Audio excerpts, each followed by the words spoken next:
Right, so this is one of the longest videos I've ever made. It's around 6 hours long, and I've documented the whole process of me making it. So before I show you how I made the sword, I am going to demonstrate a few of its features. So let me just show you a quick magic trick. Just like that. Full strength. I've got 2 magnets on the harness side and 1 magnet on each side of the Buster sword. It goes both ways, so I could flip the sword the other way around if I wanted to cosplay Zack. The only thing that you'd have to do is adjust your harness magnets and flip them the other way around, otherwise it would repel obviously. And then if you want to just arm again, just like that. A bit limited in space here, but it does the magic. Just like that.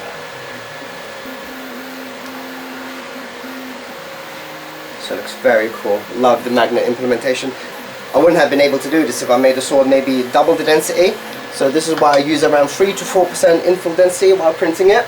Keep it extra light so you can handle it and wield it. Love it. I've got 2 magnets in the harness. That is enough strength to actually keep it in position if I was to do some extreme movements. Let's just do a quick test. So I'm just going to hold it gently because I know it's going to fall down. And see, it does pop off. But if you want extra strength, all you have to do is just put an extra magnet in the harness side. So if you want to increase the strength, just add magnets. So the attaching and detaching process happens here, and you can see it will eventually start to wear, but there's no way to go around it. I mean, this is friction that we're talking about because we're lifting and dropping onto the magnet. If we pull it, that's going to create a lot of stress in the plastic. So I don't advise pulling it. Instead, pull it up. That will detach it easily. See? Just like that. For the handle, I've got a real leather strap here. It's very nice, thick, durable, and it's super glued in place. So it is very nice. I love that. It gives a very nice, authentic feel. And it's wrapped up tightly. Let's go over the density and the weight of it. So as you can see, it is massive. You would be thinking that this is going to weigh a lot. You'd be thinking it's going to weigh like what, 8 pounds or something, but nope, this is only around 2 to 3 pounds. And yeah, as you can see, I'm just holding it with one arm. Really cool. Now you'd think that it would make it really weak, but it's got a copper rod from here to around here, and then a metal drawn steel from the tip to around here. It gets so thin. Look how thin it actually gets. It's actually a very thin sword. So the actual model that I made is slightly thicker than the in-game model, because the in-game model is just way too thin, but it's only around what, a 5 to 10% increase in width. One big difference about this sword over the other Buster swords that I've seen is that I actually designed all the scratches to be engraved inside the 3D model. So I actually designed this in 3ds Max and then printed it with Prusa Slicer with the Prusa MK3S Plus. It's actually printing one of the swords right now. So to remove the lid, all you need is a thin piece of plastic or something handy like a credit card that you'd always have on you, for example. So you put some pressure on this and push it downwards, and at the same time you put a card and you basically just pry it up and lift it. Easy as that. Now you can see this is very bright, so let's turn it off and let me just go over a few things. So this lid has a magnet here and a magnet on this side as well, and the bottom of it is held in place with these little pins. So put it back in, push it down, and then don't let it slam. Use a credit card again and gently push it down, and then lift it again. And let's just show the other side quickly as well. Other side is very similar. Now on this side we have the Bluetooth controller, so these connect to your phone individually, so you can actually change the color of each material individually. This is my version of the Buster Blade, and it's using Sony batteries, and now these are film camera batteries, but these are rechargeable, so this is why I use them. However, my Buster Sword kits, they use A23 batteries, which is 12 volt, but it depletes in around 2 hours. And here I have an on and off switch. This is the bottom of the cover. It's a bit messy, it's got a bit of super glue here, but that won't be seen. And also the way the line shines through, it took me quite a bit of attempts until I get the diffusion looking correct. So it's not just a plain white circle, it's got some nice texture. So let me just quickly go over how this RGB LEDs work. Now I have 2 different versions. Now the kit version comes with RGB LEDs, and that connects to duoCo strip Now this RGB LED lighting connects to Magic Light app. Now if we go in here, once connected to Magic Light, you can turn it on individually, and then let's control the one near the tip, near sword tip. So let's go into that. Let's make this one say red, and then say we want the other one pommel side. You see we have this aqua. There we go, that's nice. And then we can also make a function, say we want a 7-color crossfade. But I'm going to put it back to the way I like it, so let's go back to inside here, and let's set that to aqua. Now let's have this one red, and let's go to the other one, pommel side, and that can be aqua-ish. And you can also, of course, reduce the brightness if it's too bright, especially on camera. It looks really bright. You should not glue the clear pieces to the materia slot lid until the paint job is finished. That's what I advise. To be honest, you should just leave these for now, but just a clear warning that you should not glue this onto these until the paint job is finished. The reason is because if you get paint on them, it's going to be kind of screwed, so you don't want to do that. You want to leave them away until it's all finished. So these bits aside.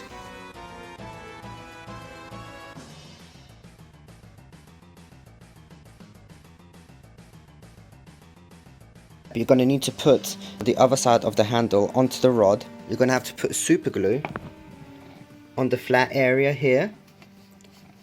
And keep in mind, you're going to have to work pretty fast because super glue dries very quickly.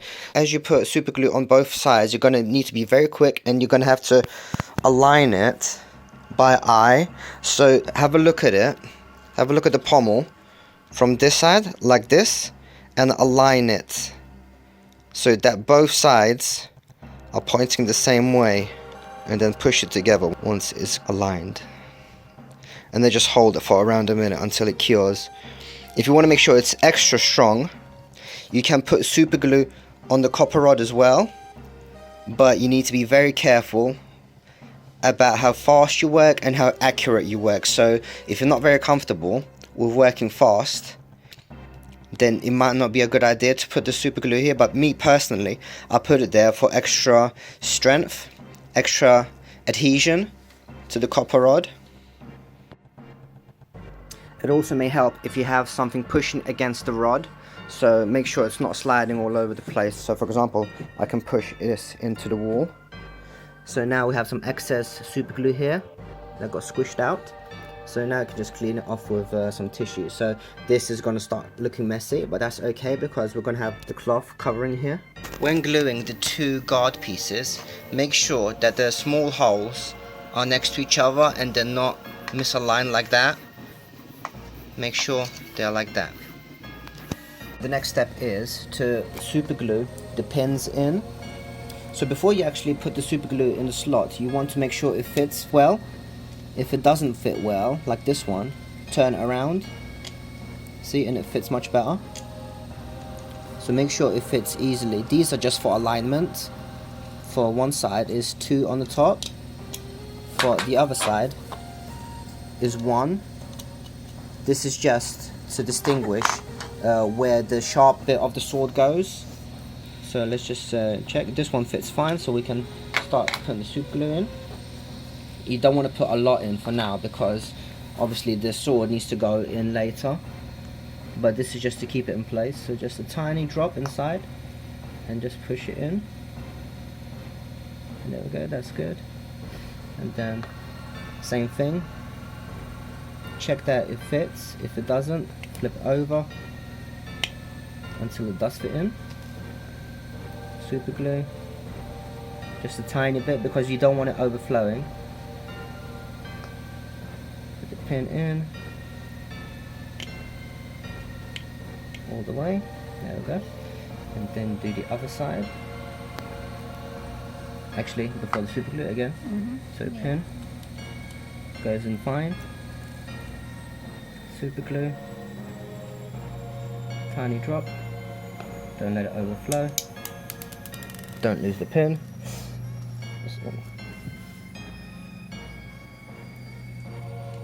Goes in fine, and now do the inside. Now you don't want to get the super glue on the edges. I kind of got some on here, but so let's just wipe it off quickly.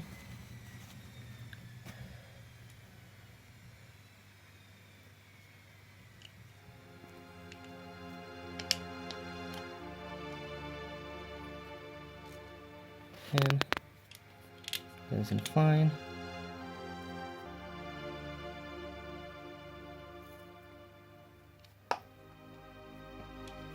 Goes in fine. Now we've got all the pins in this one, so 5 in total. Now you want to put it through the rod. This has got a little curve to it, so you do need to push it from the top. And make sure that the bottom pin is going to the handle area, because that's going to slide into the handle like that. So this is why you need the alignment.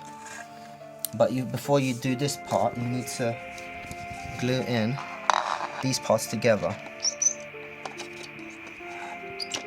like that. So to do that, lay it like this. I see the pin transfer to the other one by accident, but that's okay because we're still working. Anyway, so now you can do this 2 ways actually, because if we super glue this and we get it on the rod, we might not be able to pull it down. So again, you need to work quick with this. So I'm gonna work pretty quick.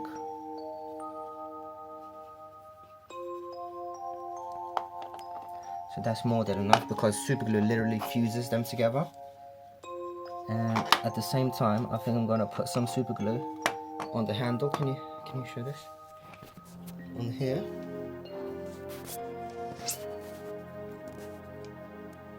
So it might squish out as we put it together. Oh crap, I forgot pins on this side. So I should have actually had pins in this as well.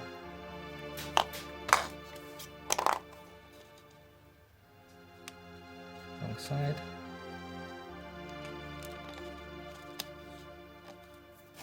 Right.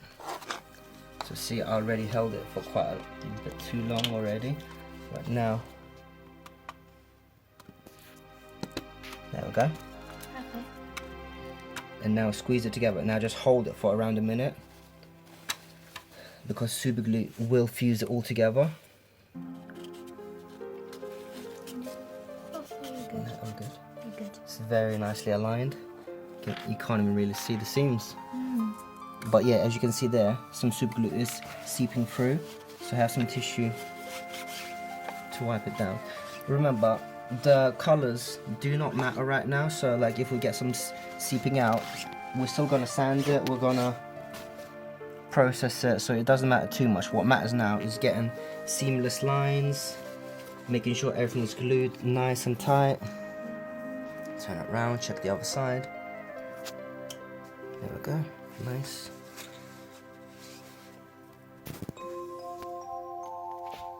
So this is 1500 millimeters by 15 millimeter copper pipe. This is used for plumbing, and I use this one because it's very easy to access. You can get this at any hardware store. Now you want to make sure that this is very smooth and doesn't stick out. If it sticks out, the segments aren't going to go in. So once you know that this is smooth, you can move on. Have your segments pre-arranged. They've got numbers on the bottom, so have them pre-arranged. I don't have a segment 1 at the moment, but it doesn't matter for demonstrational purposes. I'm just going to show you how it goes on. So I'm going to show you how it's supposed to go on, then I'm going to show you a little problem as well. So if you don't feel anything stopping it, then it's going in fine. If you feel like it's not going in easily, then we have a problem that we need to solve. So this is number 3. Make sure they obviously align. This isn't about gluing, this is just about how they're going to be put on. Number 4. This one's a bit tighter, but it still goes on pretty easily. If you struggle a little bit, just turn it. Don't push it, turn it. As long as it goes in while you're turning, then it's fine. But if it's not going in easily, then we need to resolve it through different methods. Anyway, let's keep going. So this is segment 5. Okay, here we go. See, when you hear that? You hear that? It's a bit of cracking. So that means we need to resolve this one. Clearly, there's a slight problem with this. There shouldn't be a problem with any of the orders because they're pre-checked like I'm doing now. So this is before the shipping, of course, but just in case there's warping when it comes to you, this is what I'm showing you how to fix. So clearly, this is fine, but this is slightly tight. So if we forced it in, this would probably crack. So instead, the way I'll resolve this is I use a drum sander. This is with a Dremel. If you don't have this, you could just get a bit of sandpaper, wrap it around your finger, for example like that, and put it into the hole and then turn it. So just sandpaper will do. Just turn it. But as I'm saying, it shouldn't have any problems when it arrives to you because it's already checked by me. So which side was we having problems with? It was this side. So this is how I resolve it. I know that the problem is here. At either the base or the end. Either the bottom or the top.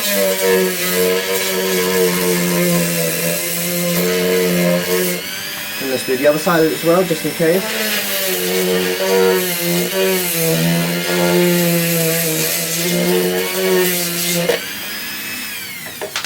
Then let's do a check. We're going to be gluing the hilt to the sword segments. Now, I'm going to be also including the massive magnets, so that may not be applicable to you, which are going to go in here. I'm going to glue them in with super glue. I'm going to use Gorilla super glue because I really like them. Now I have included some spare sample pieces for you to play around with, so you could super glue 2 pieces together, just so you feel the bond, how the 2 pieces fuse together. They literally fuse together, so you don't need epoxy resin to glue each segment together. You only need epoxy resin to fill in the gaps. So the super glue literally fuses the 2 plastics together and they won't come apart. It literally melts them together. So anyway, let's get going. I'm going to grab the first piece, and you can see it's labeled 1 at the bottom, and just put it up for the top. Now you can see 1 pin here, and there's 2 pins here, and same here. There's 2 holes. So just do a test push.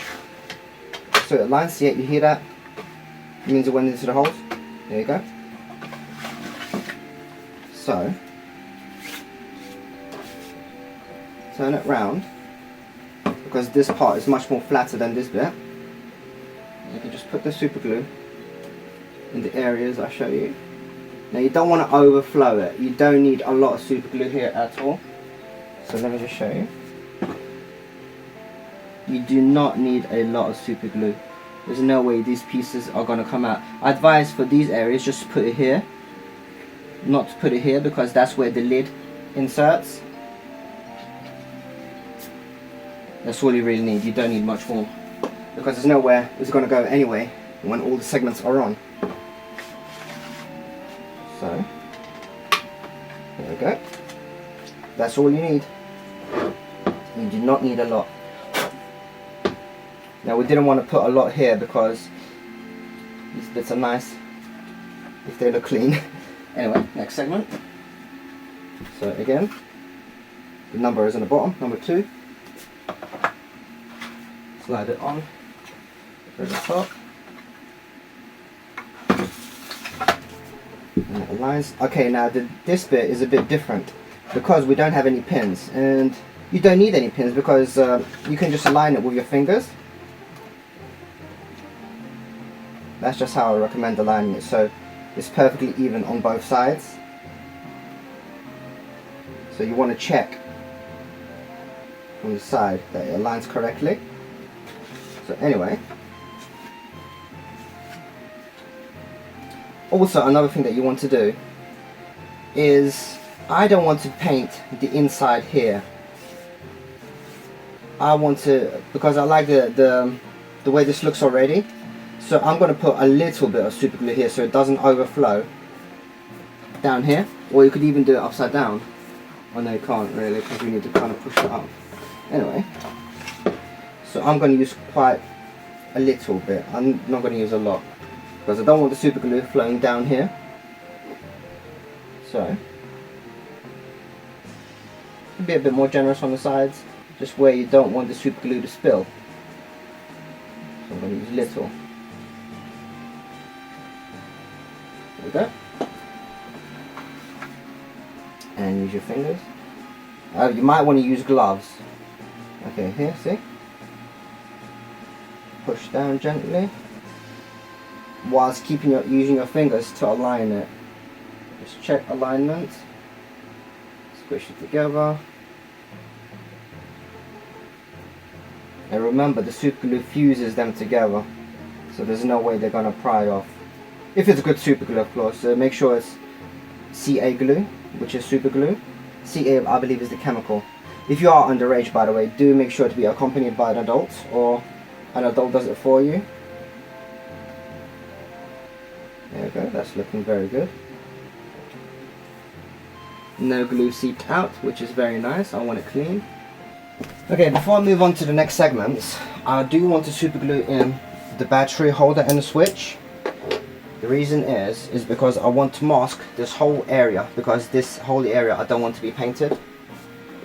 So let's glue in first. So again, with super glue, but I'm only gonna put in very, very little bit. So here you can see. So I'm gonna put it on the flat areas, very, very tiny bit, so it doesn't spill out, because I want these bits clean. Tiny bit.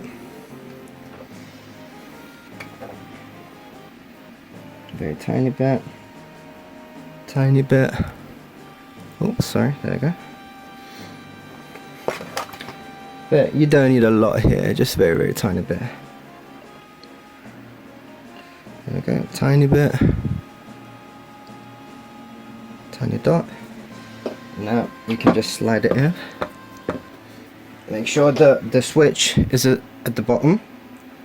So now gently and carefully slide in. Remember, the super glue is going to be pushing out. So there we go. I just leave it there to settle with the super glue. Okay. And now we're going to mask this whole segment up, because it's very clean and I do not want any paint there at all. Besides, if you do paint it as well, so imagine that you spray paint it with putty, which is sort of whitish, and then you have black on top. When you have the lid going on and off all the time, eventually that's going to scratch the black off, revealing the putty, the white putty underneath, so it's going to look inconsistent. So this is why I'm going to mask this area off. Okay, the easiest and quickest way to protect this inside bit is just masking the lid, the bottom of the lid, the material holes, and then just pop it in. Careful with the magnet is going to click in. See? And now the whole lid is protected. Of course, the spray might get into the gaps, but that is manageable. So that's quick and easy way how to protect it. So first of all, you need to be very, very careful, because these are very, very strong magnets. So you want to find the orientation first. Make sure each side attracts the other side, because you don't want them to be next to each other, pushing away from the plastics. Oops. See, this is, you need to be very careful. These are very dangerous. So see, if the polarity is pushing away, you shouldn't glue it like that. They should be attracting to each other like that. So once you know the orientation, they will go in like so and just sit there. Might want to get a test piece and see if it just sits right on top first. This segment is quite a bit tighter. So it should go in. There we go. Now we know that it sits flush. It'll be fine. So just going to pull it out. So I'm going to use quite a lot of super glue for this. One more time, I'm going to check the orientation. Yep, they attract to each other. Okay, so I'm going to use a glove for this because I'm pretty sure it's going to get messy. And I'm going to start with filling up the hole with some super glue.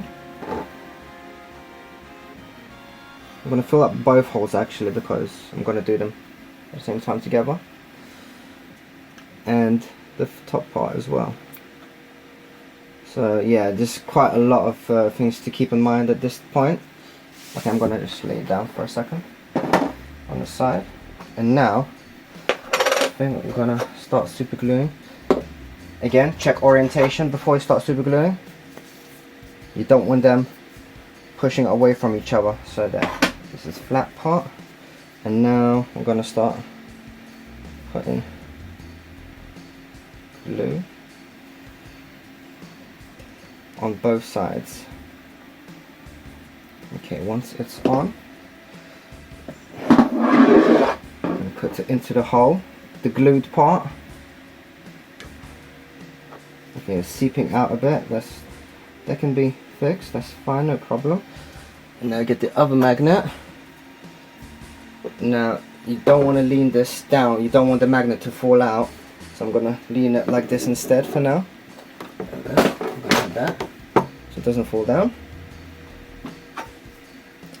Then again, I'm gonna push the magnet. Just check orientation again. Okay, so that was pushes away. It's pulls. Okay, so it's gonna have to go in like that. So remember orientation, very important. Super glue, super glue, super glue, super glue. Lots of it. Again, check orientation one more time. Okay, that pushes, pulls together, and then super glue goes inside. Have your fingers on them, and now I'm gonna put even more super glue on both of these sides because I'm gonna push the segment on top in a second. And on the inside, both sides. Yeah, I want quite a lot on these bits because they're very, very key for holding the Buster Sword against the harness. And now push the segment on top carefully. Make sure they align.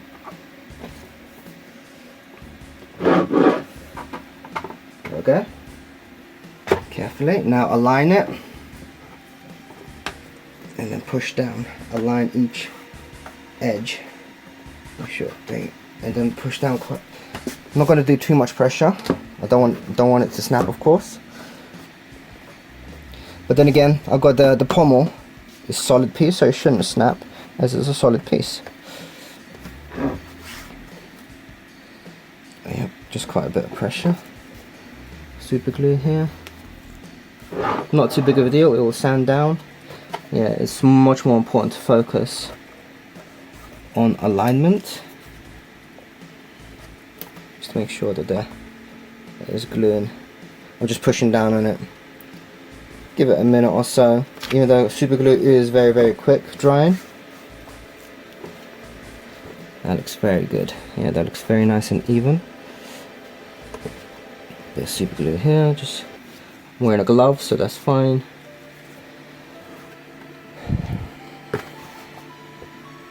Check the number 4. So obviously they go on sequentially. So put it on. There it goes. Check alignment. Yep, that's right. So now we're going to put the super glue on top. Just give it a nice quick clean.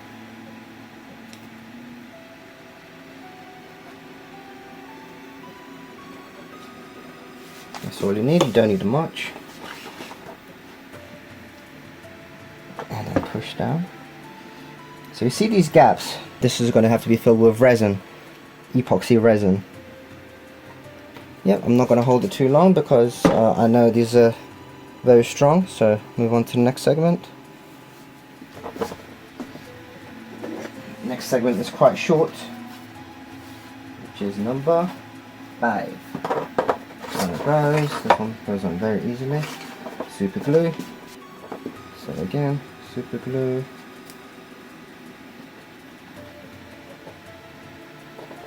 Glue.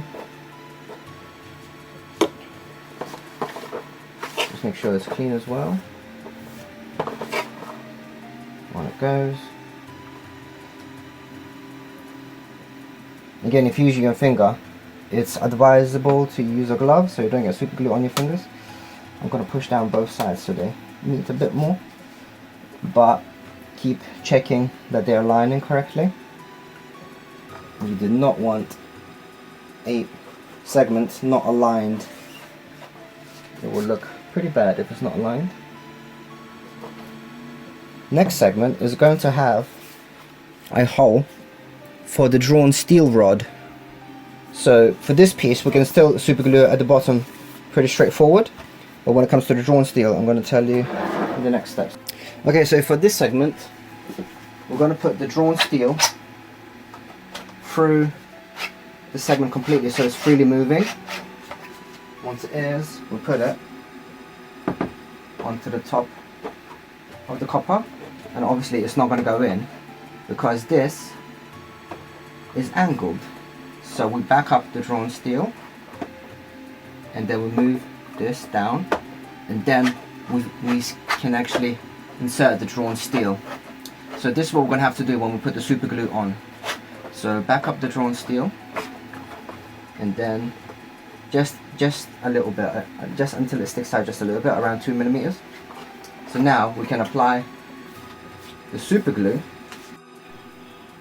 Okay, now for the final segment I have two different versions. One is the one that I make, the full build version, which uses this and it has a hole at the top. This is so that can have the drawn steel to the very top, whilst the kit version is a bit more basic, so it finishes around here. The reason I'm including this in the kit version is because you require quite a lot of skill with this, with an angle grinder, so you need a bit more tools and a bit more expertise, I guess. So this is why I'm not bothering including this in the kit version. I'm just including a more simpler version of this. So it's the same principle, just super glue at the bottom, shove it on top, easy, done. Same goes for this. It's just more simpler, there's no grinding involved. Say I got this rod, which is, you can see the rod is too thin, and say this is what we have and we don't have anything else. We can still be able to use it by using tape to thicken it up. However, you don't want to use the tape by making it go round and round and round. You just want to use it as a one long line. And I advise do not use electrical tape because it stretches, flexes, and since it's rubbery it might be hard to slide in and out. So I am going to use masking tape because it just slides in better and it doesn't flex or stretch. So for example, I'm going to just measure it and then tear it off,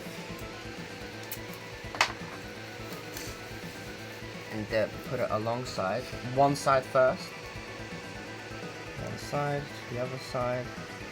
I'm not going to roll it just yet. First of all, I'm going to just stick it down to the side gently, lift it up, just make sure it's folded on that one side before I start rolling it.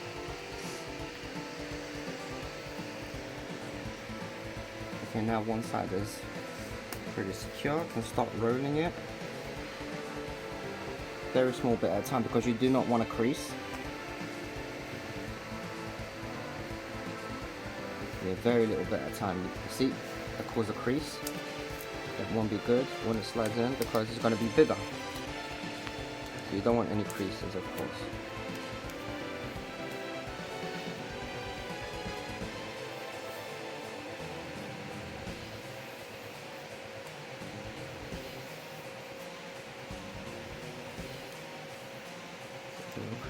No, that's starting to overlap the other side, I believe. Or yep, it is. So that's not a crease, that's just the overlap. See, if you were using the wrapping method of like that, there would be too many overlaps and it would be inconsistent thickness. So some parts may get through easy, some parts wouldn't. See, a bit of a crease there. I want to sort that out.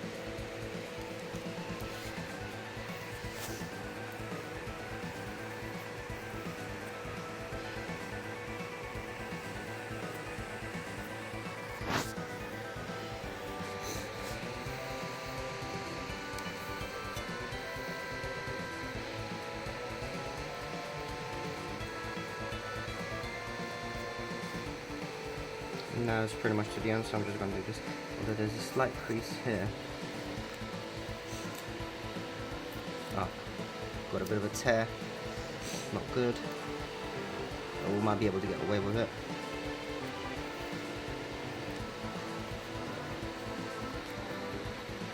Should be good. Now I can try squeeze it out. So you should cut this off, but just for now, let's just see if it goes in. And it's, see, now if you look close up, the tolerance is much better. There's still a bit of a gap, so we could put a bit more tape on. So that is a really good way to go around it, and it slides in and out easy. But see, if you put in any more tape, it might not go in. So let's just try and make it a little bit thicker. So I'm going to use a small strip instead of the whole rod, because if it's too thick, then we're going to have to remove the whole thing, and it's going to interfere with the layer underneath while we're removing it. So just doing a small bit is much simpler in case you get it wrong. Well, not wrong, but in case it's too thick. So let's try that. And that is perfect now, I think. Yeah. So there we go.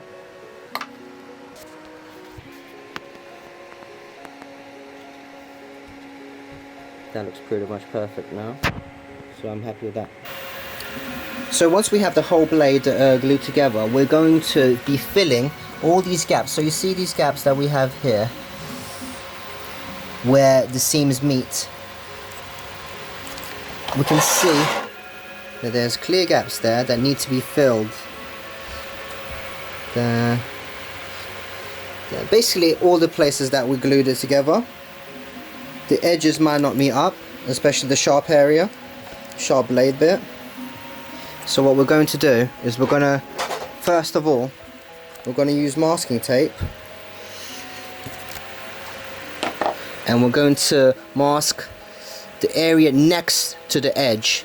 So not right up to the edge, just after it. The reason we're using the sellotape is to make sure that the resin that we're going to use doesn't cover the holes, doesn't cover the scratch marks, so it retains the detail. So let's say we have a seam here. Obviously we don't want to put the sellotape on the seam, we want to put it next to the seam, so that when we put the resin on, the resin doesn't go into the detail, into the scratches. So we retain the detail, but we can wipe the excess resin off with a scraper.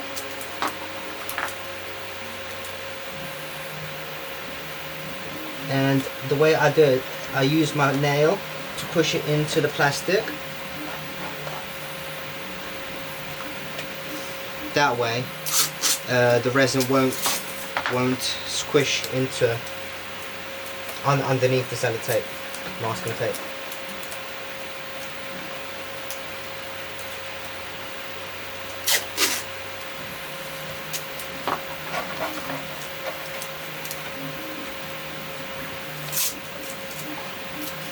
So obviously you don't need to do the whole area, just the places where there is a gap.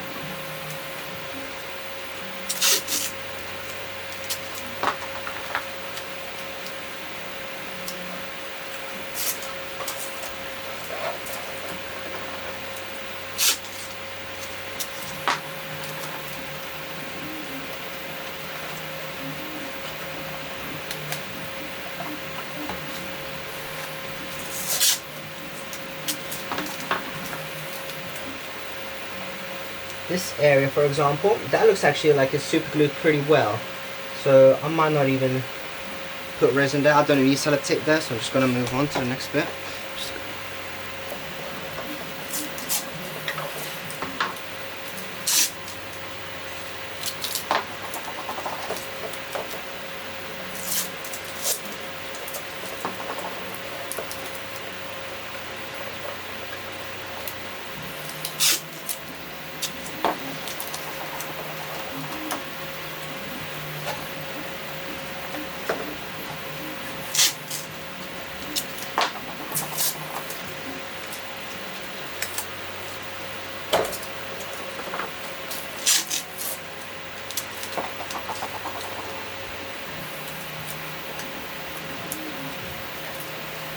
notice you can do it even before that, a lot of that.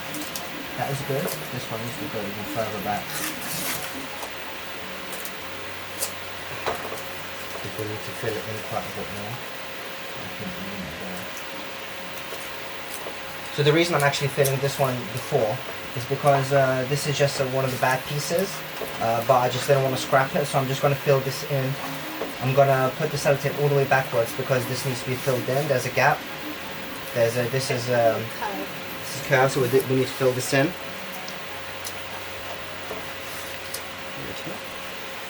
Just do that now.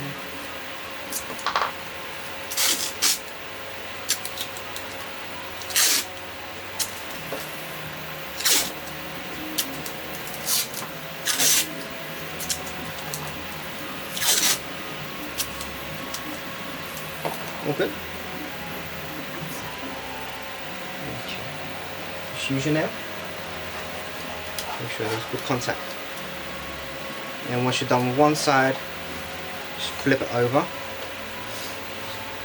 It's a bit dusty this one. So the gap will be filled with the resin, but the detail, the scratches, it won't, because we've got masking tape on top that can just peel right off.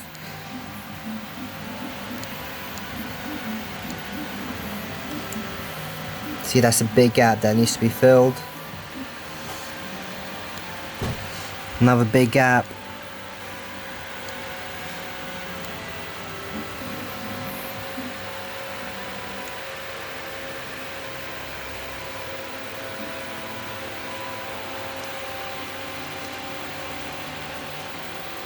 For epoxy resin, I recommend JB Weld. This is very, very strong. JB Weld, the original formula.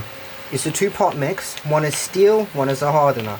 And you mix 50-50. So whatever you squeeze out from one of them, you squeeze out the same amount of the other. You can start off with small drops, and then if you run out, you just mix some more. So I'm just going to start with a small bit, and just wipe it clean. Put it on here. So obviously, also the surface that you're using should be quite smooth. Paper might tear. So maybe use some cardboard. Cardboard is pretty smooth. Maybe some packaging. This works very well because it's smooth. And then you want to use some sort of spatula or a spare bit of plastic, so you could just push the resin on. That's the steel. And now we've got the hardener. So as I said, it needs 50-50, so put it on next to it. That looks like there could be a bit more of the hardener, so yeah. Just make sure not to get it on the floor, because this stuff is washable, but just make sure you wash it off quick. Don't let it harden on you. So you can use another piece to scrape back off. Just keep folding it basically. This is just a mixing process.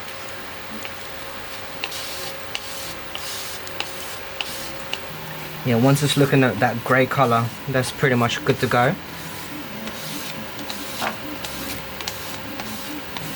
Just get it in one area. So we've got loads there. And scrape the excess off. So you don't want to go using that much straight away. So grab some, that. Just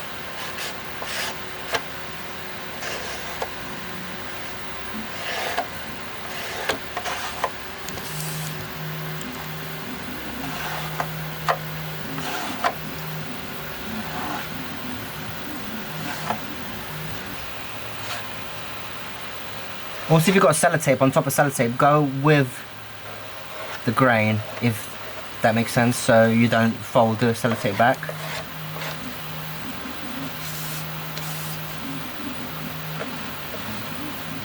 Make sure to push the epoxy resin into the hole, to where the slot was.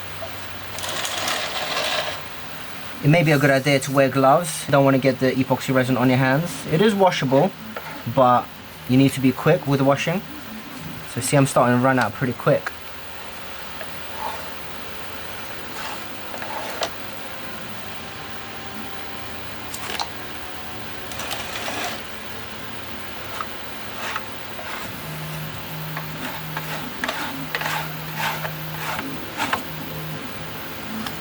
Right, when you start running out, you might want to scrape the edges of here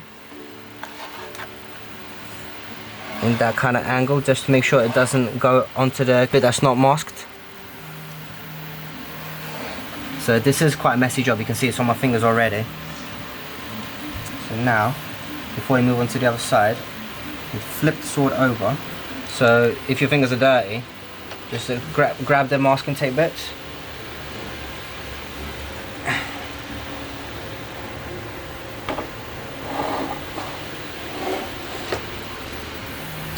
Better to have full access, so this side is coming towards you. This is quite a bit of a tricky bit, so there we go. Oh, that's a bit too much epoxy. Just going to spread it on to the next one because I've got a bit of excess epoxy.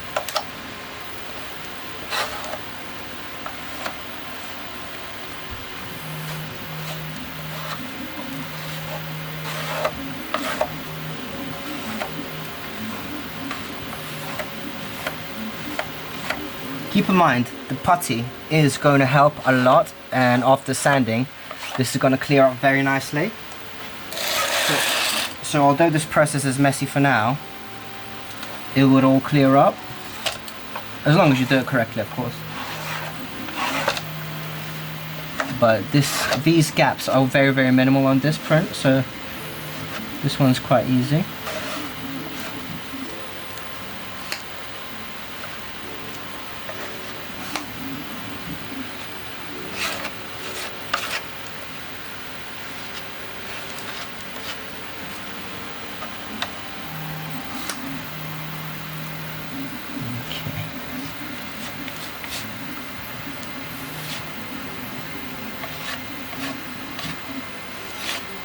Okay, I'm pretty much nearly out of the JB weld, so I'm just gonna collect some from the epoxy that's on the masking tape. Just scrape it at an angle where it goes into the hole. So you see it starts collecting more if you angle it correctly. See?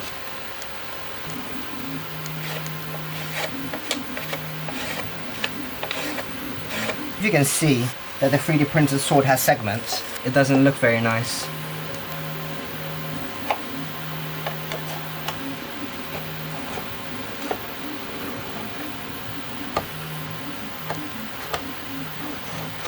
Now this, I got a metal rod through this. This is for the full builds, so this isn't for the kits, but I'm just showing it anyway because I'm doing a whole sword.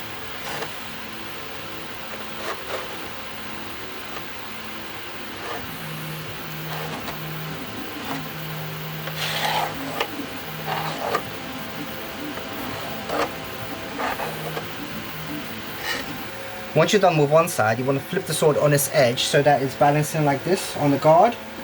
And then you want to do this side. So the reason we actually need to do both sides in one go is because if we let it harden like this onto the sellotape, then the sellotape is going to be hardened with the epoxy resin. So we need to do both sides in one go. We can't let it dry on one side, we need to do it all in one go. So this is a good way to do both sides. Having it on this edge. A bit tricky, or you can of course put some supports in the very center, like you'd have a center block, so you could work on the other side. Look how far we have the epoxy resin. It goes up to the right middle, so the support in the center might get epoxy resin on top of it. But I'm okay working like this.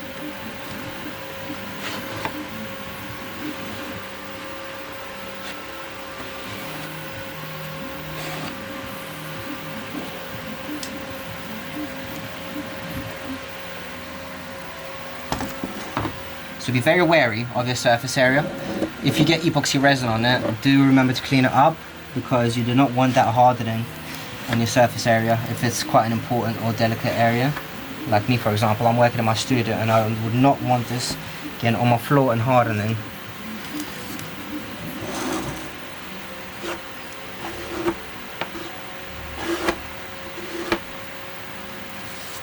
but it balances pretty well like this. There's a gap.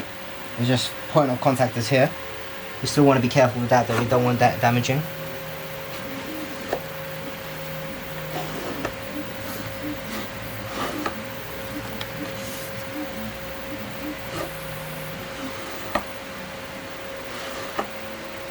See the way I angle it, so it just keeps going into the center.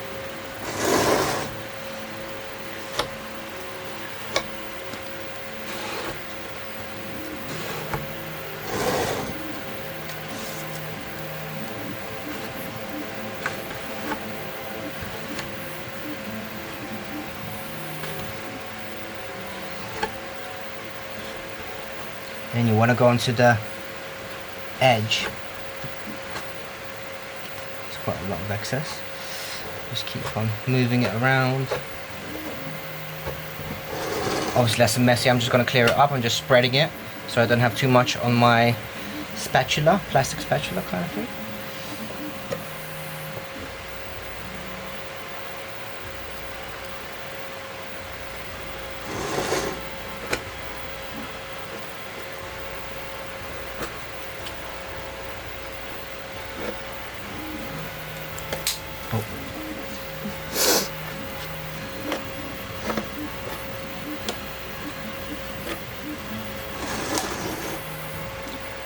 If it's getting really messy, just turn it to a fresh side.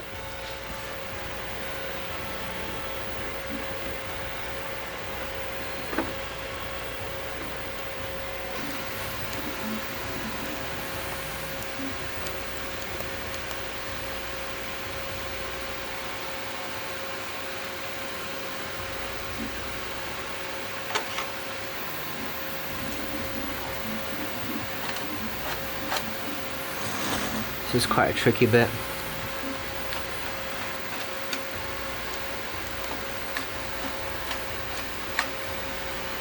See, for this I'm going to use my finger. You might want to use gloves of course, but it's just my work method. Since it's such a tight area, you might not want to put too much in. It's going to get awkward to get out. So once you've got all the gaps filled on both sides and the edge, you want to peel the masking tape off. Make sure you have a bin next to you because these are going to go in there. You don't want these going on the surface areas or your floor. Like here for example, we already have some epoxy on the floor, so I'm going to have to clean that up. So be very careful. And you just want to peel it that way from into the gap so it doesn't pull it away onto a clean area. Into the bin.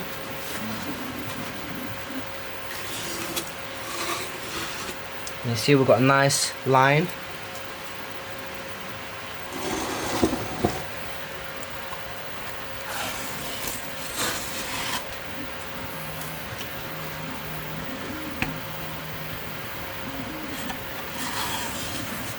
See, that white area is just residue from the chemicals that I used to bond it together. I used acetone. So sometimes I use super glue, sometimes I use acetone.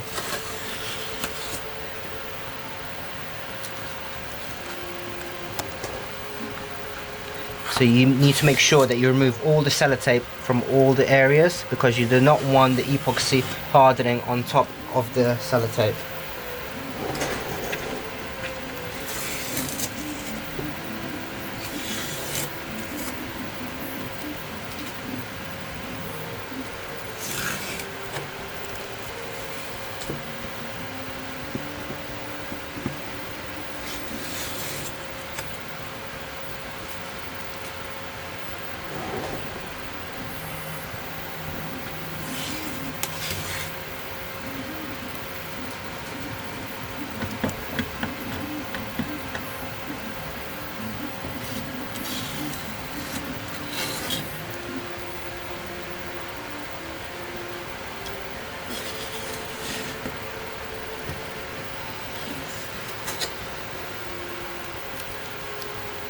Just watch where your hands go because my hand just went on top of that.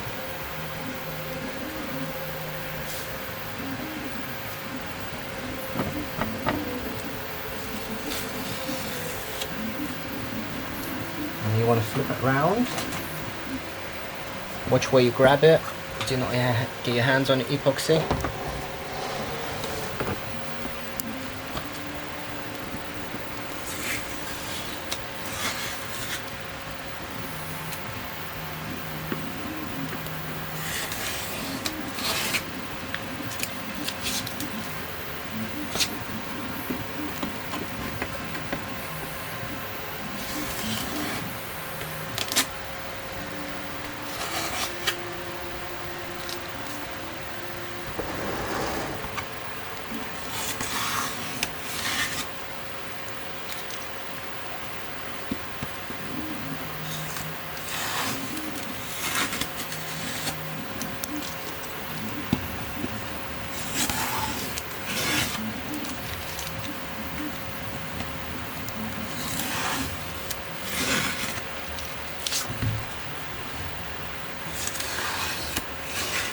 Okay, we've got a bit of a problem here. So you see we've got a bit of a bump here. So it's a bit excessive and it's not on the gap. So if we could just clear it up, just do so. Use gloves or your scraper. Just make sure not to get too much excess. And don't push it into the detail. So I'm just going to wash my hands now because you see I've got epoxy on my... Actually, I'm just going to continue because I'm going to have to wash my hands anyway. Just make sure to watch where you grab, where you touch. So I want to use my palms.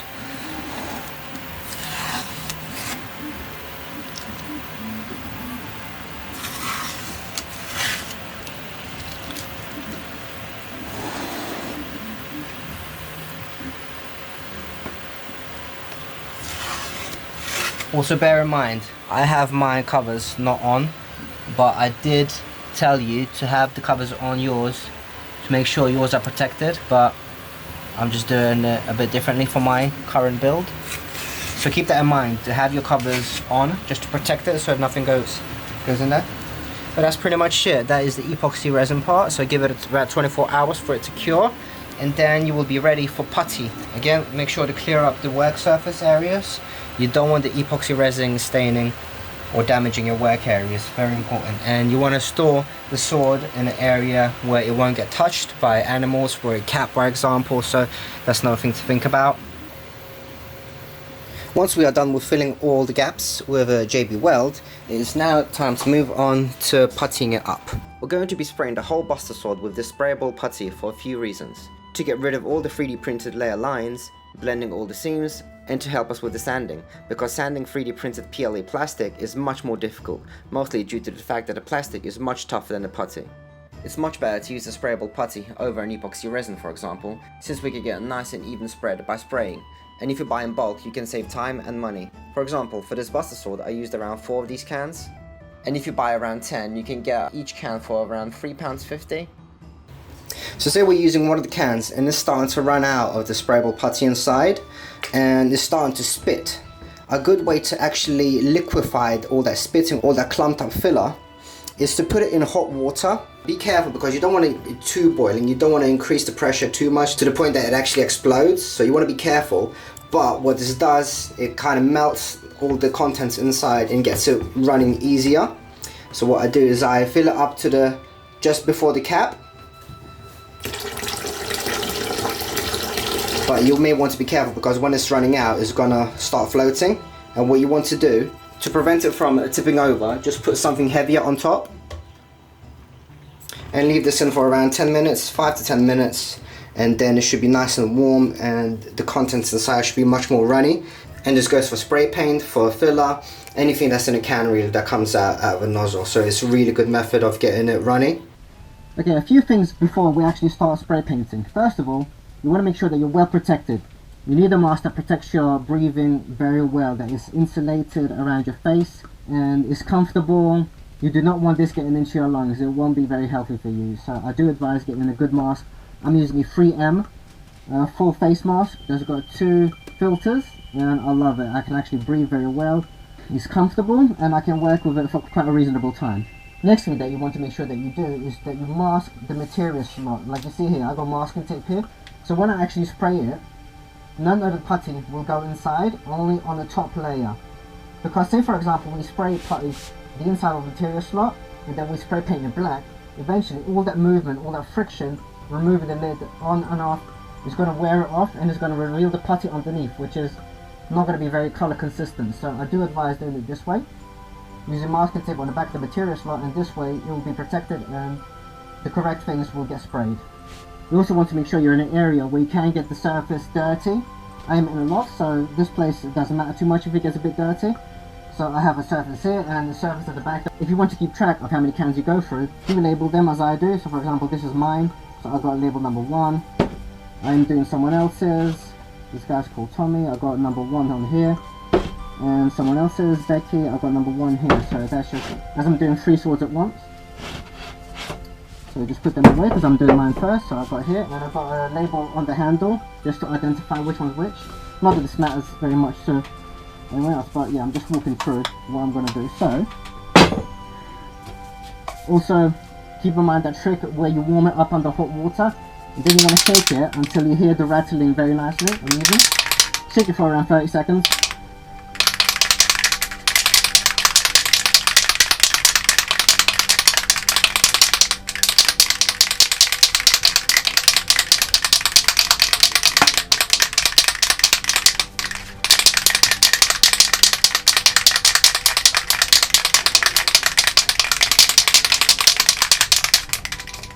Once you hear it rattling consistently, you can start spraying it. I have the spray distance from the nozzle to the object around 1 foot away, and start doing short bursts up and down. That's my preference, that's how I do it.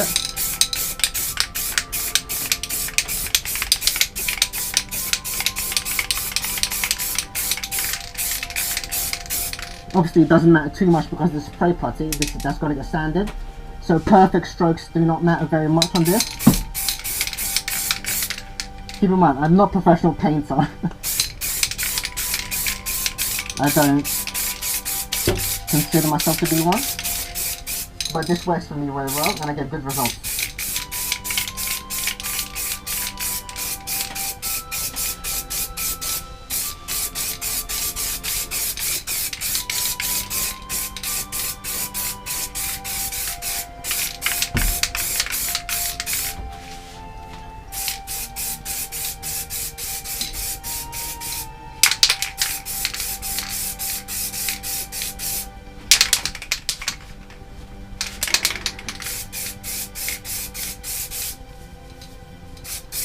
If your hand starts to get tired, you can switch it, although keep in mind, if you're using your left hand, it might not go as neat as your right one does.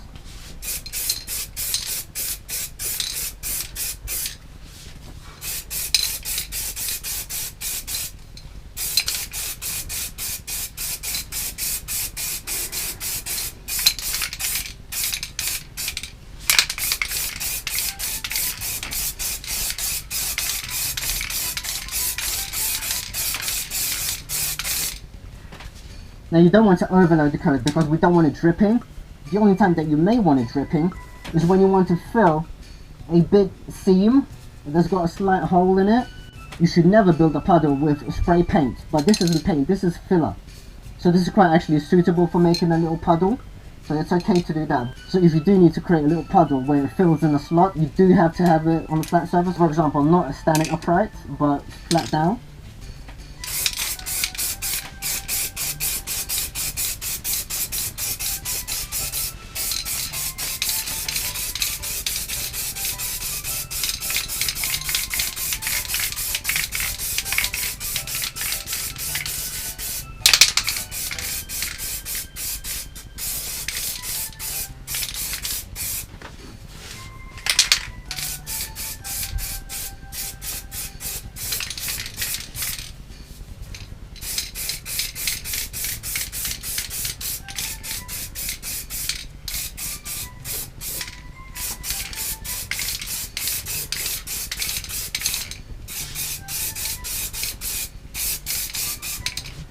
I believe that's enough for this layer, so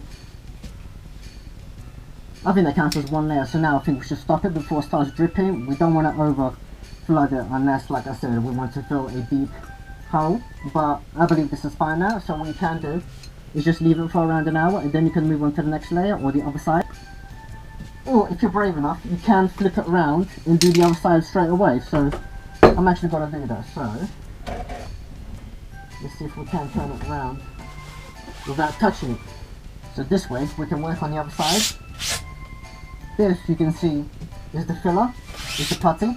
This is why you want to work in an area that can get dusty and can get dirty, because it will build up with all of this. Let's continue.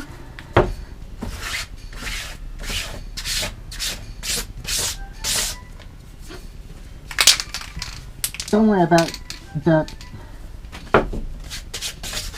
Again, you may want to clean some of the dirt off because you don't want paint, because you don't want sprayable putty going on top of some of that will just fall off.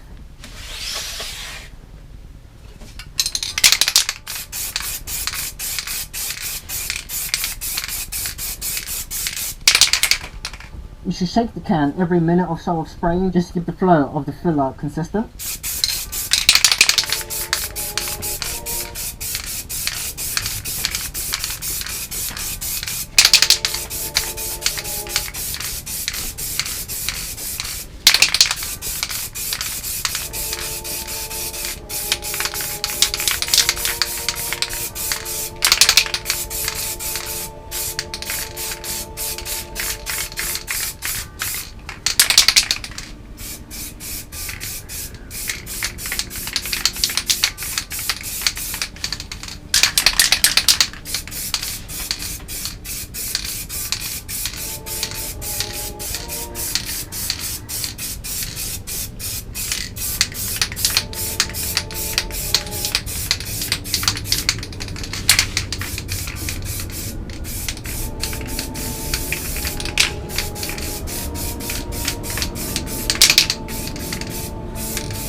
Okay, so I got both the flat sides done, but keep in mind I don't have this side done, so I'm gonna have to leave that till another time.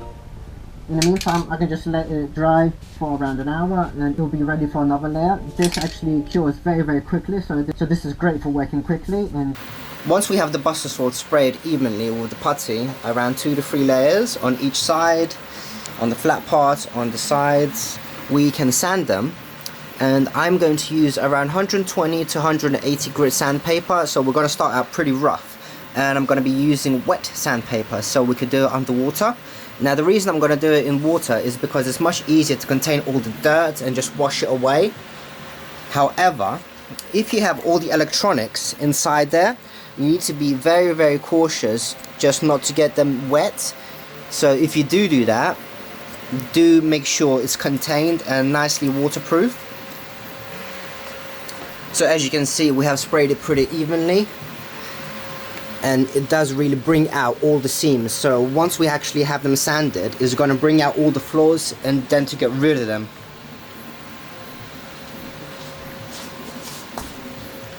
like this one for example, we can see the seam is actually still slight gap, so after we sand it down we may have to fill it a bit more. So this is why we do this process, to make sure we get it as seamless as possible. Okay, so my working area is a bit strange. I'm gonna do it in a bathroom because I don't really have a workshop. Okay, so I have two sanding blocks. I have 120 grit and I have 240 grit. So this is the waterproof sandpaper that I have. This is 120 grit. And I'm using these sand blocks. These are 3M sand blocks. And I do advise using them over your hands alone, because with hands, the surface can get uneven as your fingers are quite squishy. The surface is going to get uneven and it's going to cause imperfections, so I really do advise using a sand block. So we're going to leave the 240 grit for later, for the final stages, but for now, as we want to remove all the imperfections, all these seams, we're going to start with 120 grit. So make sure your working area is quite suitable. This is the best I got, so I'm going to use what I have. Make sure to have waterproof sandpaper, because if you don't, the sandpaper will just disintegrate eventually. So if you have waterproof sandpaper, it's going to last much longer. This will last me a good few sessions, so this will be perfect for me. So I just dip it in water, get it wet, and you're just literally going to start scrubbing back and forth. Don't put too much pressure, because these buster swords have rather low infill density, which means the inside isn't that thick. This is just to make it really light so you can wield it. So don't put all your weight on it, just slight pressure. And you want to focus on the seams. Since the main segment is actually really neat, just focus on the seams more. Like that.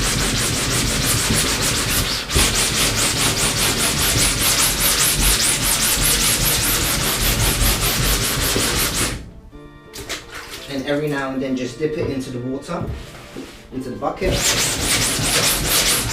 With one hand, just make sure it doesn't move back and forth. You are going to make a mess, by the way, so make sure all your working surroundings can get a bit messy, and then just mop it up after.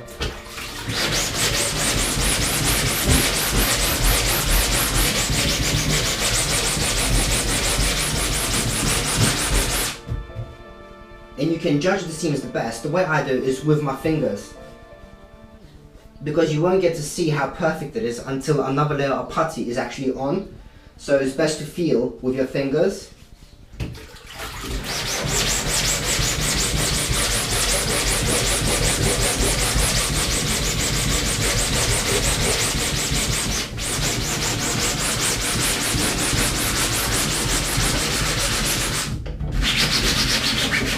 Now for these areas, they're different levels, so you want to be rather careful how you handle this.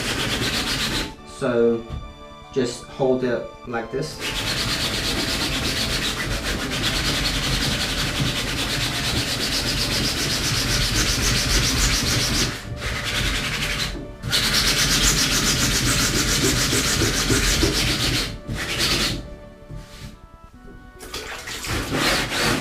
Now for this area, for the actual blade segment, have the side go into the groove, so it doesn't actually get rid of the groove. You don't want to sand here.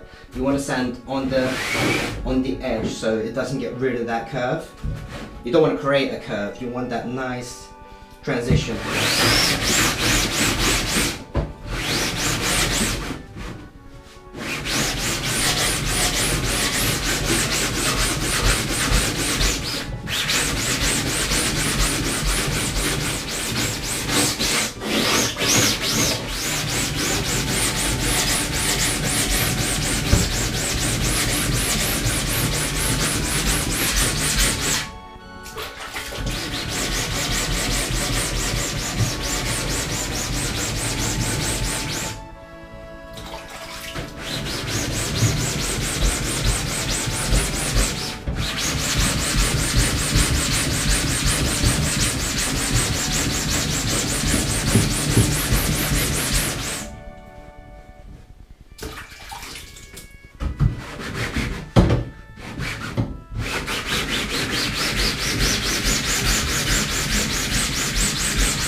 If you want to reveal what's going on, just get a cup and just pour the water on, just to see what's going on underneath a bit better, because all that putty is going to start building up. Now the putty is all dry, so it's okay, but we do want to move it so we can actually see what's going on. And again, feel with your finger for the transition lines. If they're quite prominent, then work more on that area.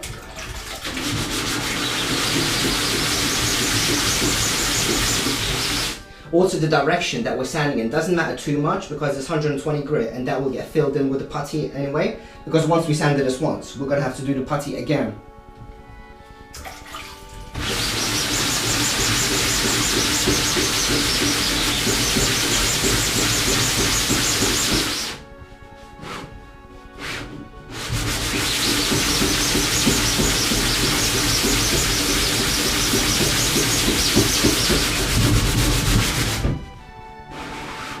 Here. This is quite prominent, so it needs quite a lot more sanding here.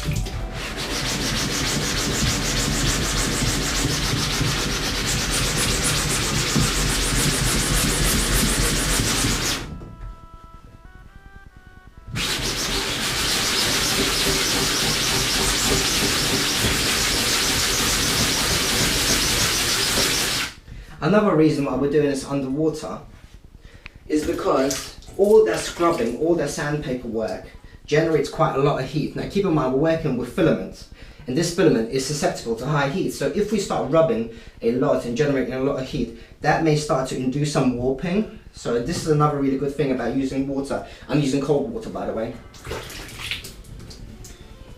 It has no chance of warping really under cold water.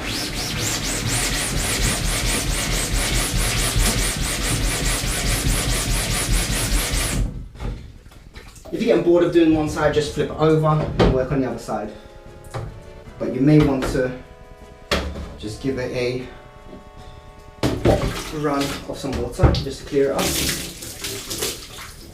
see what's going on. Again, be very mindful of the electronics. I haven't got to that section, so it hasn't even got wet really, just about this area, but you may have to come up with a way how to protect your electronics.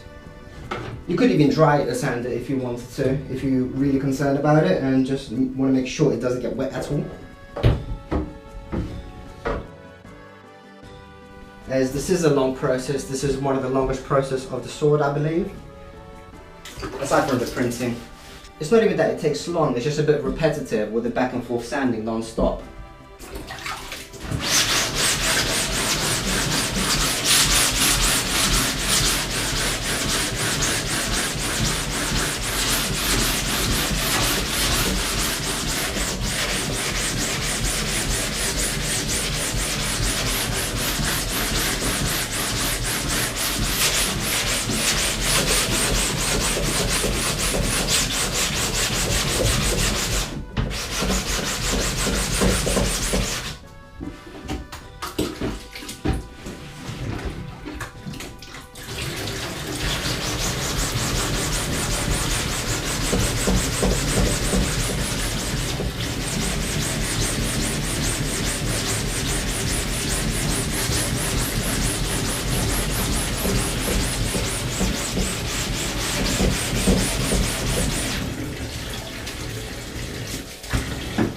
When you're ready, also do the edge as well.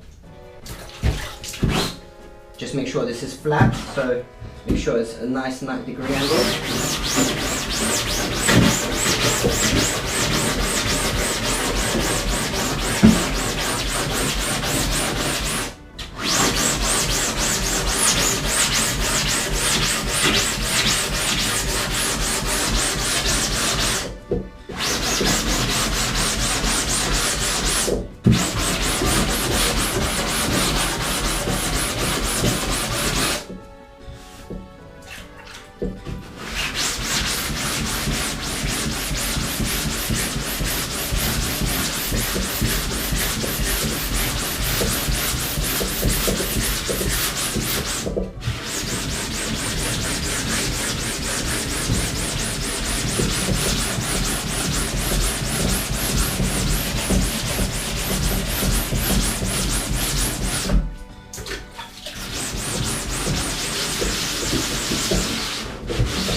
Also, if you're wondering, if you start seeing this kind of pattern, this is the pattern of the infill. So for example, I have a line going here, here, here, here, underneath the plastic.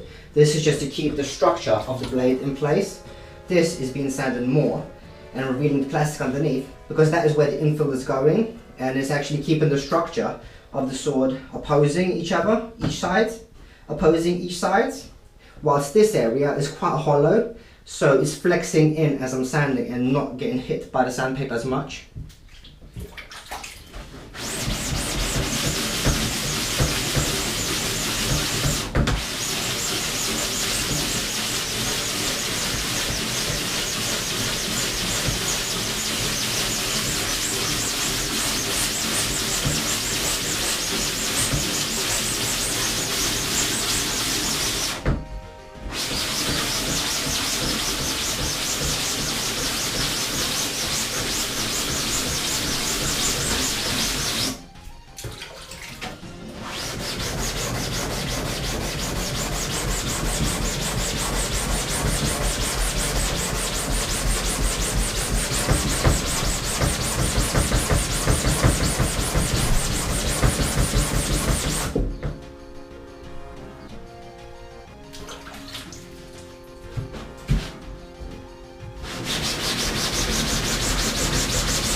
If you're not able to get into another segment, just move around in your work environment.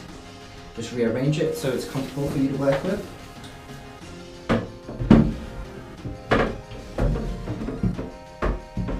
I am very limited to how much work area I have actually, so it's not going to be very easy for me to adjust. Perhaps this. Yep.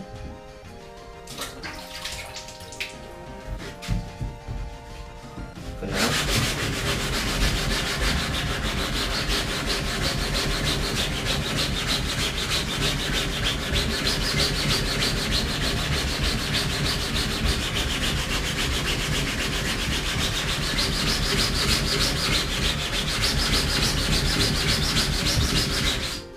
Finding a comfortable working position is actually a challenge in itself. So yeah, that's not very comfortable for me. Gonna change it how it was, I think.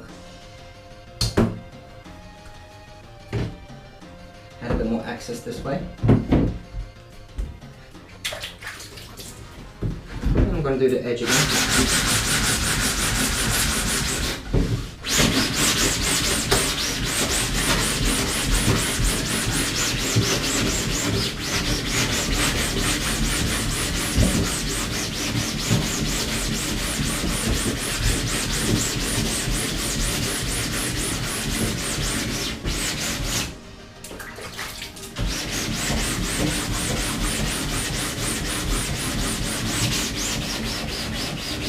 Again, keep in mind the transition line.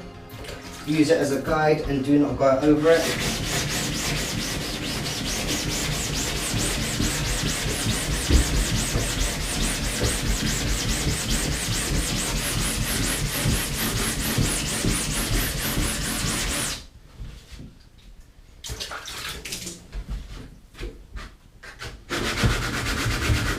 this area doesn't need much sanding. It's this area that we need to focus on actually. So for this area, since it's quite tight, the sanding block will not get in there, so instead I'm going to use a piece of sandpaper. So I'm just going to tear it off. Now I'm tearing it off so I can have a bit of a tighter access, and if you fold it in half, it will become a bit more rigid. So we could get into tighter crevices. Like so. Now, as I mentioned about the concave problem, you don't want to put too much pressure on the seam itself. You want to spread it out evenly and gently, because if we put too much pressure on the seam itself, we might make it concave. We don't want to do that, so we want to be rather careful here. At least spread it out. You see what I'm doing? I'm just spreading it out, not doing the seam here. Now that may cause a concave here, so instead I'm just going to spread it out all over. So I'm not working on one area alone.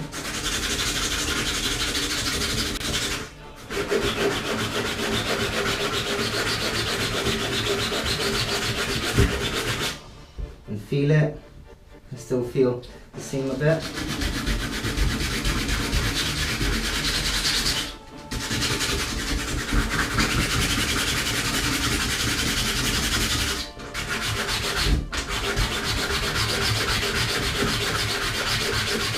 Feels much better. And I can move on to the next area like these. Yeah.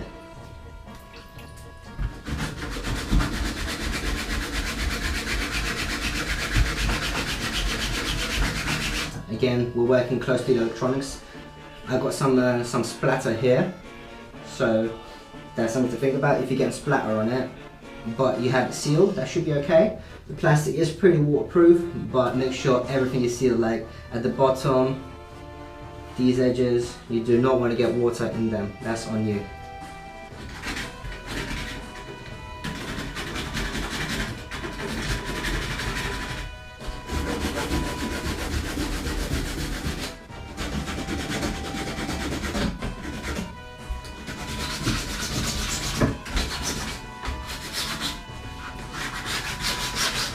And what I'm doing here is I'm just doing the edge, just to give it a nice defined curve, not curve, a nice defined corner.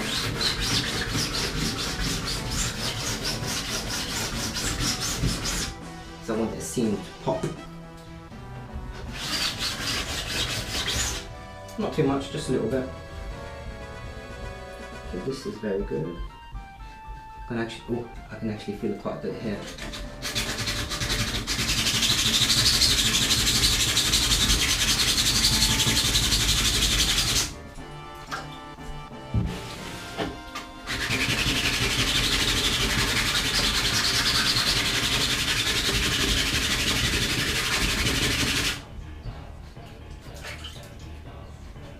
Now I'm using my fingers here rather than a block because it's such a tight area, it's hard to get to. I'm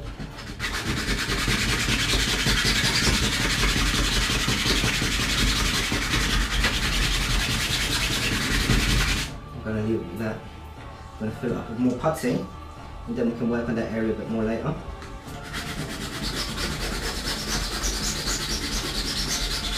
Just putting the sandpaper up to the edge, just to get the edge here.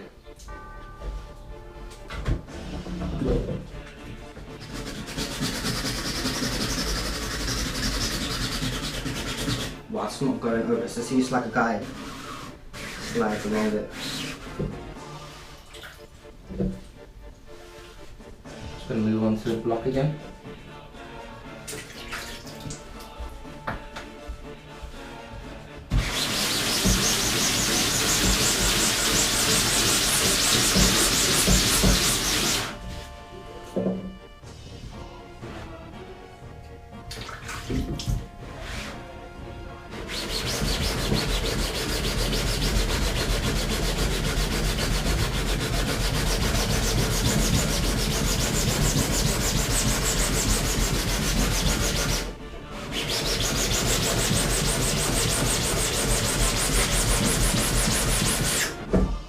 This is actually really good, this seam. Oh, actually some here.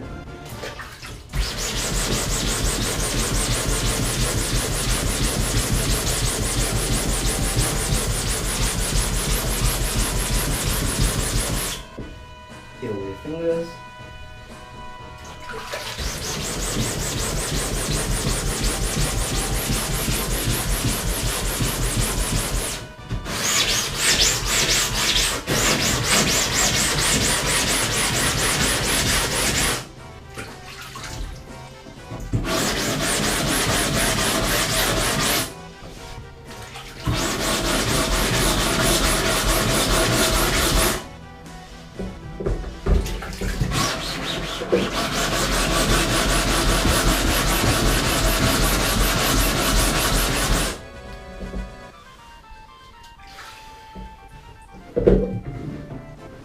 This is a big workout, this whole process. So I'm dripping with sweat. I'm finding it a bit difficult to get to this area, so I need to reorient it somehow. So I'm going to try like this. Gently, because this area is quite an overhang, this might be susceptible to breakage, so you need to be very careful. I do not recommend doing this the way I'm doing it, but I've got pretty good control of my hand. Besides, I've got a metal rod here. So, see if I can just move it slightly down.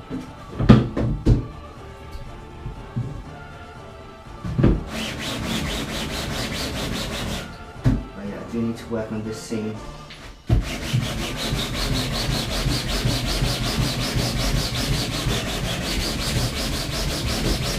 So a good way to reinforce it is use your hand underneath it and scratch it like that. Obviously be careful not to scratch your hands, but this is just the way I'm going to do it to support it.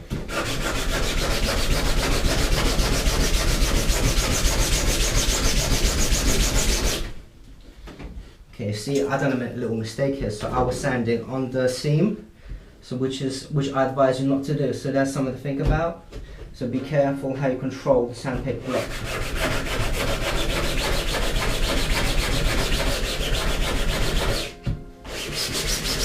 But that seam is feeling rather nice now. I'm going to do a little bit more.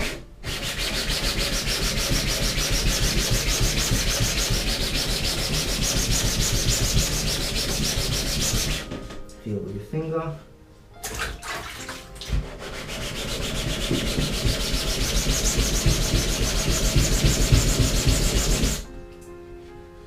Get in there.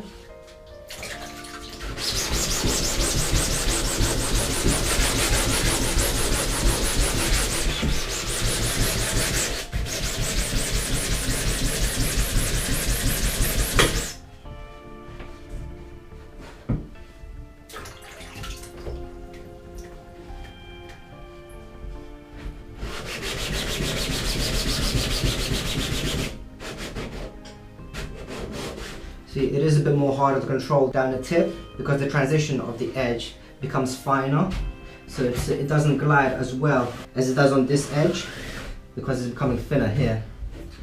So it's quite hard to control here. So if you can't get it right on the line, just move it slightly down and then just use a thin piece of paper where you've got a bit more control. Like that, for example. That reaches the line pretty well. Yeah, see, you actually got the edge much nicer.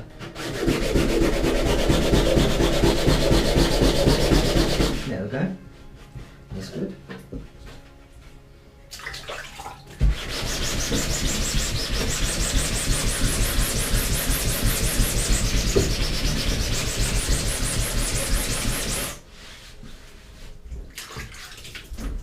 So a bit more sanding on these seams because they're not seamless yet. We need to get rid of the seams.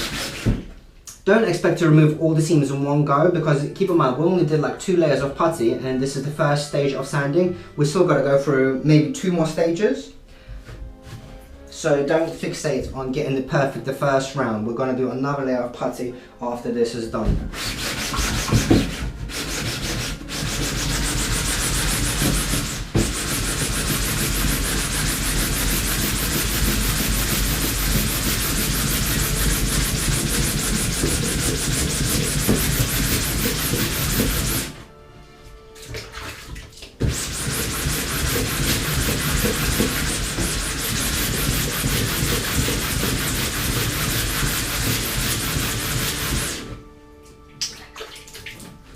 Another thing you may want to do is make sure you wear clothes that can get dirty, because look at me now. I got quite a lot of putty. My floor's all wet. So yeah, a bit of a mess.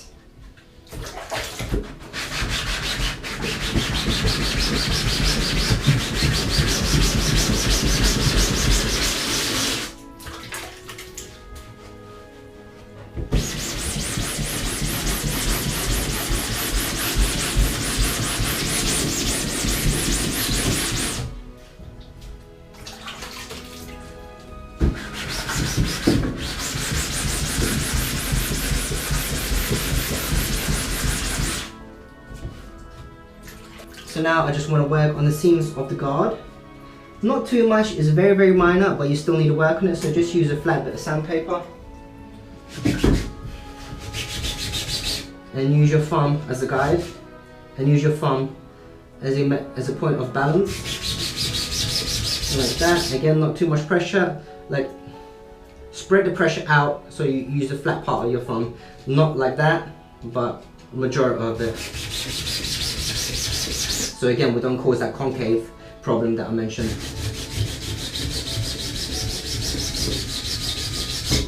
Very little bit on the ball. On the edge, inner edge.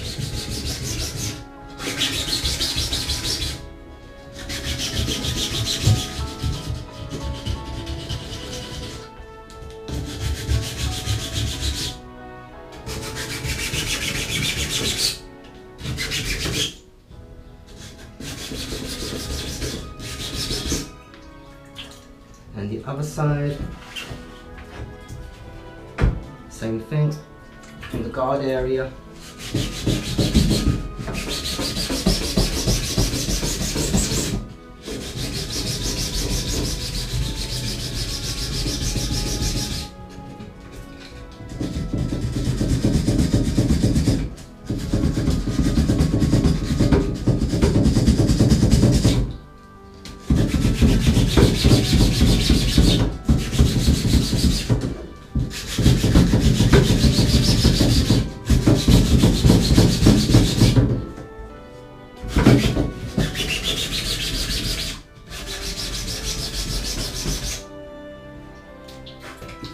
This side actually needed a bit more work here. Look at that, there's quite a big gap. I'm not sure if that will need to be filled with JB Weld or just putty itself. You see, this is what I mean. With the putty, it really reveals all the faults in the print because it makes it all one color, so you can actually see any big problems easily and clearly. So that is a big seam still. Should be able to fill that with putty actually. It might not need the JB Weld. Again, I'm using just sandpaper in my fingers rather than on the block itself because it's a very tight space.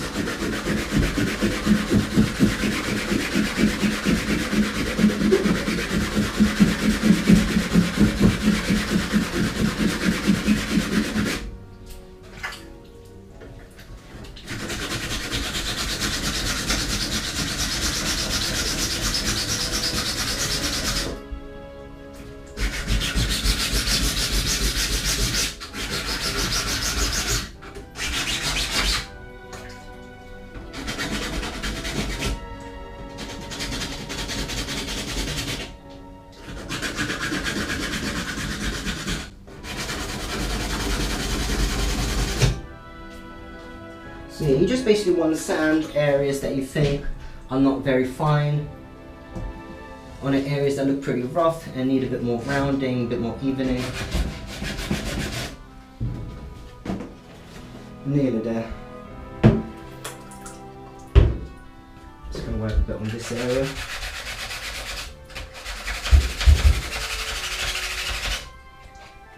So with sandpaper we can make it really thin like that and just get it into nice and get into this groove.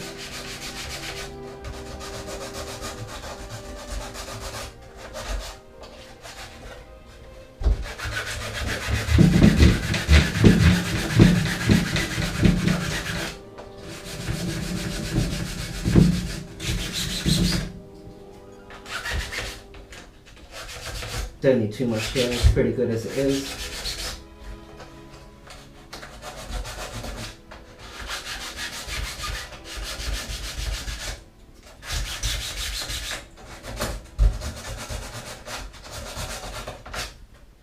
And I think we're pretty much done with this. Ready for another layer of putty. Not ready. I need to actually clean it and then dry it, of course. So I'm going to do the other way around because of just a point of reference. Even though I haven't got electronics inside, just to show you an example that you should add all the points down so you don't get the electronics wet.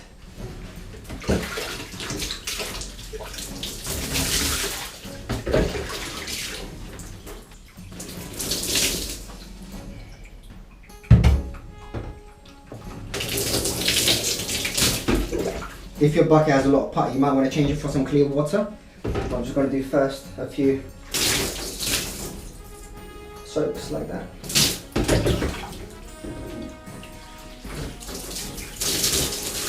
Then I'm going to change the water and do another rinse.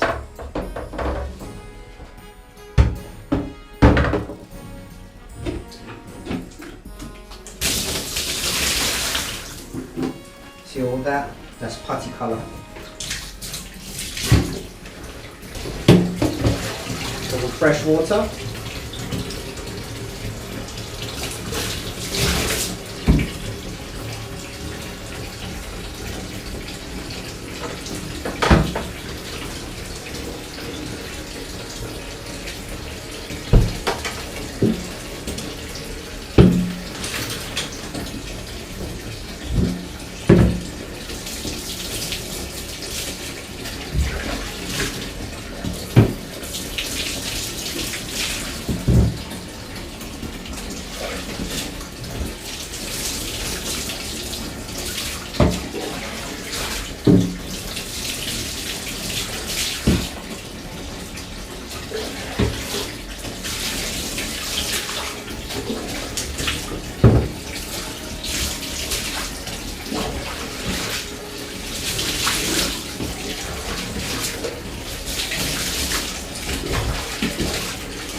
So to dry it, just get a cloth that you can actually get a bit dirty and just use it to quickly just dry it up a bit. And if you want to dry it even quicker, you can use something that I use. It's an airbag. It's an electrical duster.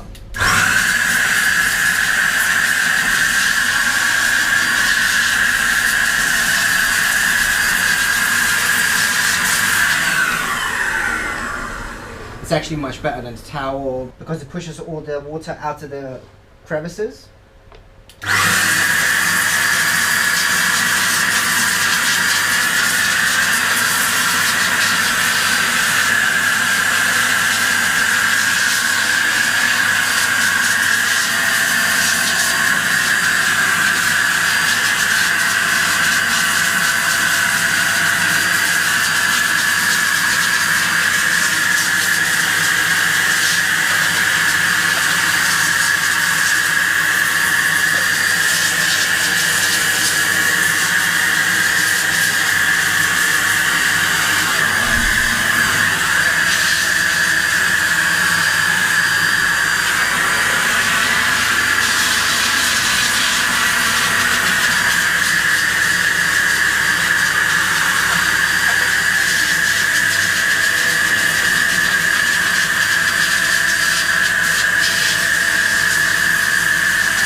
So if you're using something like I am, this airbag, just make sure to work your way downwards and not upwards, because if you're constantly moving upwards, the water is just going to spatter down and then you're going to have to do the bottom area again. So just start off from the top.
pretty much ready. So now I can just leave it for around an hour and then we can just do another layer of putty. You can leave it for longer if you're not sure if it's going to be dry enough, but around an hour plus the air vac should be enough. But if you're using a towel, I suggest maybe leaving it for 24 hours. It doesn't hurt to leave it for longer. And this is what it looks like after we remove the material lids, after doing the spray putty and the sanding.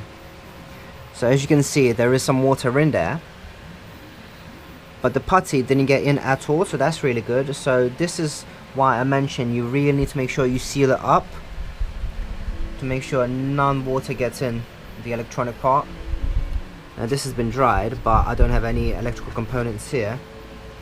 This, I just have a switch and some battery pins, so there's no capacitors that could actually damage anything. But when I have all the electronics hooked up, which is the Bluetooth receivers, all the LEDs, that may cause problems.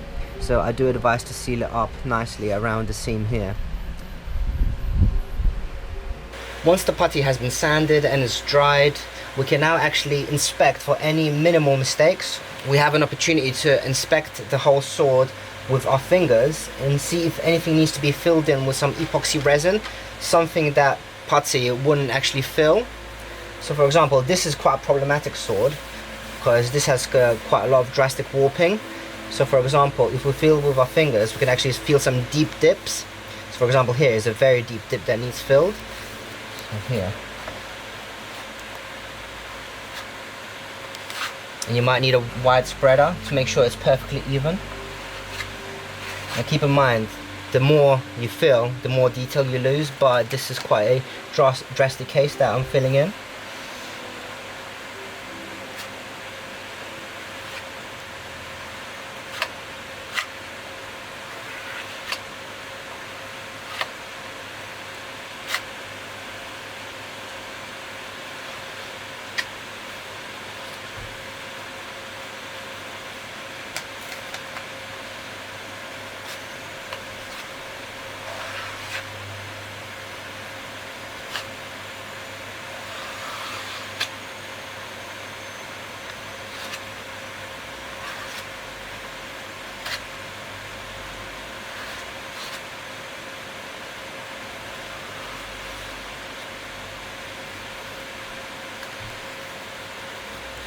But again, I'm focusing mainly on the seams because that's where the problems usually occur.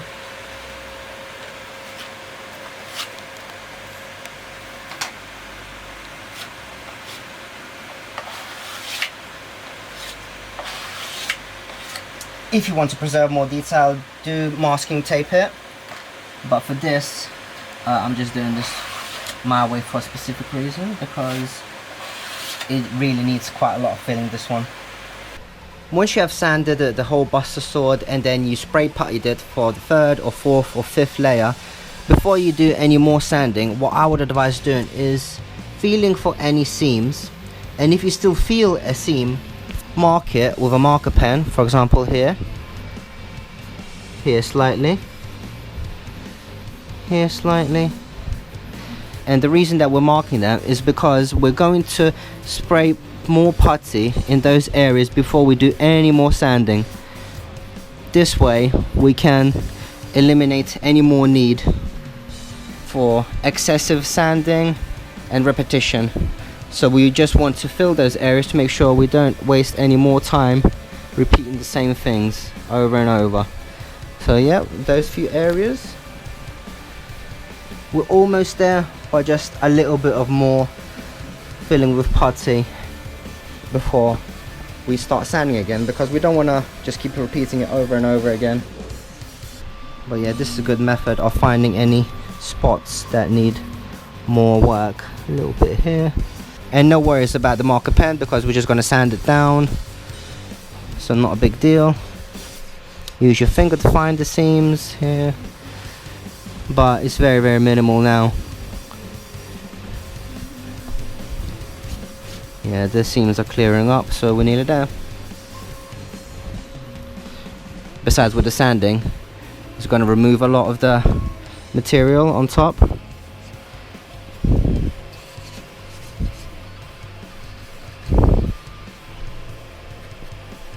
Yeah, that's pretty good. And check this side too.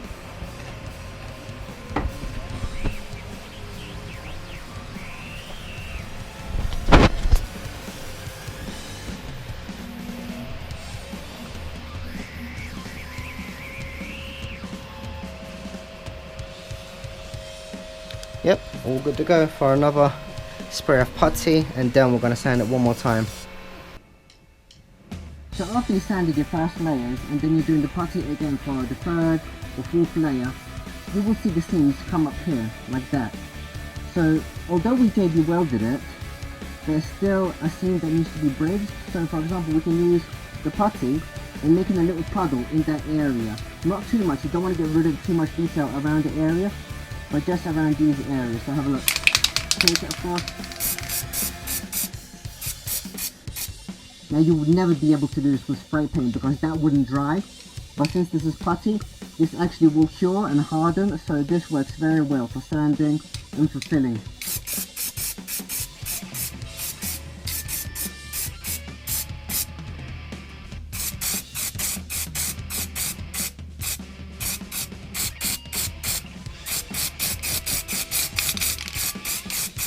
It's also better to do it on a flat surface with the sword laying down flat rather than on its side, because it will start dripping down like this. You know, that's good for that area.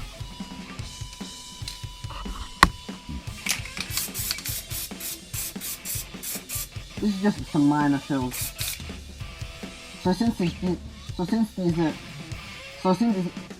these gaps are quite small, this is why I'm using just a sprayable putty rather than the JB Weld, because they're so minimal, it will just fill it in a few seconds with this.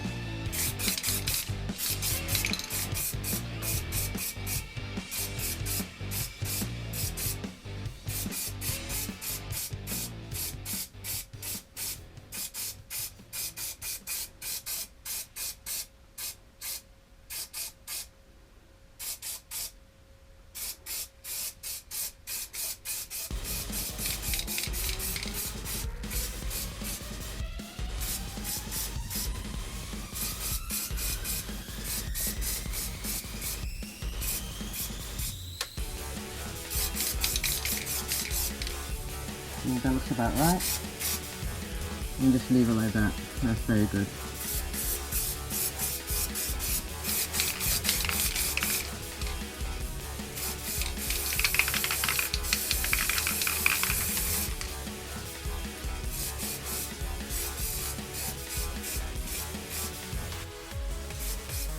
This next step is quite optional. After all the sprayable putty that you've been spraying onto the sword, you may have filled in some of the holes, some of the scratches, some of the bullet marks. So you can recover all that detail with a rotary tool, like a Dremel. And you can see here, I have a very thin bit. So I'm just going to go through every single scratch gently until I recover some of the detail. It's not necessary, the detail is still there, but I want it very prominent, so this is why I'm doing it. You don't have to do it, this might be enough detail, but if you want it really nice and sharp, then you can do this.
Ugh, it's so tiring.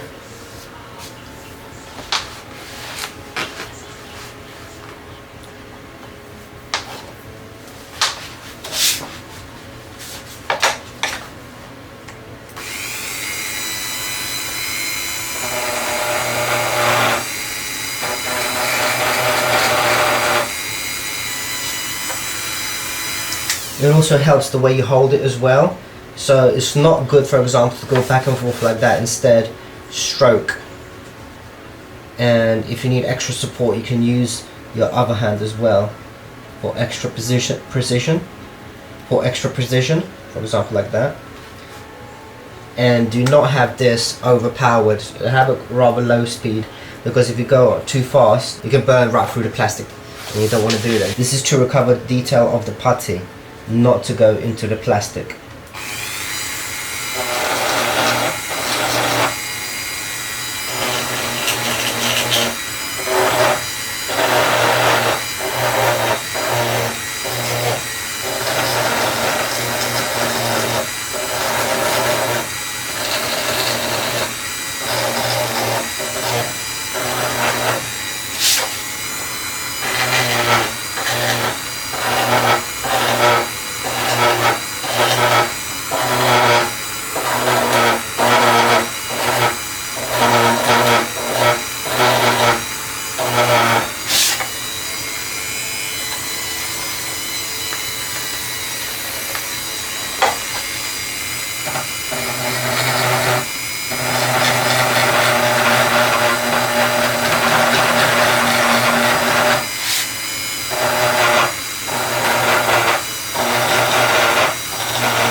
Tiring.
I'm going to give myself a break because this is killing my hand. Look at that.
This is so tiring.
I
think that will do. Okay, so when you're happy with the shape of the sword, the seams are almost indistinguishable. Now you can see this, but I know that this is smooth, so it shouldn't come out in the paint. All the seams are pretty much gone. It's smooth, it's sanded the way you want it. You can move on to the paint. Now before you do that, I would advise giving it a nice clean with a cloth, and then it needs to be bone dry. So what I do is just use the dust blower. You don't really need this, but it just makes sure gets all the dirt, all the water, all the liquid, gets out of everything.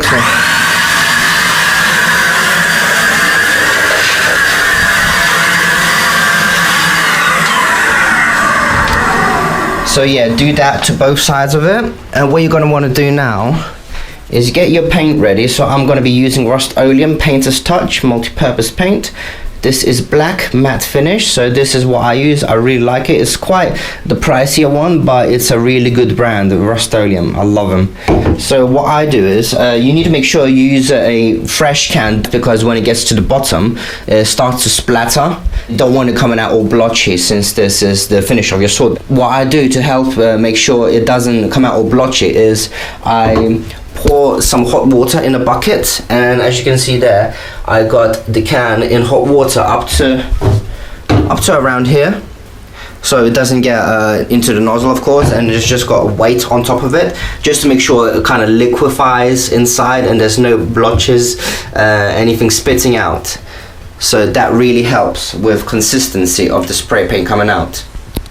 An important note, for this area where you have the electronics underneath, you can either take the lid off and mask the electronics around it if you want to get all these bits painted black, or you can just continue doing the way you were doing it before with the lid over and just keep spraying it. But the problem there is you might not get all this inside areas, so I do advise removing the lid at this point and masking up all the electronic areas with masking tape. So for this process, I really advise you go outside, go in a dust-free environment. In a loft, for example, there's going to be a lot of dust that's going to catch on, because the paint obviously is sticky, so any dust will catch onto the paint and it will grab onto it and it will just stick, and it's going to be really hard to remove. So yeah, I do advise doing it in a dust-free environment like outside, but to be honest, even outside you're going to get some bugs flying into it, so it may get stuck, but this is the best I have, so I'm just going to wear it outside. I do recommend you get someone to help you with this, because this is a massive prop and it's going to be really hard to maneuver yourself around it, getting all the bits to spray yourself. But as I'm doing this myself, I'm just going to do it the way I usually do it. You could also use a clamp as well. That's really handy if you've got a vise. That really helps. So the way I do it is I mount it to the handle, because the handle is a bit thicker. It's got a thicker density than the other parts. So you could vise it up like this, and then you could just move around it, so that makes it much easier. And also, since you're working with aerosols, the particles that may travel into you, I do advise wearing a mask, but the way I do it, I'm just doing it outside. I'm just going to do it the way I usually do it. So yeah, I do advise a mask.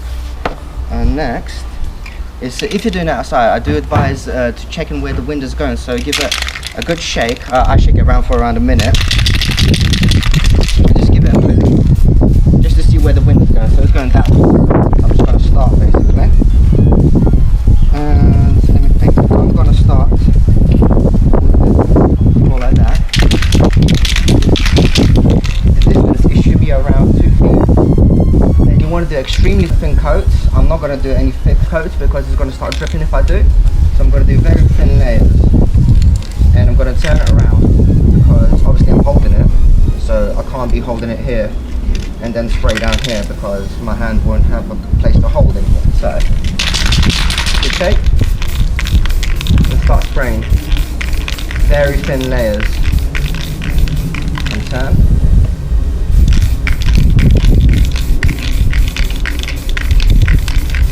You don't want to go for speed, you just want to go for consistency. That's the most important thing.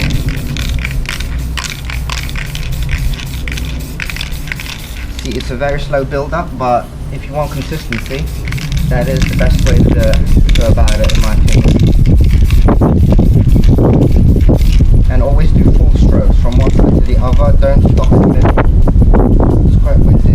It's really difficult if you're on a windy day, so do wait for a still day, or if you have a dust environment like indoors, or like a tent inside, like a spray booth, that's great, but I don't, so just wait for what I've got.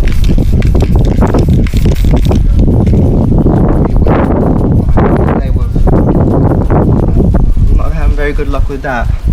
I'm just looking for a way to spray. It's quite difficult for you to see as well.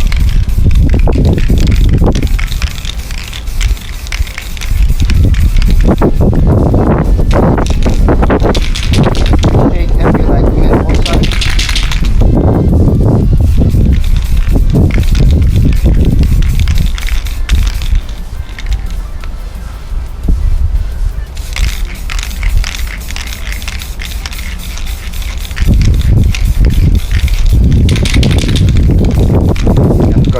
extremely thin layer,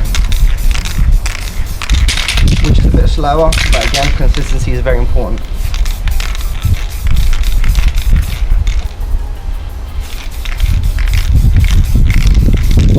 Because that is the best way to achieve a matte look. Because if you go for a thick coat straight away, it will be very glossy and it will start to drip.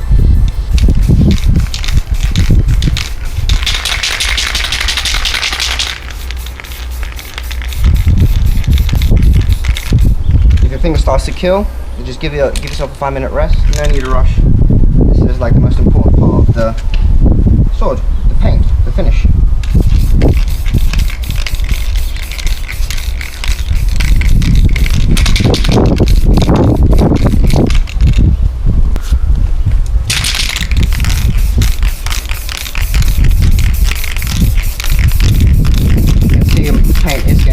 I'm getting a bit closer to it. It's because I'm doing such quick passes, just to make sure there's no blotchiness or any inconsistencies.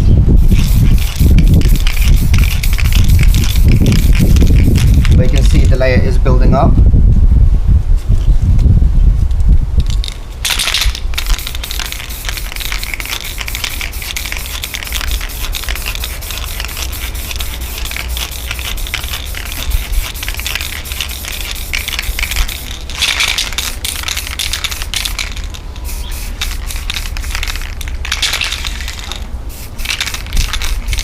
To be honest, for the first layer, I'm going to leave it at that, like this side. So I'm just going to move my way down.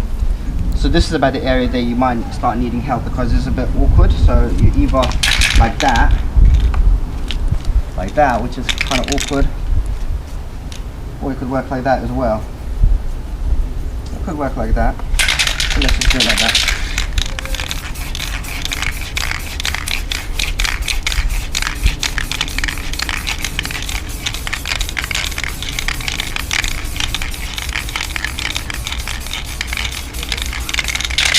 Keep shaking it, don't forget that.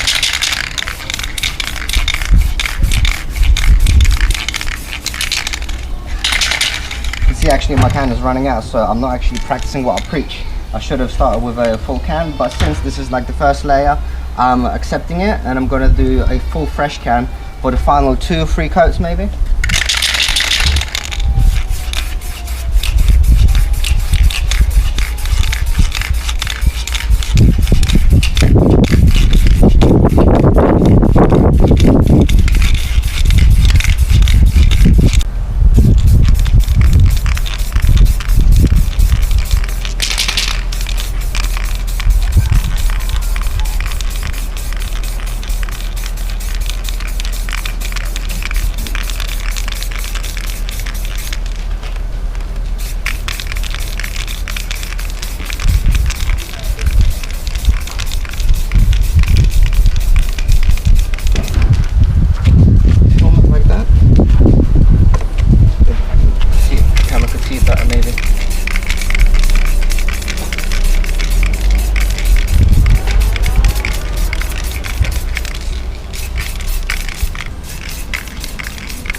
Become much more solid now.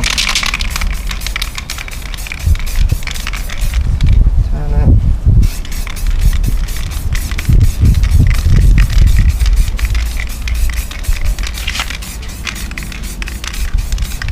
Don't do the handle until the last area, these bits, because it's going to become really hard to handle.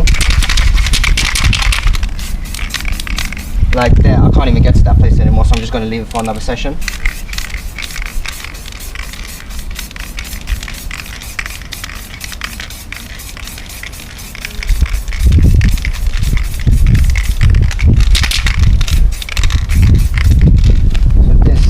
Quite careful with how you spray this. I do advise giving yourself some distance again.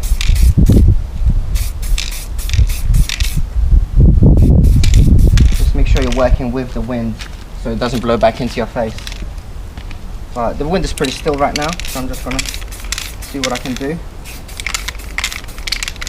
You shouldn't really be going up and down because it's gonna leave inconsistent blotches maybe. So you need to be rather careful.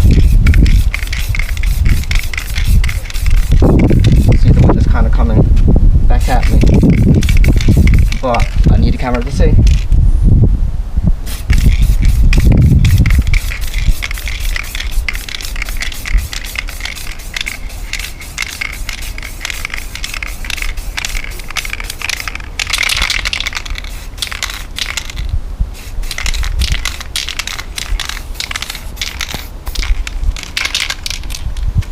Going pretty well.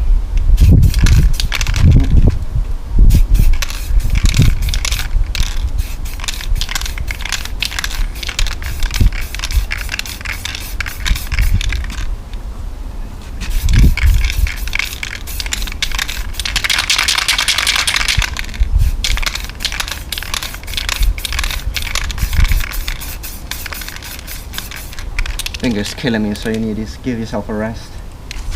But I do want to get the complete sword done, at least one coat.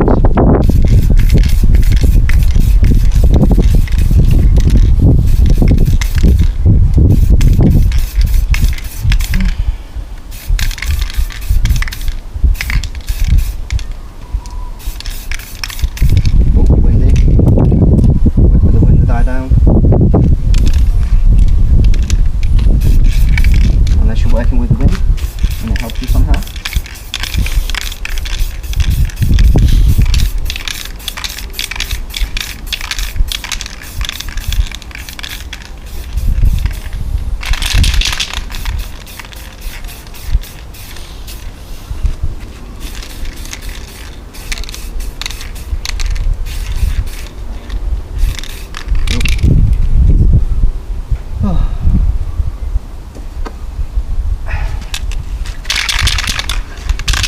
A bit easier to see the bottom like this, but again, this is where you might need another person to help you.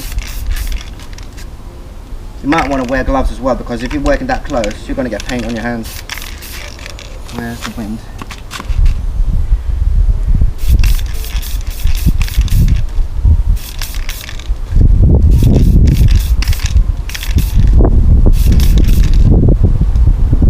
It's quite windy. Yeah, doing this one-handed. Not a good idea while it's windy as well.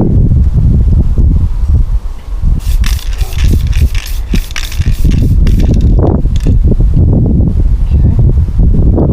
Be very careful with the tip if you're pointing it into the ground. You could also angle it slightly to help you reach.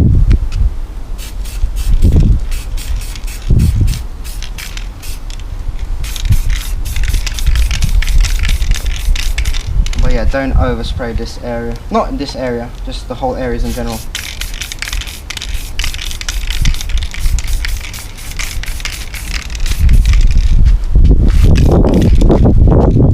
And I'm just going to do the pommel and just going to leave it at that for now.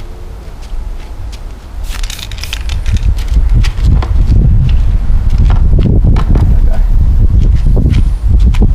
It's really sunny today.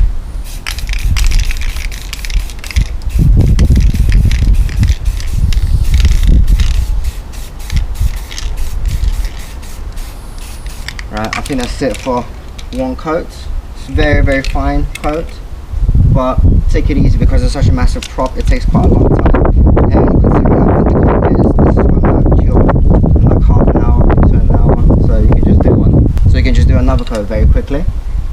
I have a mini vise. It's a Dremel multi-vise. It's very good, and obviously I'm not over pressuring this area. Well, these are rubber blocks as well, so it helps to make sure that this is intact and doesn't crack, because this is plastic after all, but this is much higher density than the rest of the blade. So yeah, this is a very trusty method that I use of storing it while the paint dries. It looks rather inconsistent now, but it will look really good once around 4 layers are done. So I'm just going to wait around an hour and just continue with the rest. But the whole process can take just one day really, just a few hours, since we're doing such thin coats, and then you leave it for around 24 hours to harden completely. So for painting the silver scratches, bullet holes in, I'm going to be using quite a few things. First of all, we're going to need a very fine brush. Then we're going to need a little cup, and I'm using for silver VHT Specialty Products Plate Finish Now this is almost like a plating silver, which is very, very good. And what I'm going to do is I'm going to spray this into the cup, obviously nowhere near the sword because this is spray paint, so it could actually get on top of it, so I need to be very careful how I spray it. So the way I'm going to spray it, let me just move the camera and just show you.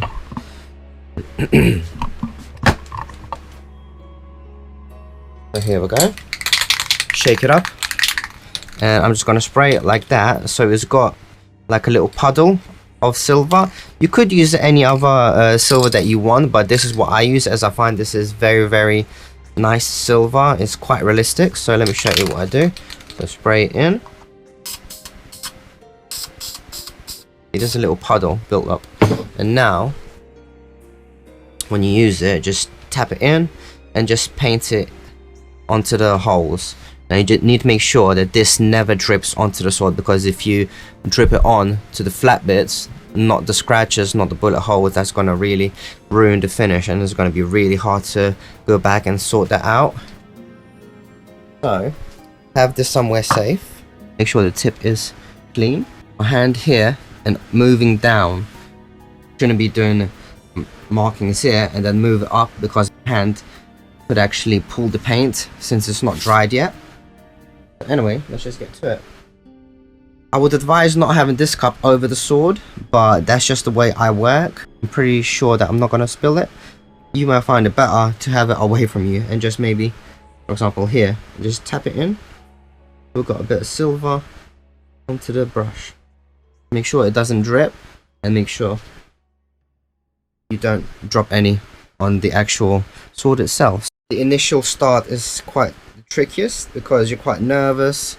Well, at least I am. I'm not really a painter, so I find this a bit nerve-wracking. And you're just going to start painting every single scratch mark, except the blade area itself, because we're going to use rub and buff on that area. But this is going to take quite a while.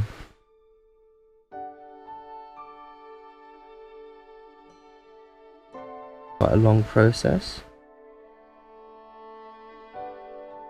And what you want to do when you get some of the silver is just round the brush off to make sure it's sharp and pointy, rather than turning into a block.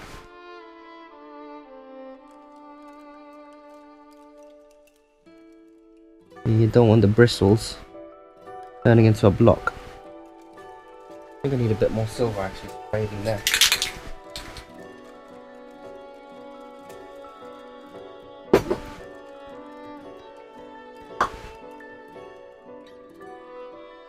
Make sure you don't have any of the silver going on your fingers, because that would actually touch the sword. You don't want that.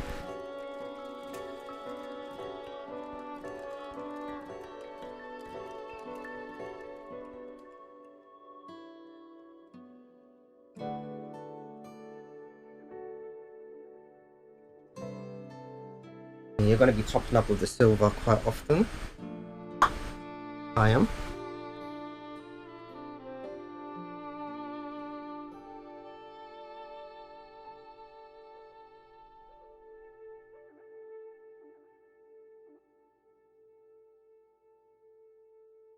Quite satisfying doing the deep holes, filling it up with.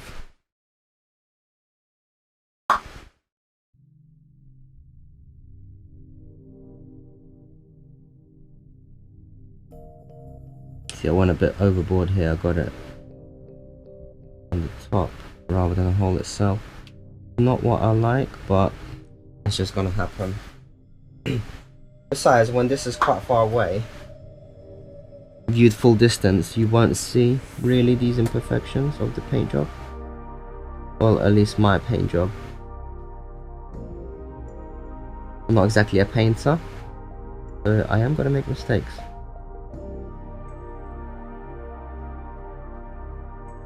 But this is a very long process, doing all these scratches, but it makes a massive difference with the look of the overall sword.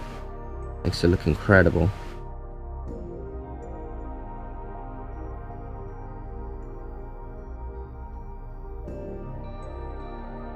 I mean, even with without the silver itself, the reflections of the holes, the shadows, look amazing. Now see, I got a bit of too much paint here, so I'm just going to do a deeper hole just to get rid of that excess drip.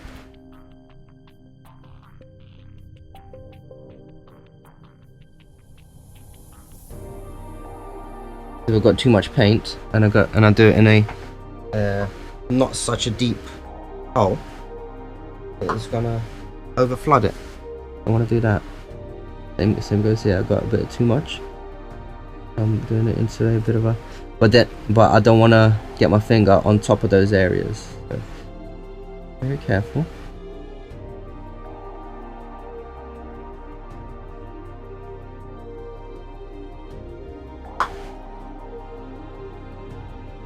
Yeah, again, I got a bit too much paint. Let's do the bigger holes.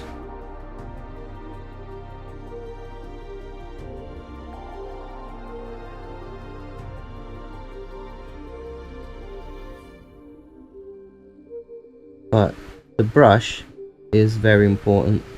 You do not want a blocky brush, I'll show you. You do not want to paint with something like this. Look at that. You do not want to paint with this one. It's all blocky and you won't get into the grooves.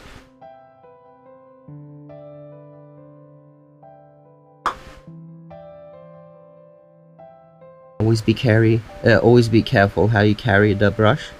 You don't want it dripping.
You can see I'm going back over some holes sometimes, just to make sure that it's cleanly filled.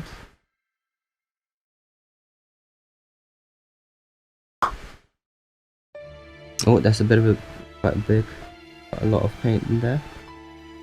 I'm just going to spread it out first.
Oh, that's a big drop.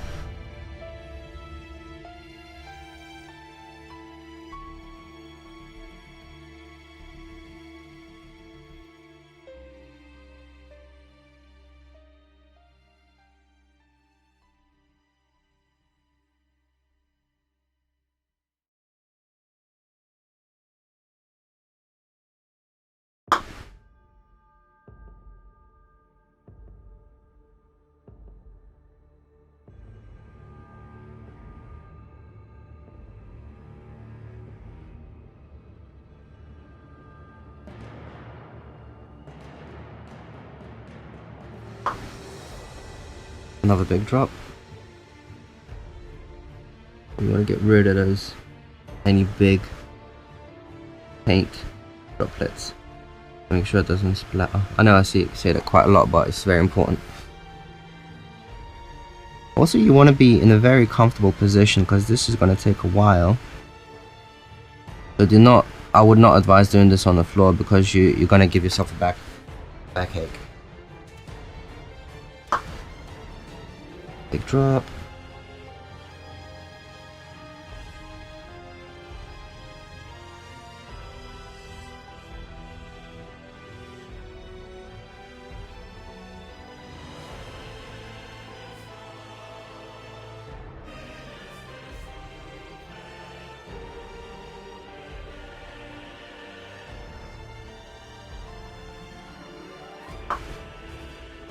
Another big drop. I can't help myself with the big drops.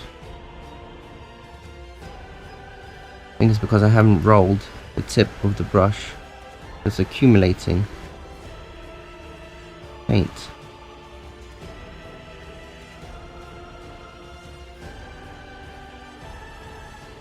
Yeah. Oh. Oh.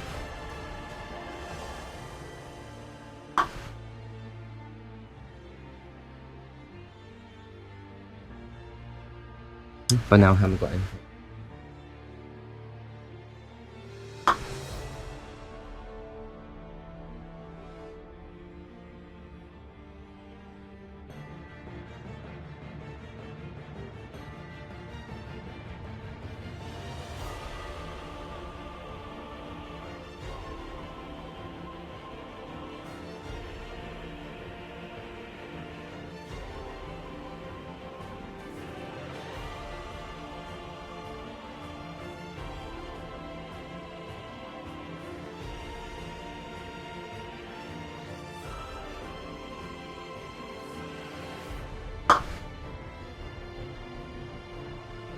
Again, check your fingers, make sure they don't touch the blade itself, flat area that you're resting your hands on.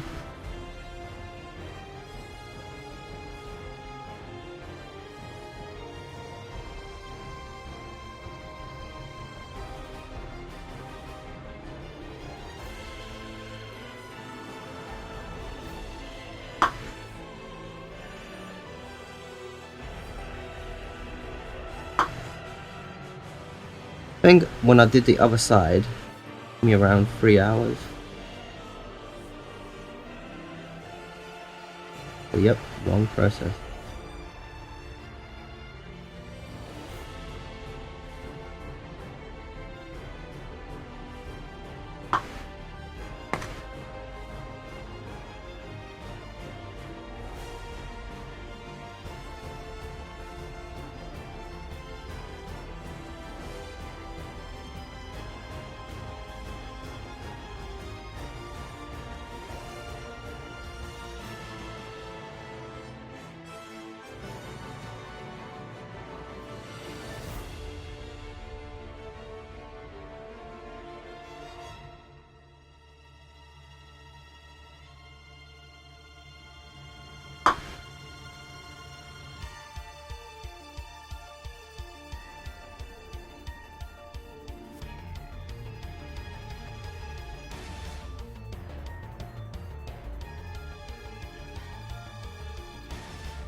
I'm just painting in basically any hole that I see. Make it look like paintwork has been scratched off and reveal the metal underneath of the Buster Sword.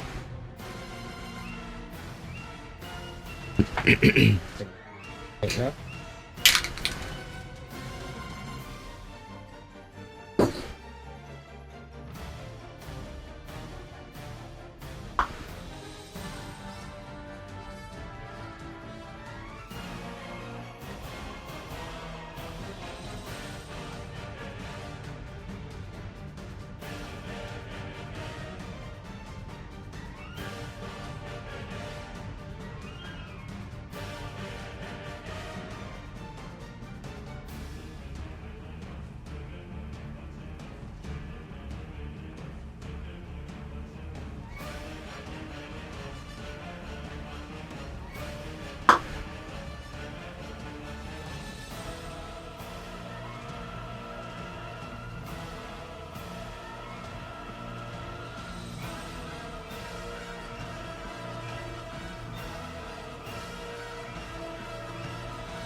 was a bit too much.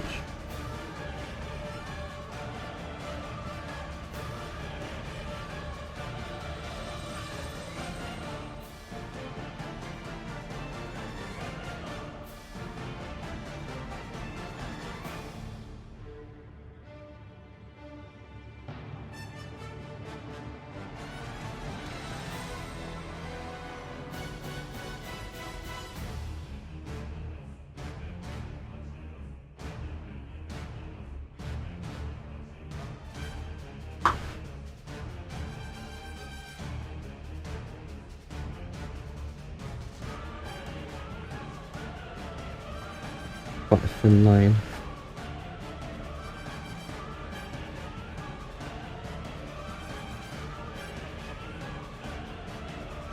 In my brush,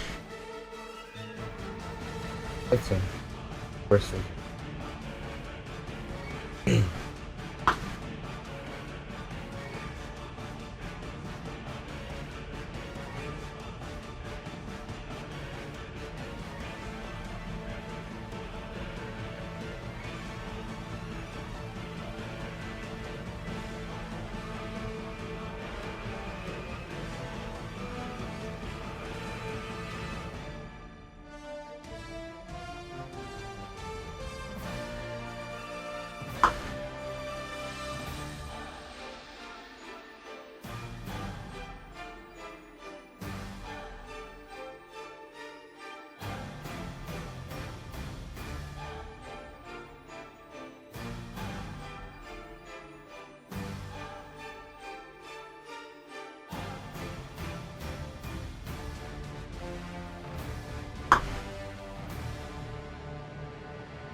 Quite satisfying doing these big holes because it becomes really shiny.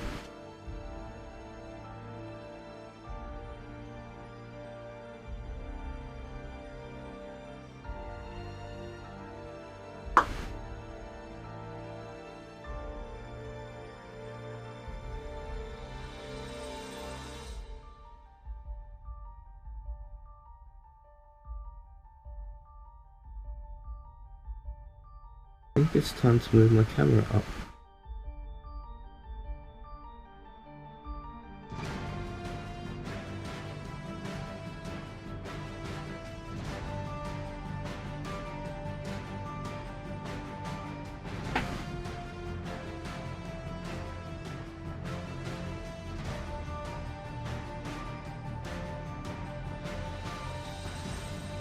On my camera, I'm gonna move the sword up.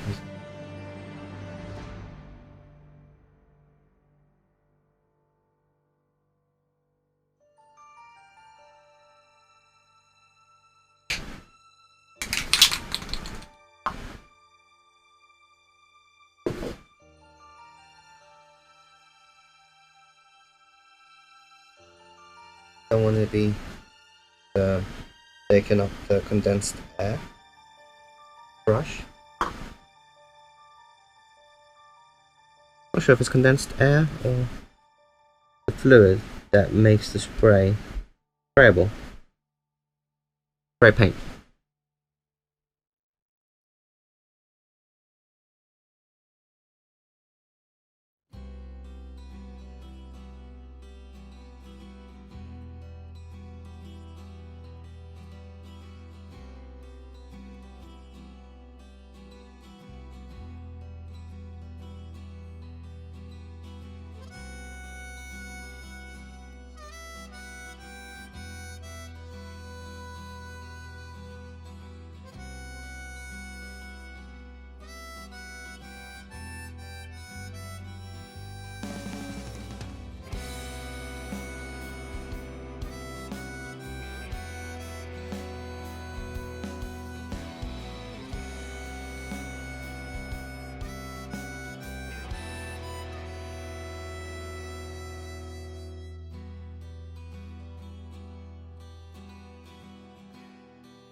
Drifting along, floating up high, time after time, and there you'd be, shining brightly, your smiling face to guide my way.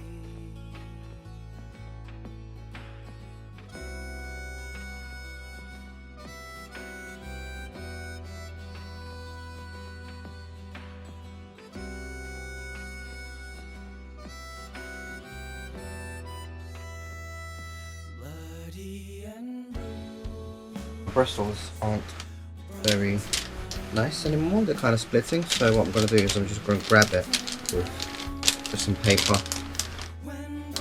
fold it, just do that, just pulls off any strays. Reach out to me, heal every wound, and make me whole. Was it all a dream? Will I never know?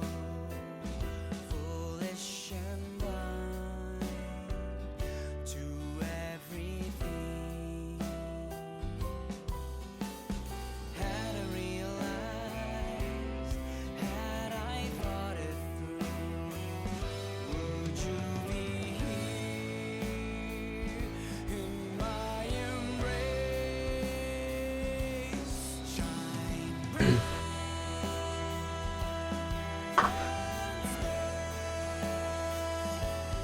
Guide me Quite a fat drop.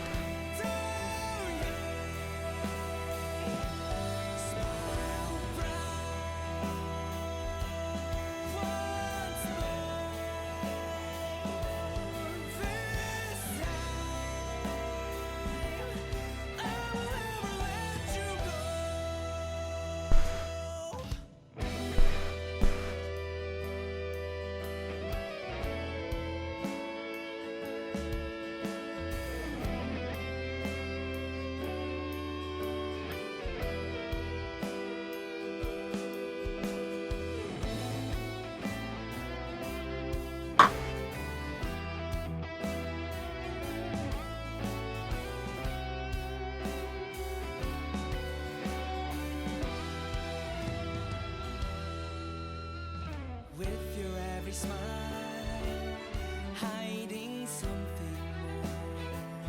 Dark mysteries lurking beneath. But I was consumed with this emptiness, this selfishness, this void to fill. Hear me once more.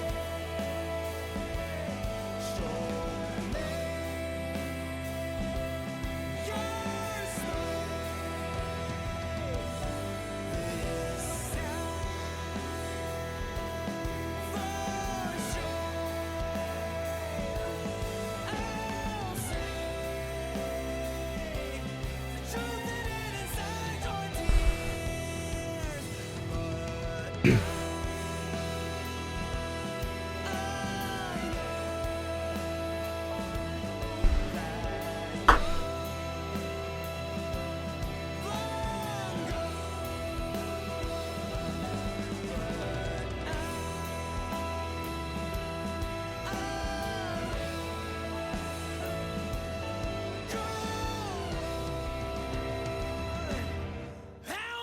and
There we go.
Got hair on it.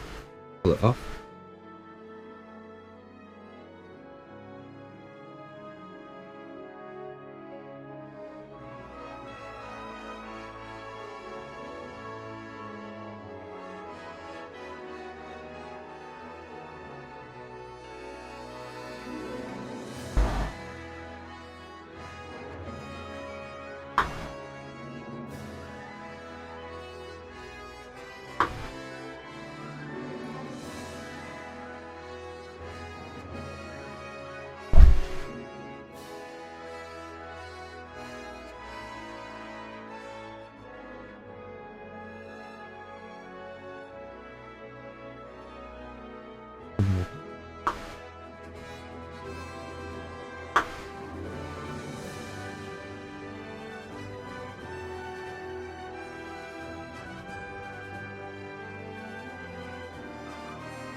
Brush keeps splitting. Quite annoying. Because it's not a fine point anymore.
Oh, that's too much.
There's this bristle sticking out.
I'm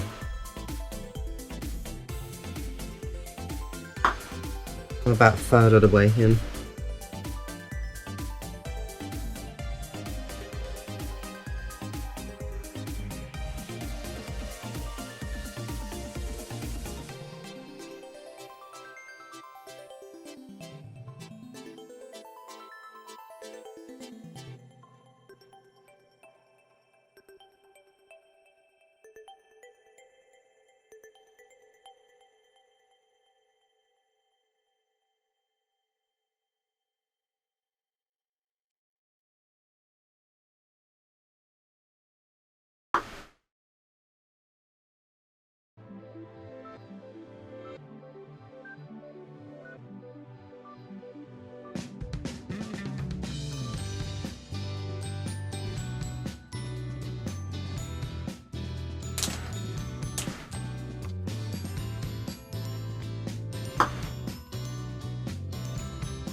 Just gave the bristles a trim.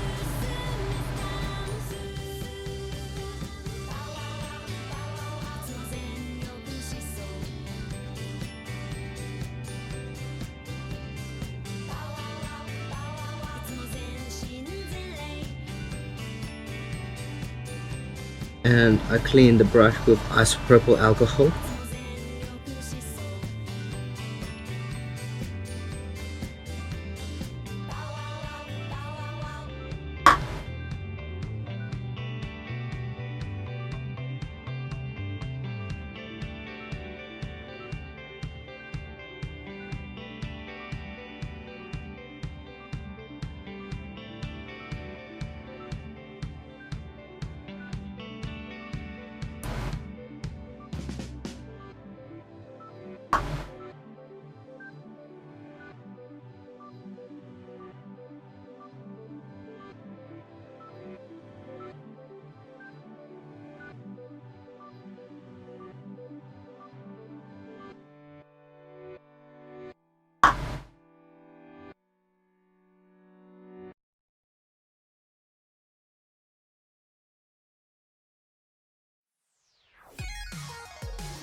Yeah, with the brush clean with our sprayable alcohol, it flows so much nicer now. It doesn't seem to struggle with the strokes.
Uh-oh, big drop.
He's a good boy who never stops. Keep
His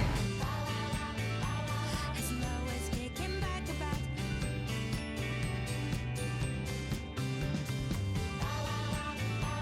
He's a good boy who never stops.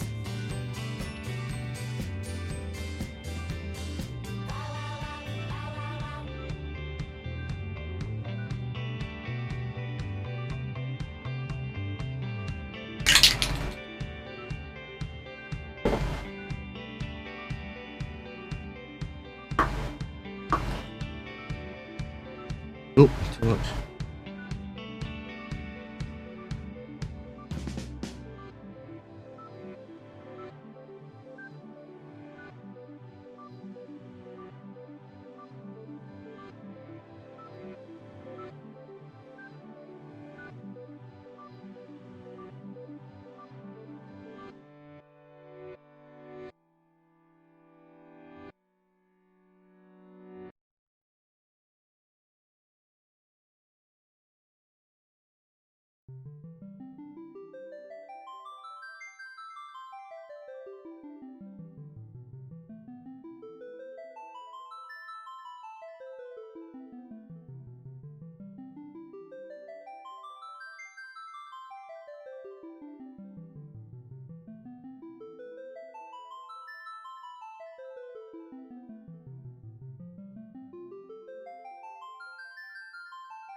think I'm halfway there now.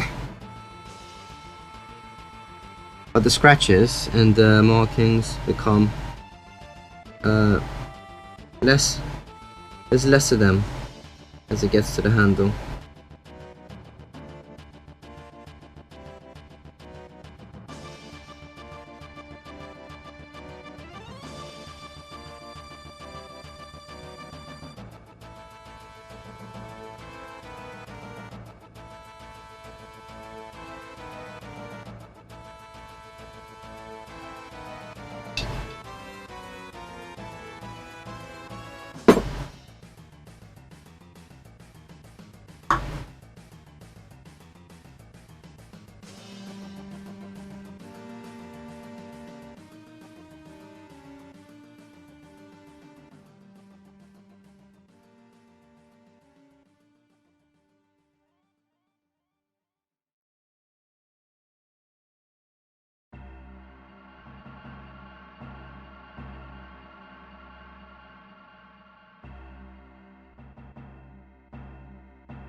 When we get to this bit though, it gets a bit more interesting because there's a variety of different surfaces. It gets a bit more interesting than it currently is because it's just a flat surface at the moment. A bit boring.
When we get to this bit, as we start to get to this bit, it gets much more interesting. So it feels it's like the time gets feels like things speed up a bit. You actually see what I'm doing like that? No.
It's quite a thin line, this.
This line needs to continue down.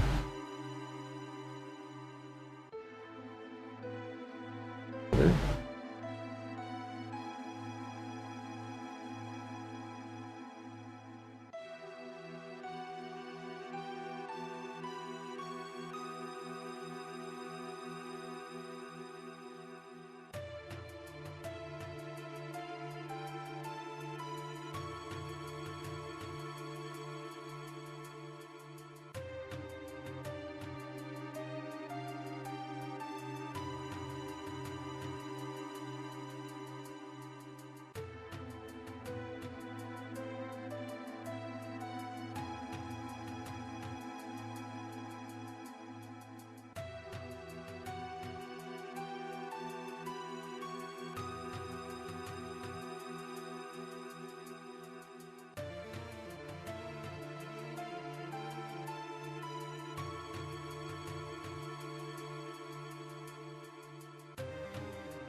So if there's too much, for example, like here, I'm just dipping it in once the brush feels a bit dry, just to get it out of here and just relocate the paint to a different section.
Rob?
I don't like that.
Okay, so now we got the guard left and the back of the sword, this area.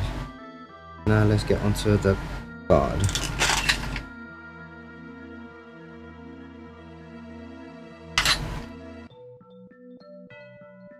So where should I start? Start up top? Yeah, okay, let's start that. Oh, I've got quite a big blob. Yeah, that's a bit.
You can see how I rest my hand, my painting hand, on my other hand.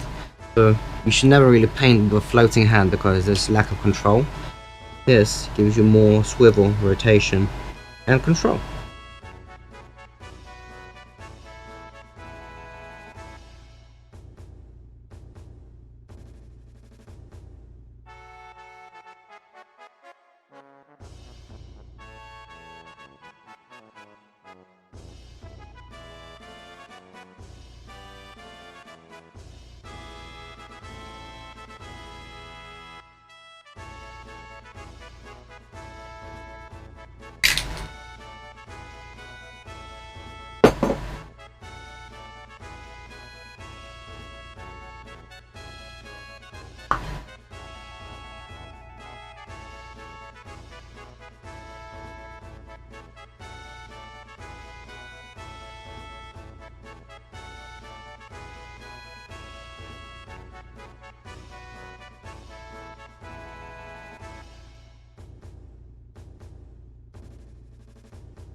Sorry about that.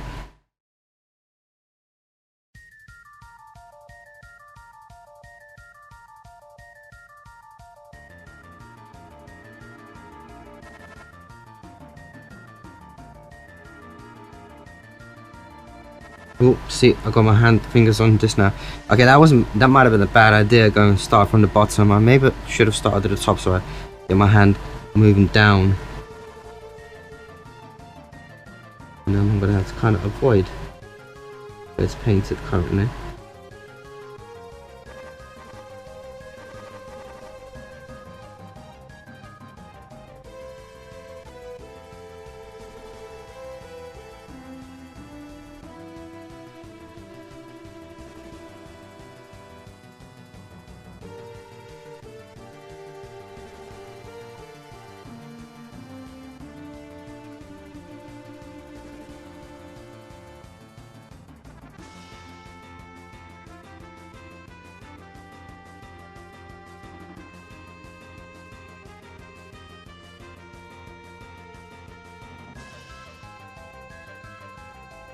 Ooh, that's quite a lot.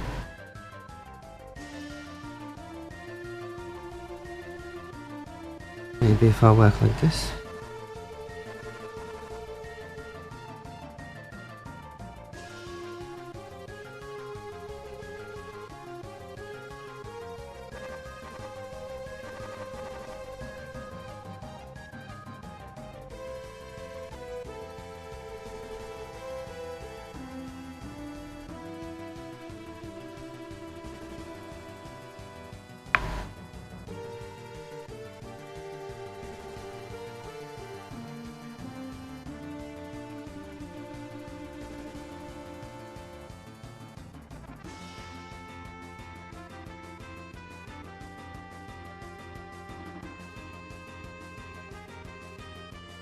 Quite a nice line, this one.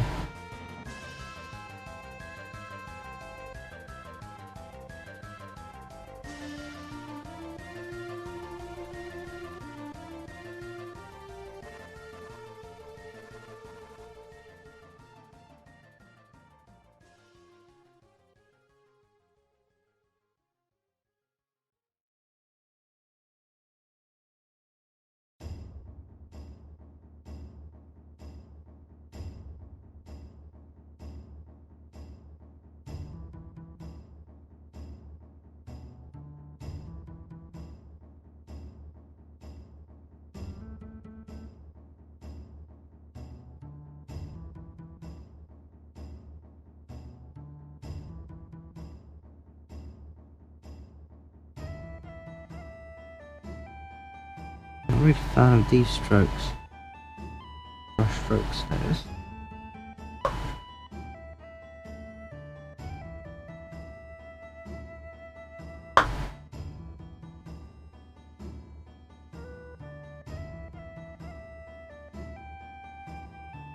See, I'm starting at the middle of the line because I have excess paint I'm trying to get rid of.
Oh, I don't like that.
Nice lines there.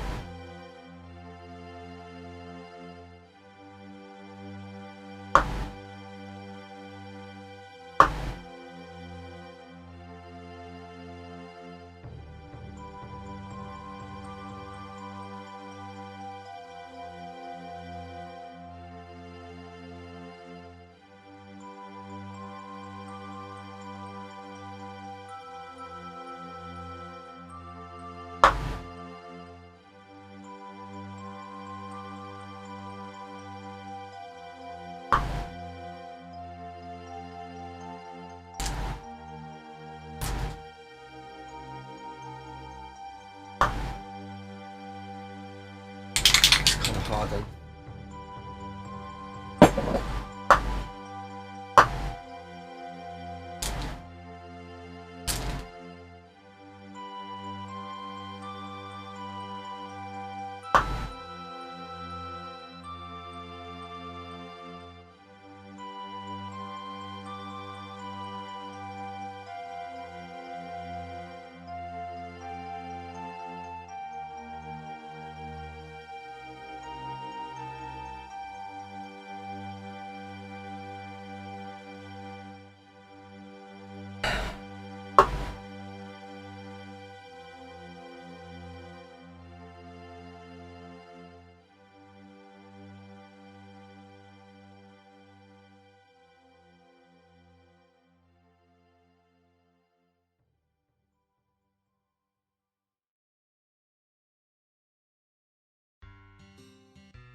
quite difficult this because my hand isn't really resting on anything.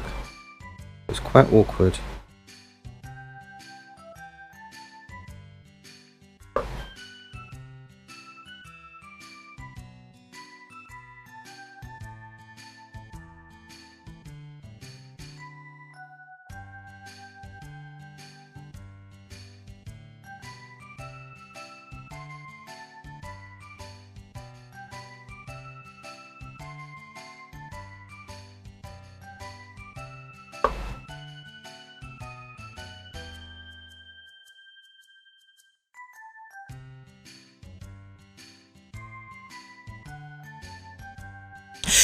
Fuck me.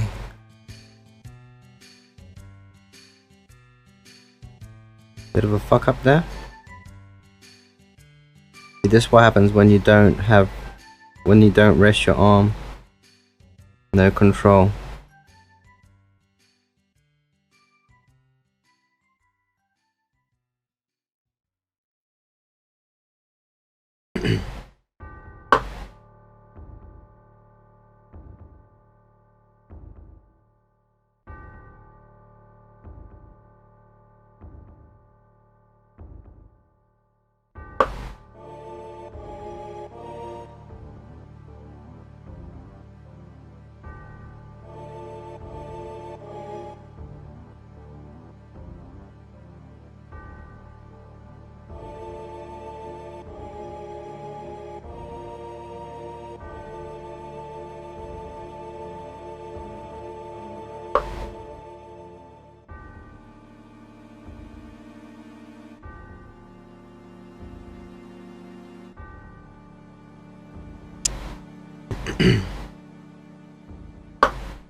I should yeah,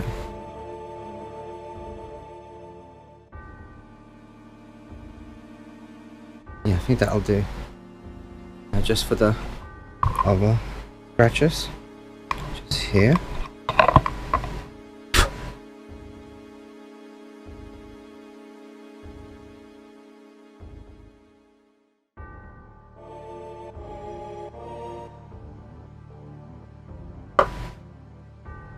Too much.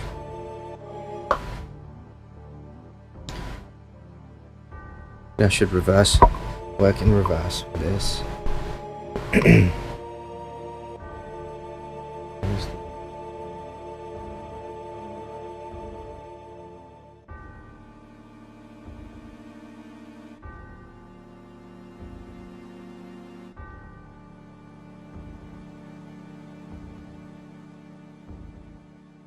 Okay, that's good. Next one.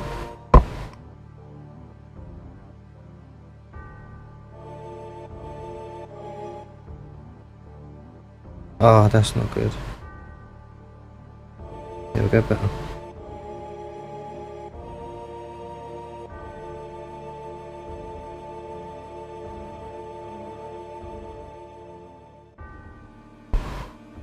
It's very, very thin strokes, these ones. Oh yeah, that's not thin at all.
think what to do.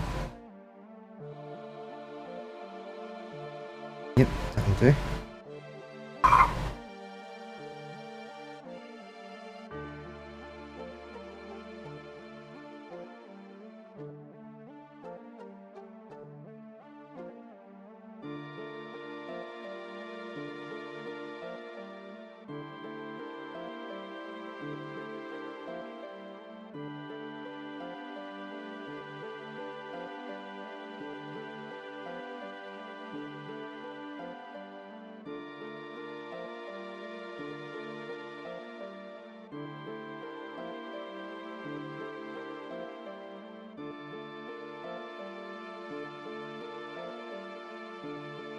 It's a bit wide, I don't like that.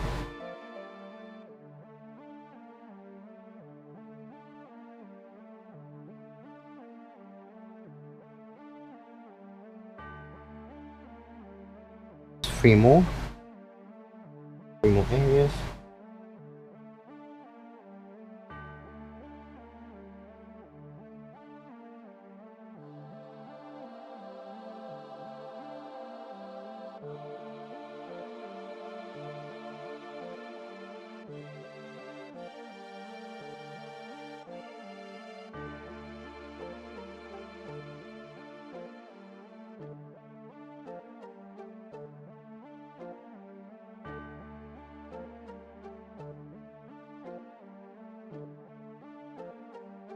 I should leave it like that, otherwise it will start getting really thick, which is not what I want.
I think that's it.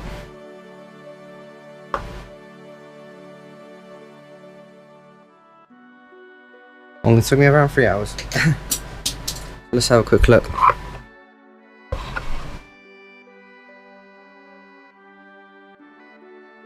Looks pretty damn good.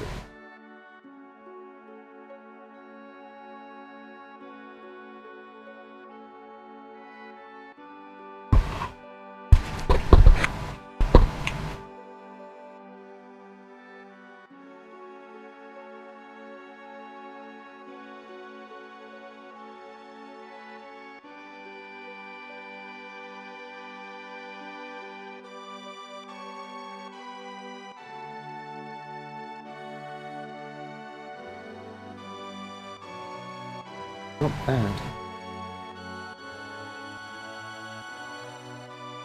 Next step, for the edge of the blade, we're going to be using a few different things. So we're going to first of all get some masking tape.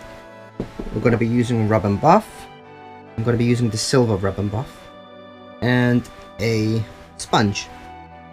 First of all, we want to mask off the area that we will not be touching, which is this area, the tip, and of course base here. So let's start off with, I'm going to start off with the easy part, the center.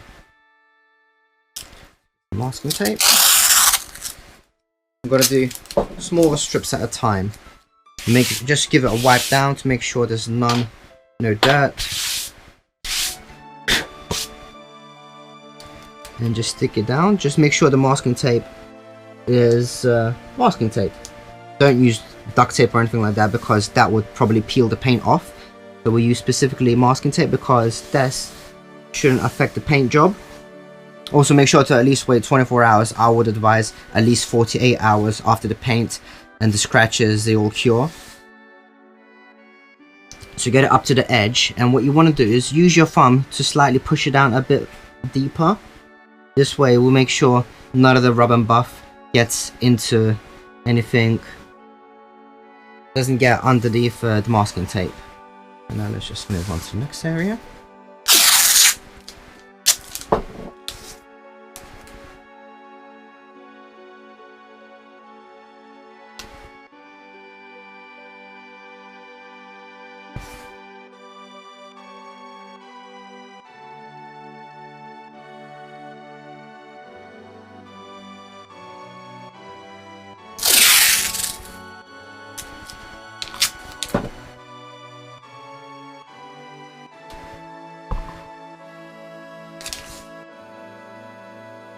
We just follow the line.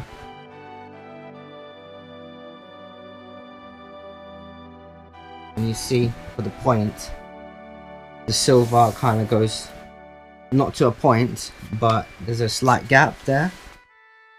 You can see there is around 0.5 mil that we actually go down, if that makes sense. But yeah, don't wrap it around the other edge, just leave it like this for a moment, because we will be masking both other sides before we start the actual rub and buffing. As you see, using my thumb to just push it in, make sure it's a good contact.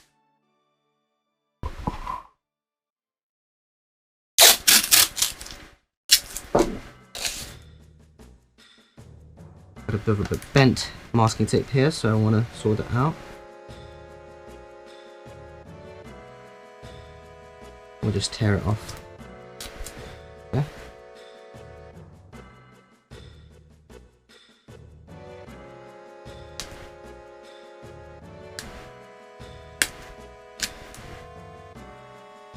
Now obviously you should be a bit more careful handling this tape, because although it's masking tape and it isn't designed to peel paint off, you still want to be a bit more gentle with it.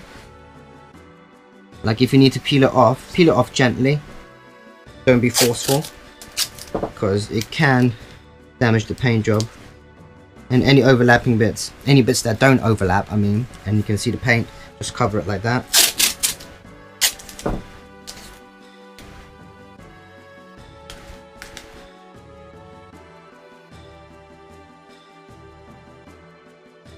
We get a bit tricky here because we've got some folds.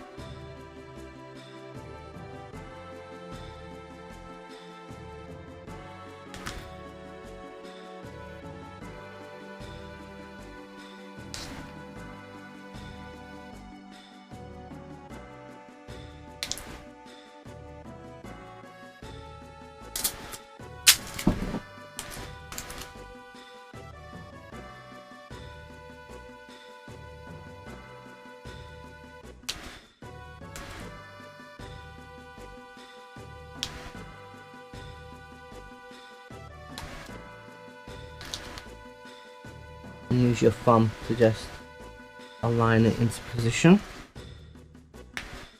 And if you use something sharper, just be very gentle to not scratch it, of course.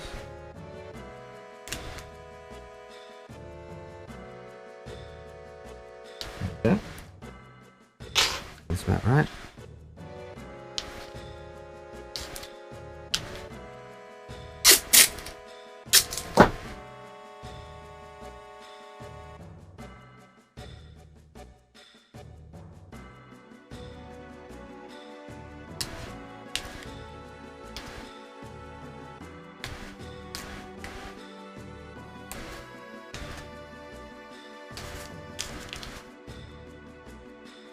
I'm going to cover this area up a bit more, just make sure nothing goes onto the actual paint job.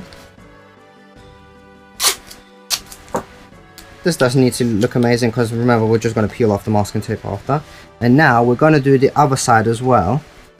It just makes it easier to do both sides at once. And again, give it a gentle wipe down with your hands maybe.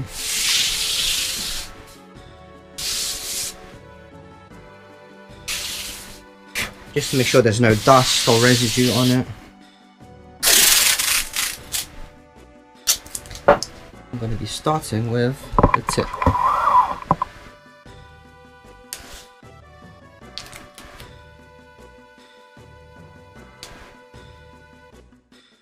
I'm just joining it to the other side.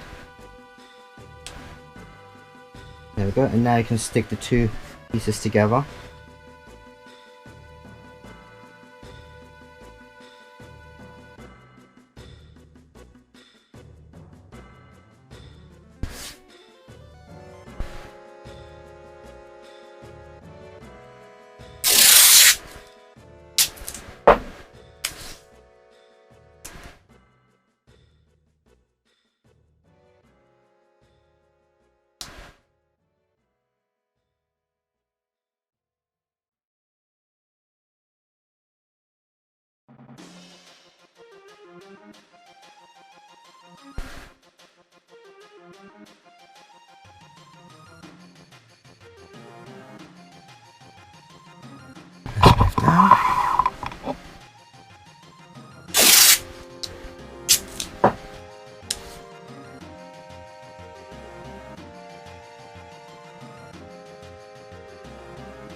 Going to use smaller bits for this bit, as it's quite precise, this area.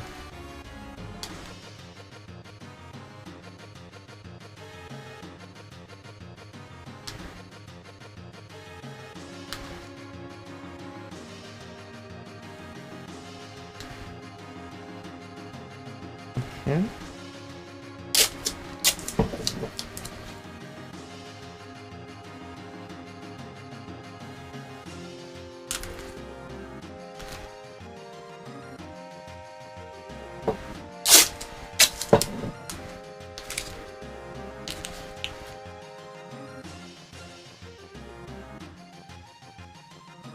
Just make sure the masking tape doesn't cover the areas that you do need to paint.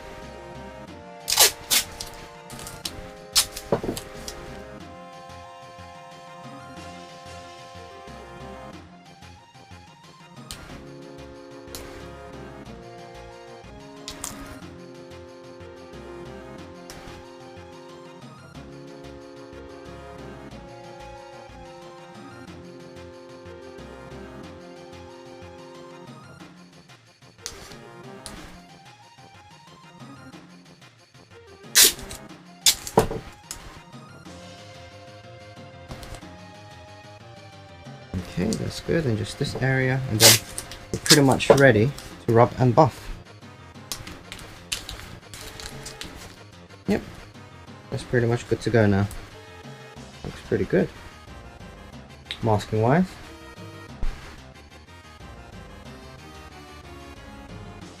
On to the next step. So I have a piece of paper here that we're just going to put the rub and buff on. And we only want to use a very, very small, tiny bit. Look how much I'm going to use. A tiny piece. That's a bit too much, actually. And what we're going to want to do is get the sponge and rub it. Now we want to rub it out until it's very, very fine we don't want a lot on the sponge at all. And you need to be very careful. You can see these actually pores, these particles of the rubber buff. So you don't want to touch it. If it gets on the black surface itself, do not touch it. What you want to do is blow it off, otherwise you will smear it. Yeah, so but for now, since it's going on the blade itself, that's fine. So anyway, we've got some on here, and we want to follow the grain pattern. So when a blade is sanded, for example, to get the sharp edge, it is sanded like that. It's not sanded back and forth, it's sanded like that. So we're going to follow that grain pattern, that sanding pattern. I'm just going to do this, and I am not going to paint up to the edge. I'll leave that till we got it all, until we have it on the whole blade. I'm not going to push sponge into the plastic, into the edge hard. I do not want to do that. It's because I want the scratches, the sword marks, I want them to remain black. Now you may want them to be silver like the rest of the blade. Now it's up to you, so you might want to push harder, but for me, I want them black because I like the contrast. So this is why I'm not pushing sponge in hard. Also, make sure not to touch the black area with your hands, because particles of the rubber buff might actually get on your hands. I know for me it does, so this is why I don't touch it. And then if I do need to handle it, I'm going to wash my hands first. If you want to speed up the process, you can start rubbing it back and forth. Just make sure you follow the sanding pattern.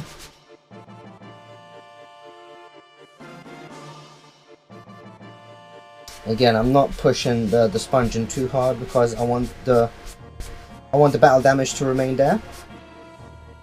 As in, I want it to remain black. But now, I can handle this area, since that needs to be silver. Also, my blade, as you can see, it's on my bed actually, it's on a quilt, so it doesn't exactly get damaged, but you want to make sure you don't get the silver on your bed, for example. So if you want, say, towel, for example, a bit more silver, pick it up, rub it in just to smooth out what's there, because I don't want a big blob on here.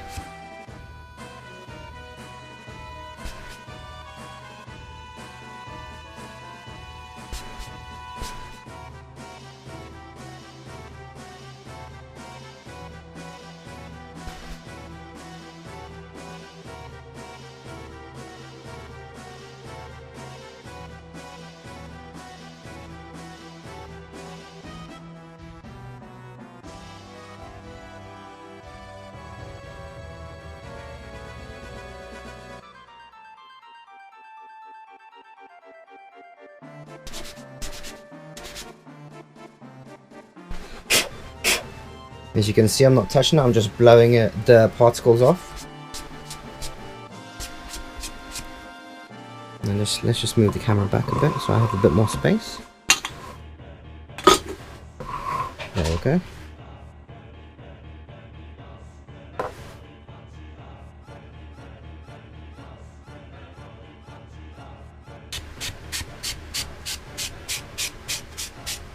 So the center of the blade where the sharp edge is, I want it to be pretty much one color for now. We're gonna do the battle damage on top, which is the black, and then the silver sparkles. You'll see what I mean a bit later on, but for now we're just doing the base coat, which is the silver.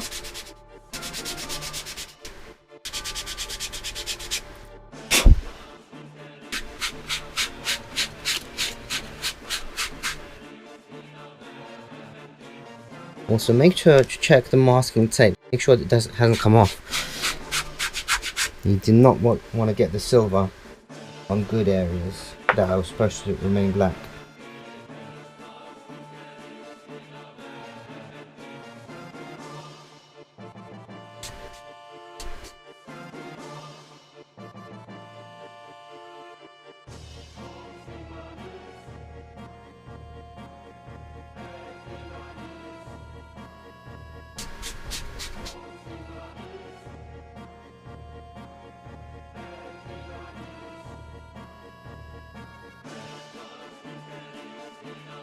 see where I'm going to start getting up to the edge.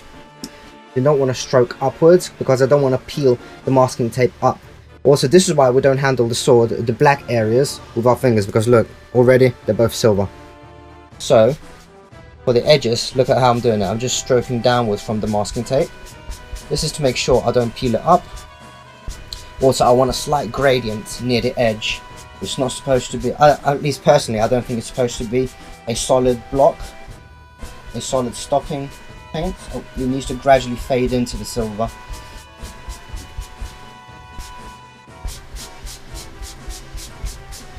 So I'm doing this with rather little silver.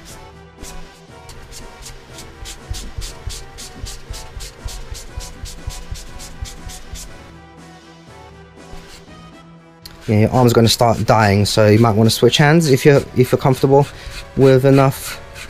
If you think you've got enough control with your left arm, or maybe you're lefty for all I know.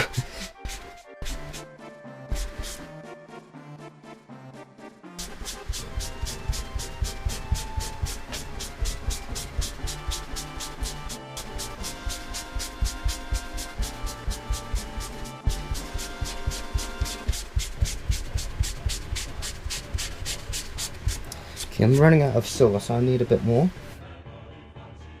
Let's pick it up from the paper. I think that's enough, to be honest. Yeah, I need a bit more. But now look, since we're being rather cautious here, you'll not go straight up to the edge.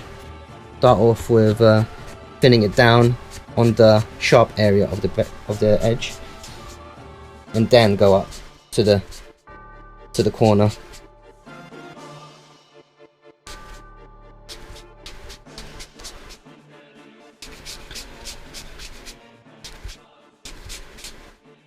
I'm just going to get it into the edge area.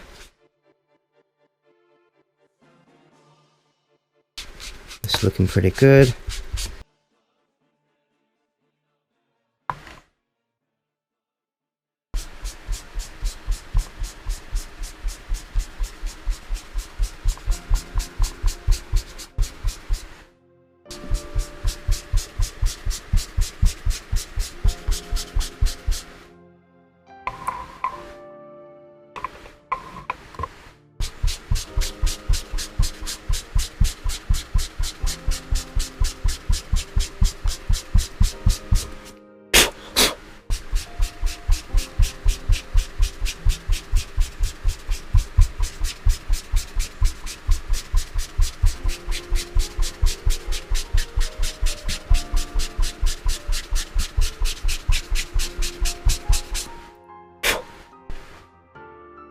Silver.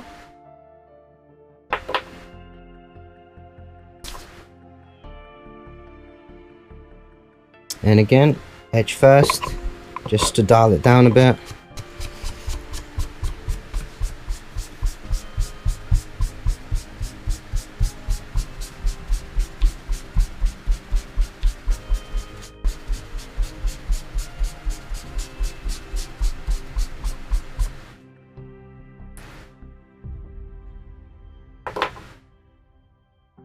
Eventually the sponge is going to start cracking and just cut off that area. That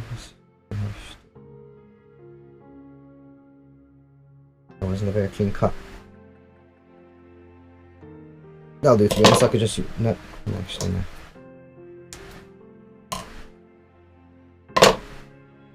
Just use the middle area, I guess now.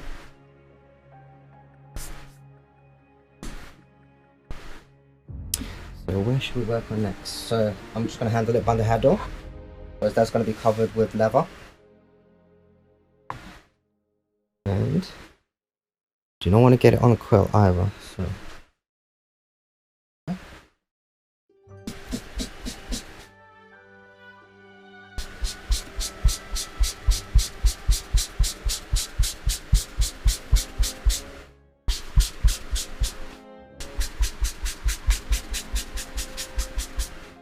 they need way more.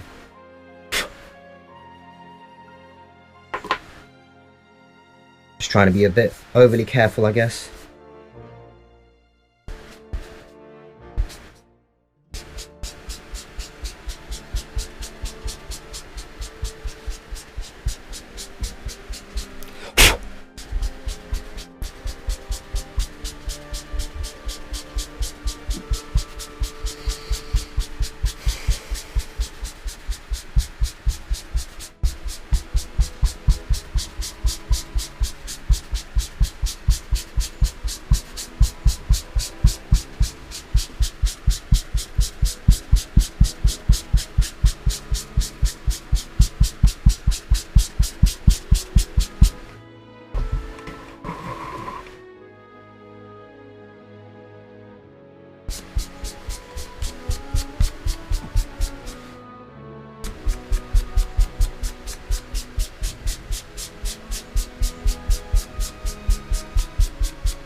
Put it on the wrong side.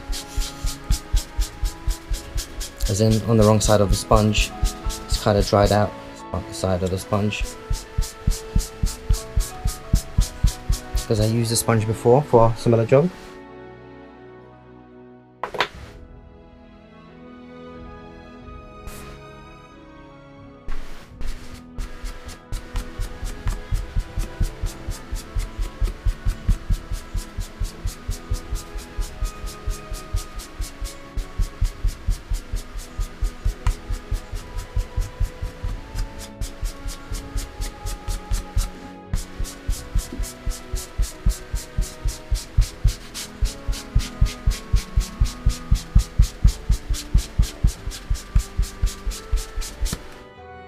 Oh, I'm starting to die.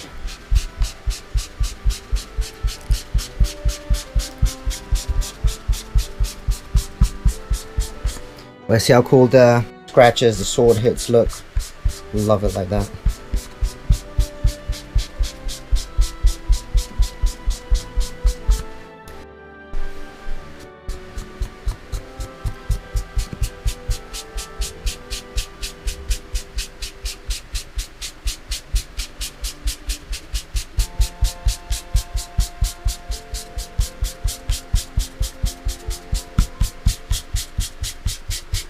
Also, we're not going to be peeling away the masking tape just yet. We're going to actually do the black and then silver edge markings first before we actually peel the masking tape off. So don't rush to take it off as soon as we're done with the rubbing wax.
Good enough? Let's have a quick look. Is that good enough to move on to the next step?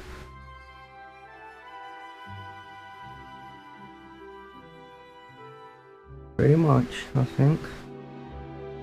Maybe some more here.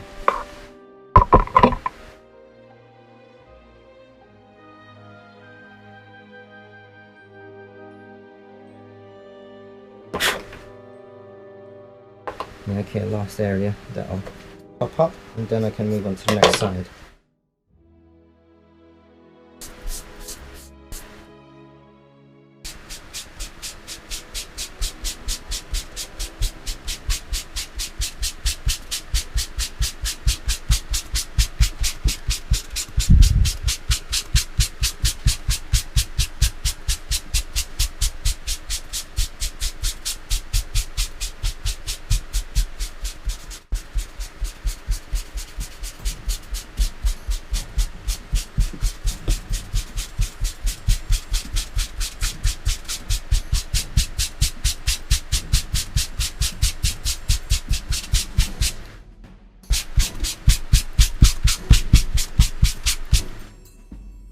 I think that'll do, yeah. So now, before we flip to the other side, look at the fingers. You definitely want to wash them before you flip the sword over. And before you do that, blow the black area just with your mouth. But see, it's coming undone. You need to be very careful.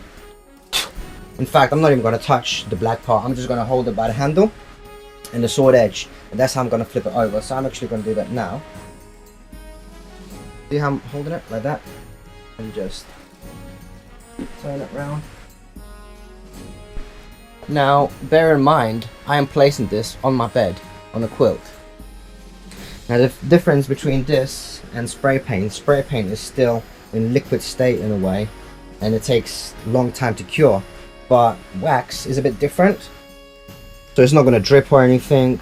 So I'm pretty happy with it going down on the quilt, as long as I'm not going to be rubbing the quilt obviously back and forth. So I can complete the other edge of the blade at the same time. I don't have to really wait for the wax to dry. You can if you want, maybe 24 hours, it's up to you, but I'm just going to do it straight away. And I'm going to repeat what I've done on the other side, but I'm not going to bother recording it because it's just exactly the same. This next part is completely optional. What I'm going to be doing is I'm going to be darkening the sharp edge of the blade to make it look even more weathered, like it's got residue from the objects that it hit, for example. Now if you want to see how this is going to look, I suggest you fast forward in the video, but it is the way I want to do it. And the way I'm going to do it is I'm going to use some spray paint and a fresh sponge, so I have it cut so it doesn't have any of the rubbing wax. And what you want to do is shake it up and just spray it. I'm going to be spraying it into my bin so I don't get anywhere. Just basically spray it on top of the sponge. So let me show you. I'm not sure you can see it here, but wait, you might be able to see it here. Just spray it onto it. I'm going to show you the way I do it. So just gently dab on to the edge. And as you get to the sharp point, and as you get to the corner here, you can see it. So as you get to the corner here, it slightly increases the amount it touches. It goes up slightly.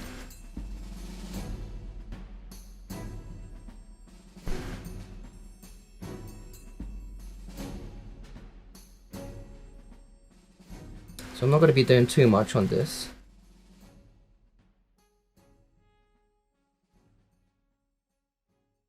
Especially near the hilt side, very minor on that area, and as increases as it gets to the top, to the corner here.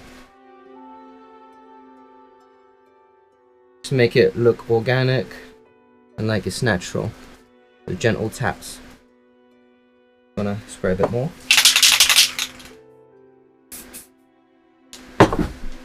And the first few tabs do it near the corner, because you don't want to have it spilled over here. You want very minor here, so just get off the excess on this area first. And here you can start dabbing a bit higher.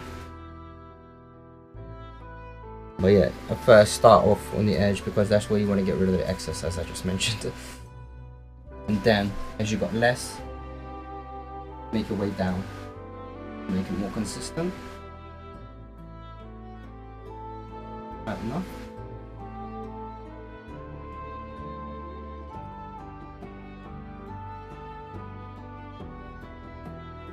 Okay.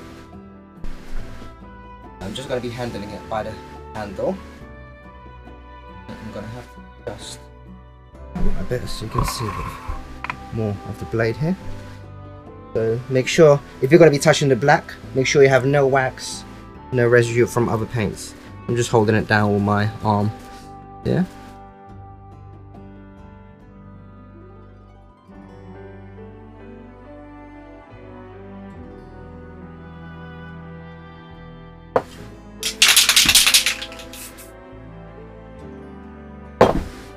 I'm just going to be increasing intensity slightly in this area. Now you see I've got a piece of paper here, because if you look at the reference pictures, it's got a nice line here where it blackens more on the tip side. So the way I do this is I get a piece of paper, get it to the corner, first corner up to the edge. Now I have paint, but this might peel slightly, but it's wet, so it shouldn't peel off and damage anything. So whilst this is freshly sprayed, I'm going to be dabbing it onto the sword, so we've got a nice line. Don't overdo it.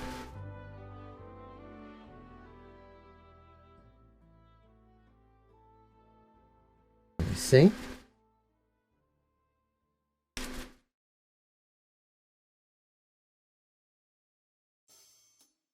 But this is all about that edge.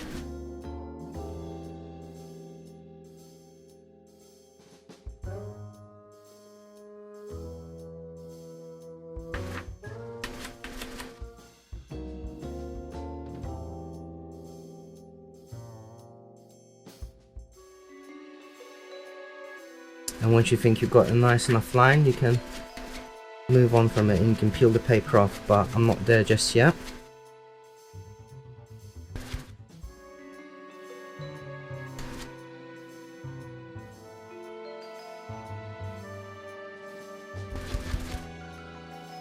I think I'm pretty much there. Gently. See? We've got a nice line.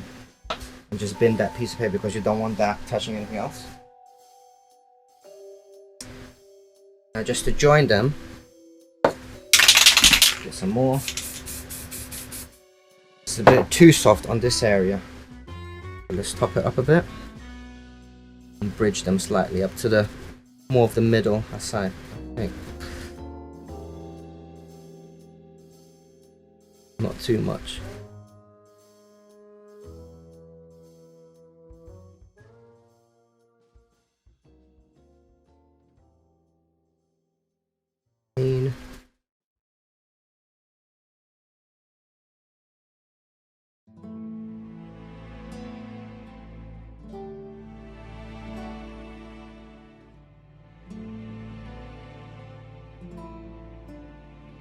There we go, that's about it. I want to go overboard and keep it.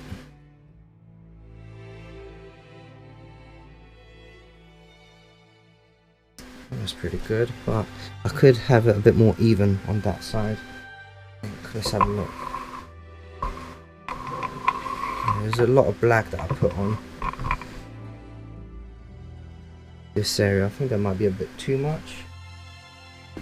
I could even it out.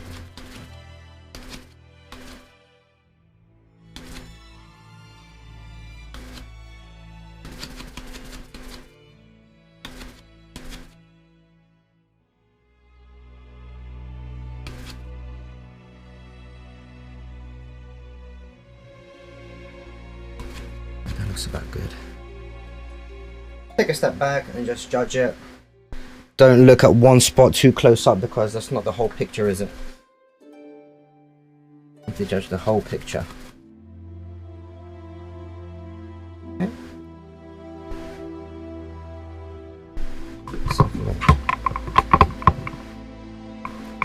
How's that looking?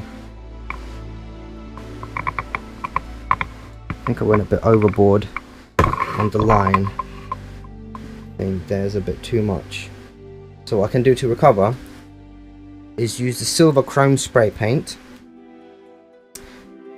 and just do it up here with the dabbing. Same technique but with a fresh brush, but with a fresh sponge, and that could go also on the edge as well. That would create a nice splatter effect, make it look more shiny, like the edge has been blunted and revealing actual blade underneath as well, besides with all the grime and dirt that the black represents.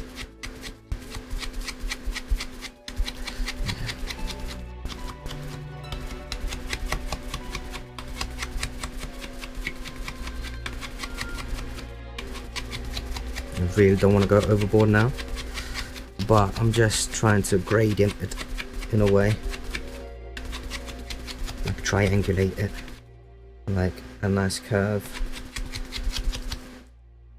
You may see there's actually some pieces from the sponge, but don't try to remove them now. Just wait until the paint dries up and then you can be more confident about removing those excess sponge pieces. But I think we've done pretty well here. That looks pretty good. Yeah.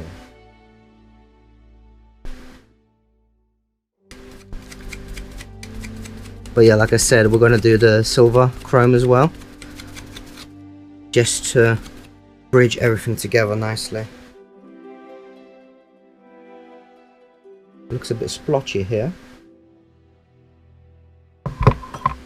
I guess it depends on the angle that you're looking at as well.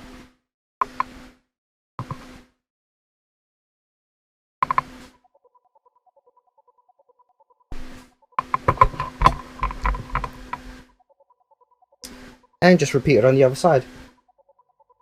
So the last thing we're going to do is we're just going to fix some of these overspills, for example here, here, And the way we're going to do this is we're going to use this plate finish again, VHT Specialty Products plate finish.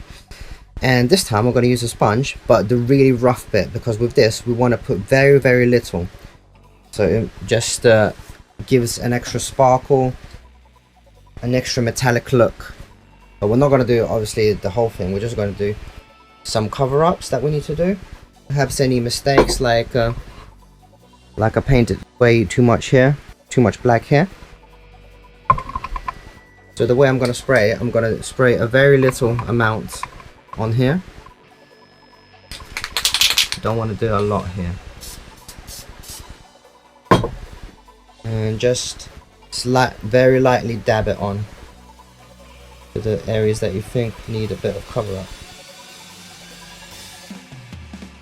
You can't even see it going on really, that's how light I'm doing it. Might increase the amount a little bit because yeah, nothing's going on really.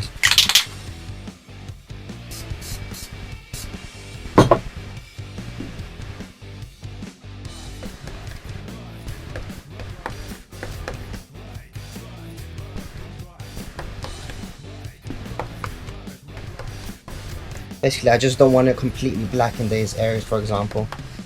So I'm just gonna keep putting more until I'm happy with how much is being put on.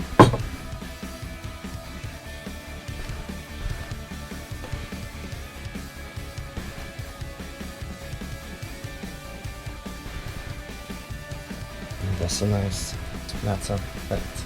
Not too much. I only want it very little bit. So it kind of accentuates the gun splatter wound, like from a shotgun in a way.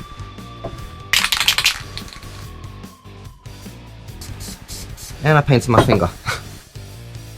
You might want to use gloves. Don't wear them.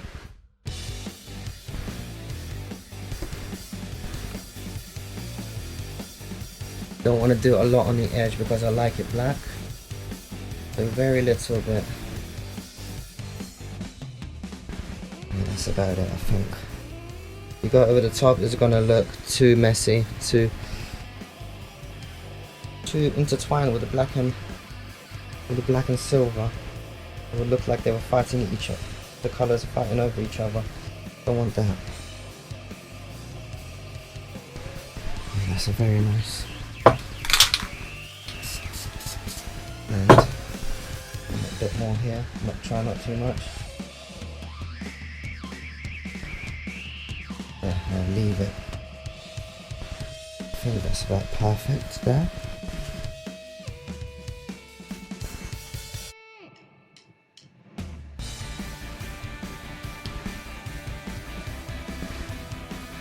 This area needs quite a bit of work. Have a look here. It's very one-toned at the moment. I was gonna do the same technique with the paper, but I'm not sure if I want to now, especially now that I've got some silver on it. But I think I should anyway. Let's just see what happens without knocking the camera over. Let me just do that.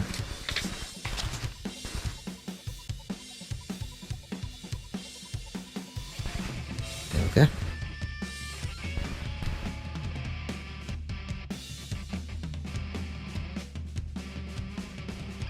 That's a very nice splatter. More on the upper side. Let's do that. And that's about it.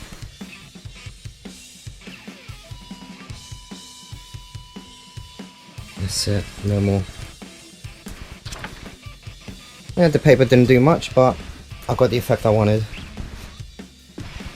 And now, let's just do some of the base of the sword.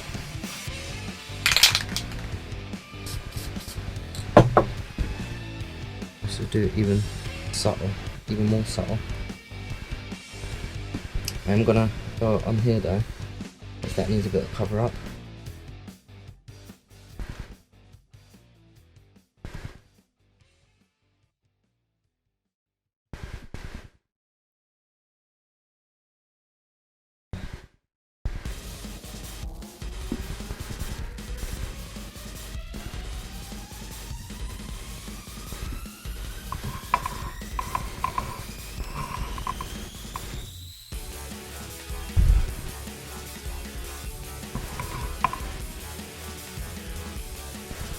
think that's good.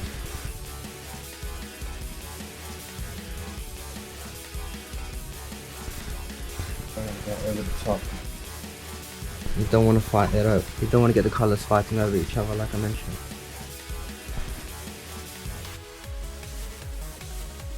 Maybe there's a little bit too much there still. Like I said, you need to look at it from a distance. Give a good judgment. Oh, I think I'll leave that actually. Yeah, I do want that area more black. Maybe more silver here though. Anyway, I think that's about it. Now the only thing you'll have to do is really just removing and peeling away the masking tape.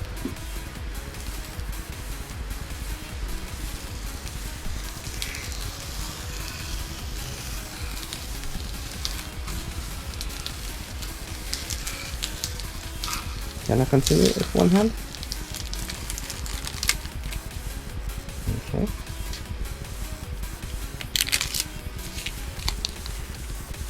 Keep in mind I haven't got the other side down yet, so I'm not going to peel all of it.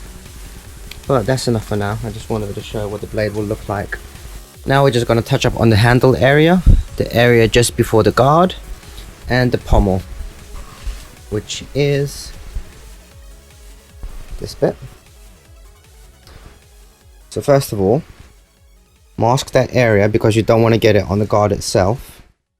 And again, we're going to use a sponge and silver rub and buff. So you can kind of see here, I'm just going to put a very small bit on paper again. And here, I want to use even less than I was using before. Because this, I want it rubbed in, so it's very faded look, but more polished. So I'm very gently touching it.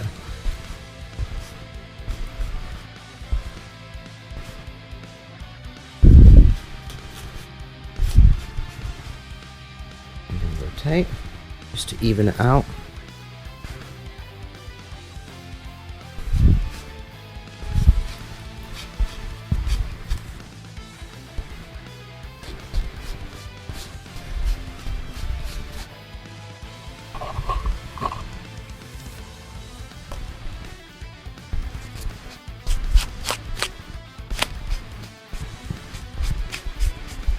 And then we'll really rub it in so we get a nice shine to this.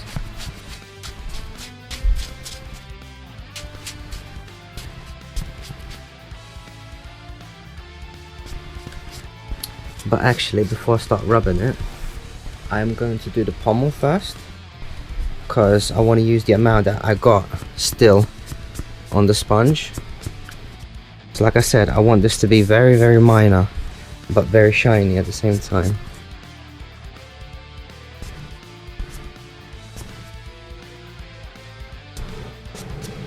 So I'm not going into the ridges or anything like that. Just want it on the flat surface areas, or flattish.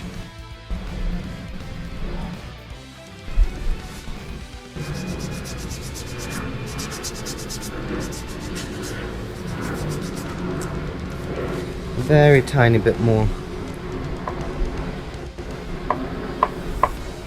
See how tiny? And we don't have to worry about the handle because obviously leather is going on top.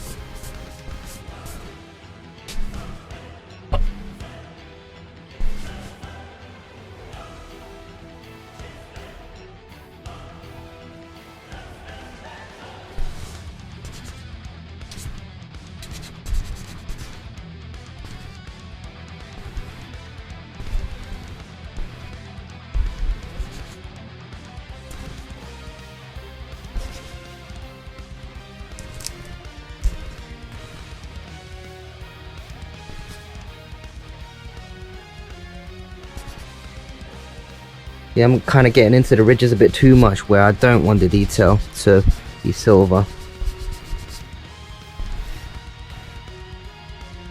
think it's a bit nicer on this side. And it's because I'm pushing a bit too hard. Maybe add a bit more scratches with this off-sided area.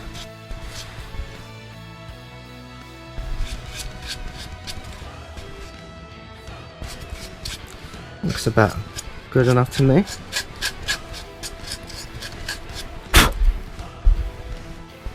Nice and shiny.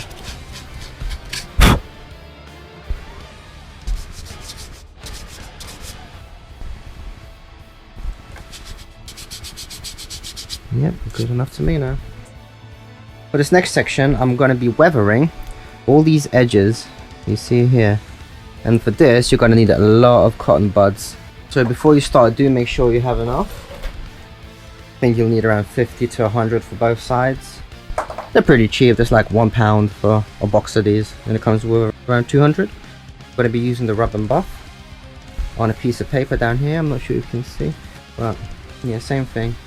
Rub and buff on a piece of paper, but this time I'm just going to be using that cotton bud, and I'm just going to be doing that on the rub and buff basically. So let's get some on. Very little, so that the cotton bud goes sort of into a point. As you see here, that's a bit excessive actually. I'm just gonna wipe it down. Here we go. It's gonna be a bit awkward with the camera here filming me, but let's give it a try. Anyway, so I'm gonna be putting the cotton bud on the edge. Now I do not want to touch the base, and if you're worried about that, you could put some masking tape on.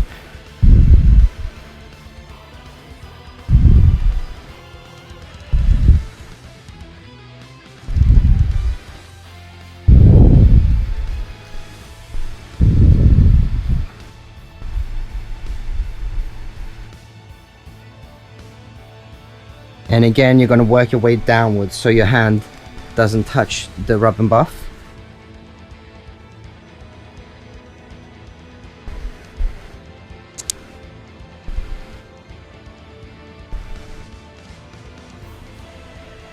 Yeah, it's really hard with the camera here. And you see, when it starts fraying, which is after only a few strokes, you're just going to want to flip it to the other side and get some more rub and buff. Because if it's fraying, is going to touch parts that you do not want touching. So do new cotton bud every few strokes, or every few edges. That's a better way of saying that, I guess.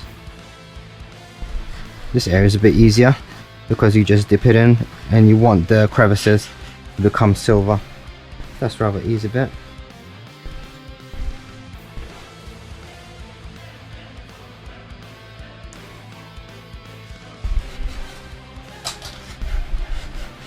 And do turn it as you move it up and down. A bit excessive here, so just blend it in.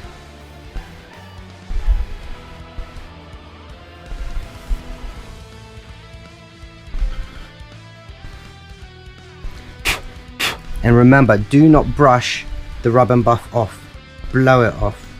Otherwise you're going to smear it.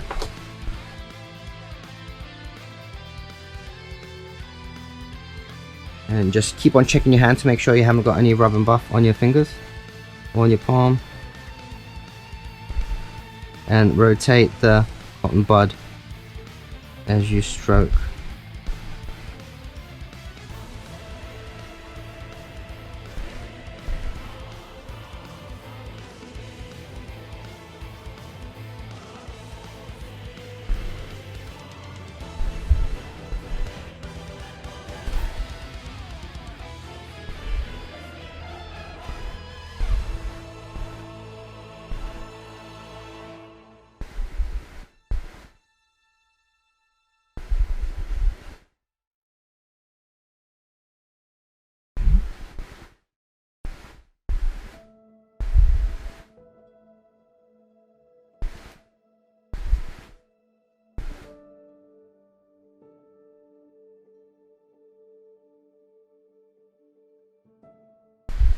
The new cotton bud and some more rub and buff on the paper.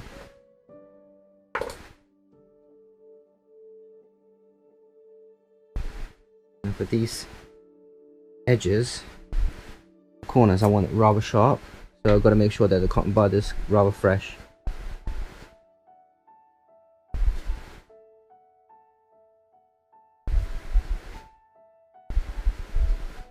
Nice.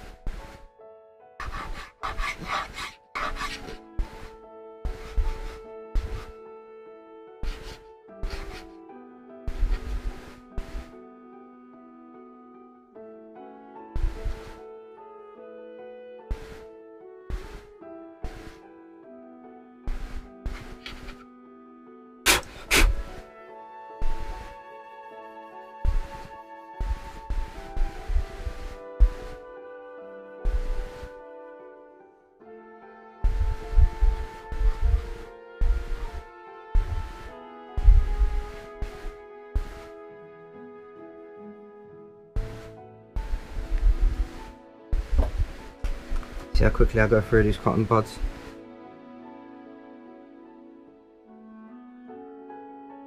You can get it into the small details here. Nice thin stroke.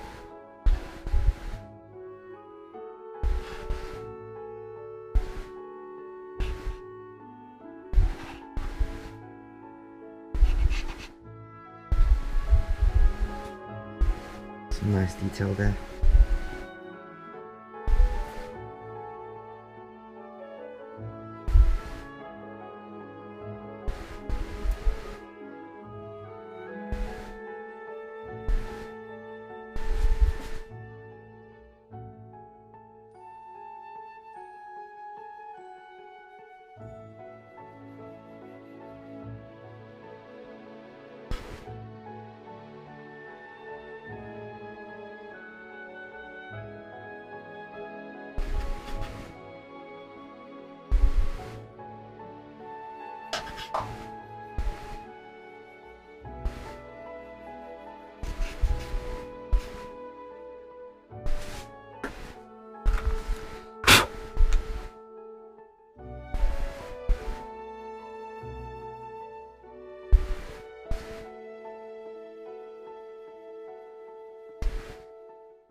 Need a bit of a muff.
Just thought that this area could overlap to the top a little bit more.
Need another fresh cotton bud.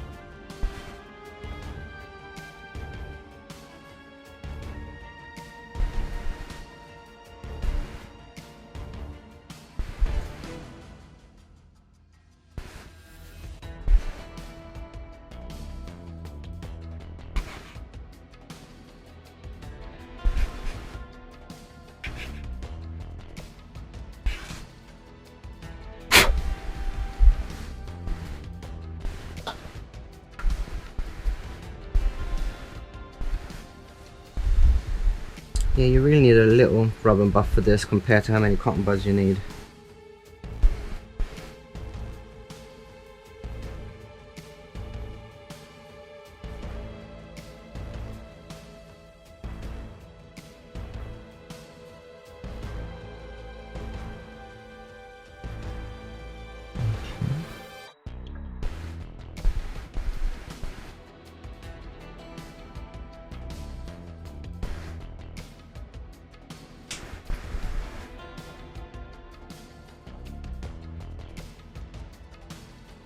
Now to keep the same length, you see I'm using my thumb as a way to measure, a way to hold it and align it to the distance I need.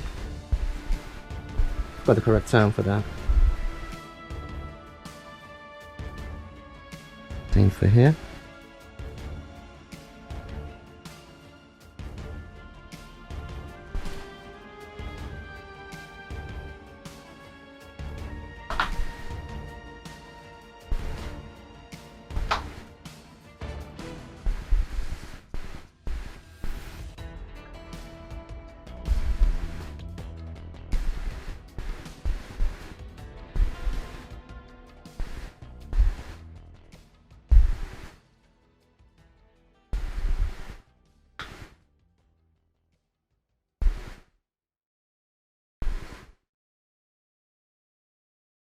Okay, that's pretty good. Might need another box of cotton buds actually, because I just done another buster sword before this, so I'm running out.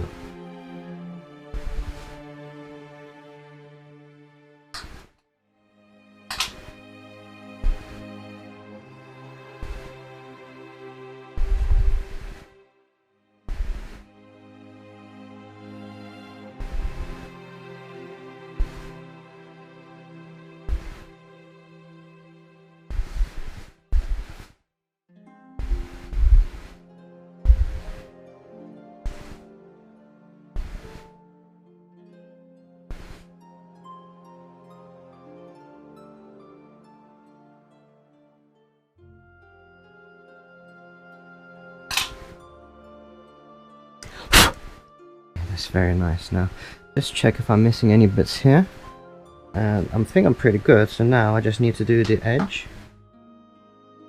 but make sure your left hand is clean before you touch and hold it. And I'm just going to do these areas: cotton bud, more silver buff.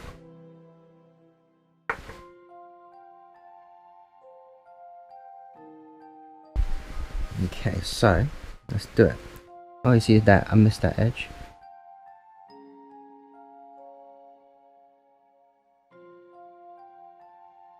And you see how I rotate the cotton bud? Obviously, because as you use up the rub and buff on that area, on the part of the cotton bud, you need to get a bit more.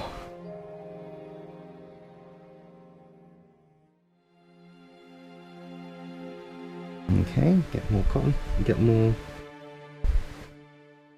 rub and buff.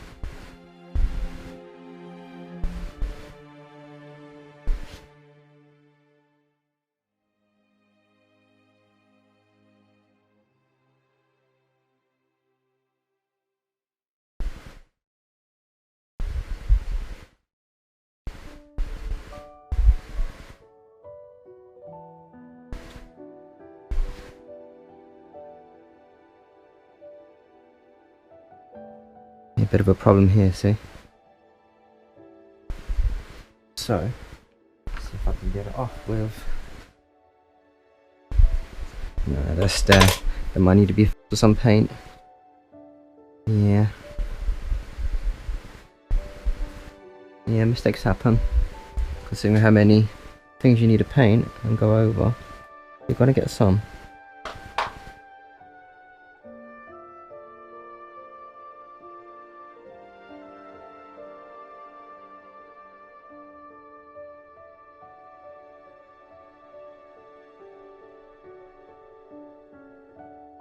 I'm just picking and choosing what I want to highlight. I think that's what I'm doing, highlighting.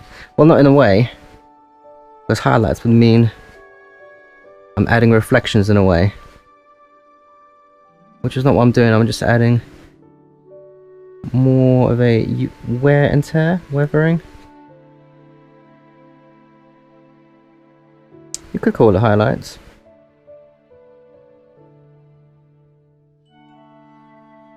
It's so hard with the camera right there. I'm trying to be extra careful.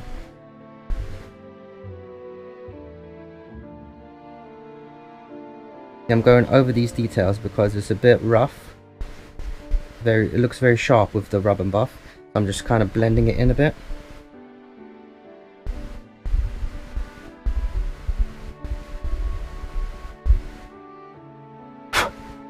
I think that's pretty much it now.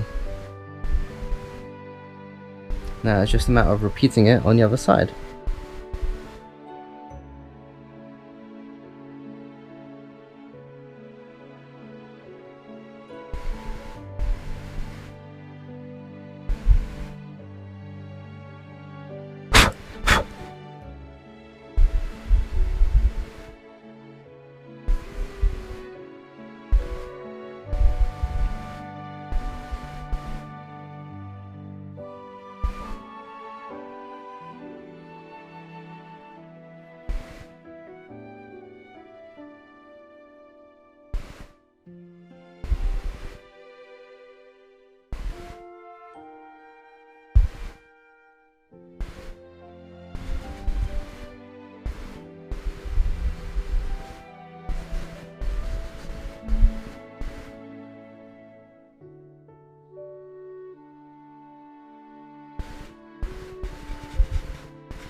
Yeah, I'm pretty happy with that.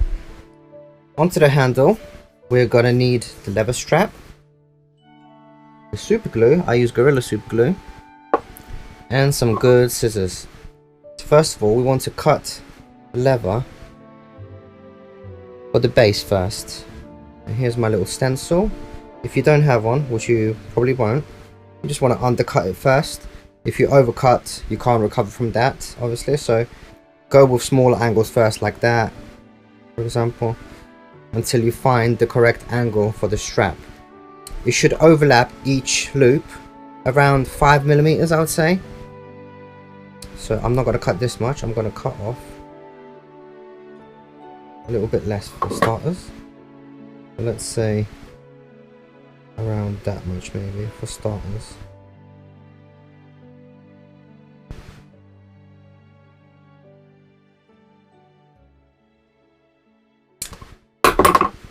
Then judge from that. Hold on a second. Oh, did I cut off too much? I don't think so. Quite a short angle. So anyway, you want to test it, see how it's gonna loop. Feels like it's overlapping around 5mm. Feels about right. Now you might want to strap the whole handle first, just to measure your length. If you're just to check if you're overlapping too much, too little. But I know how much I need, so I'm just gonna go right ahead. I'm gonna go straight into the super glue, and the way I'm gonna do it, I'm gonna pull it rather tight because I want to see the overlap. I'm gonna use quite a lot of super glue, as you're gonna see me. And what I'm doing now is I'm gonna like stroke it so that it covers the other side as well. So you see? Then I'm gonna do some of the tip as well. Not too much. Now you might want to use a gloves for this, because knowing me, for example, I would get loads of super glue on me. So if you don't want super glue on your hands, use some gloves.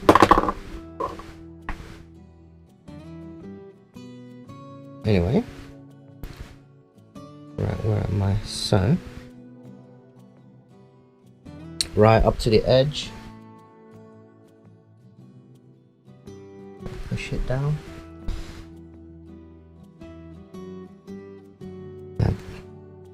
Now stretch it. Now before I move on, I'm going to put loads of super glue down on the rest of the handle, because I want this leather strap to stay in place nice and firm. But I'm going to do like around, what, how much is that? 7 centimeters at a time. So tight. Yep, we've got some super glue on me already.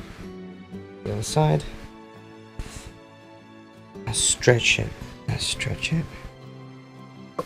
The first bit is the hardest, I would say.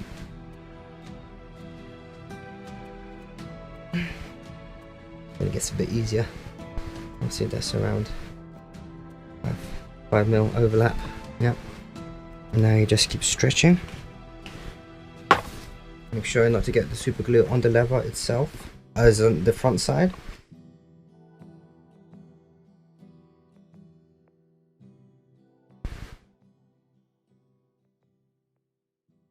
Now this may be a bit difficult if you want OCD perfect like measurements, because this is quite hard to judge.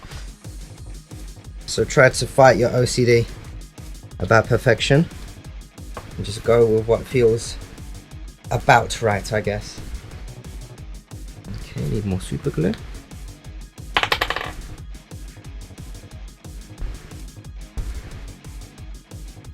You see, I'm only putting super glue on one side because it's gonna sit in place very nicely anyway, so you don't need too much, as long as you do it tight and it sticks to at least one side.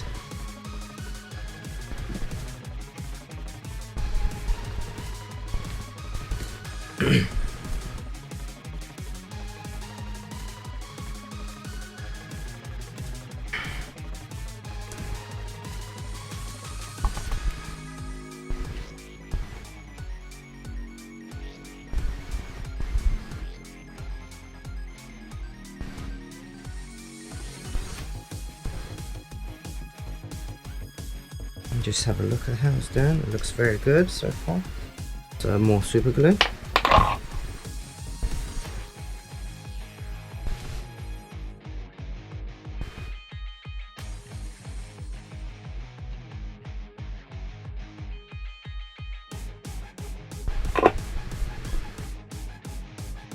Just balancing my super glue upside down.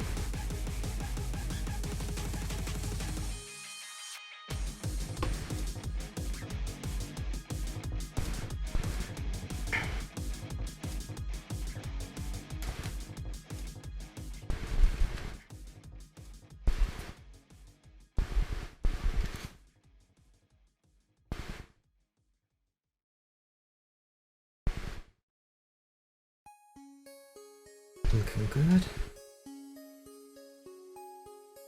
Okay, need more super glue. Nearly there.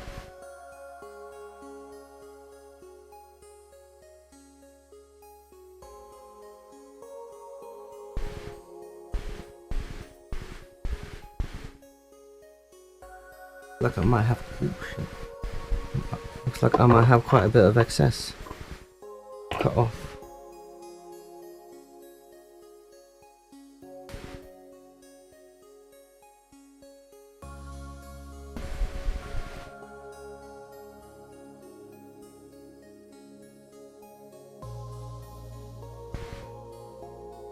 There's quite a lot of excess to cut off. Right, now give this a second just to make sure the super glue is firm, it's getting stuck down before you start cutting. Actually, you might want to just go around it, get maybe a marker pen what I'm gonna do, I'm gonna just draw a guided line just after the pommel, where I think it might end up. And I'm gonna cut just a bit further away from that, in case I'm wrong about the line. But once it's cut almost there, we can check how it's done, and then we can make precise cuts.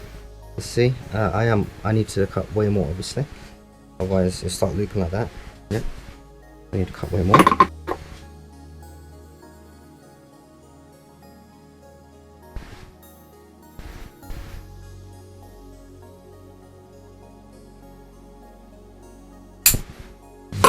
Let's check that.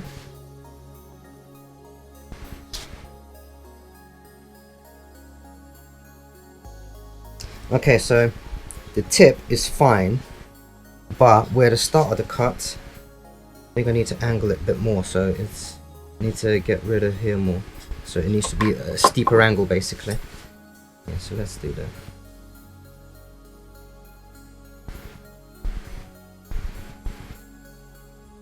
Hopefully that's not too much.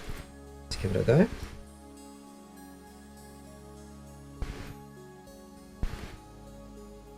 Yeah, that would be about perfect, I think.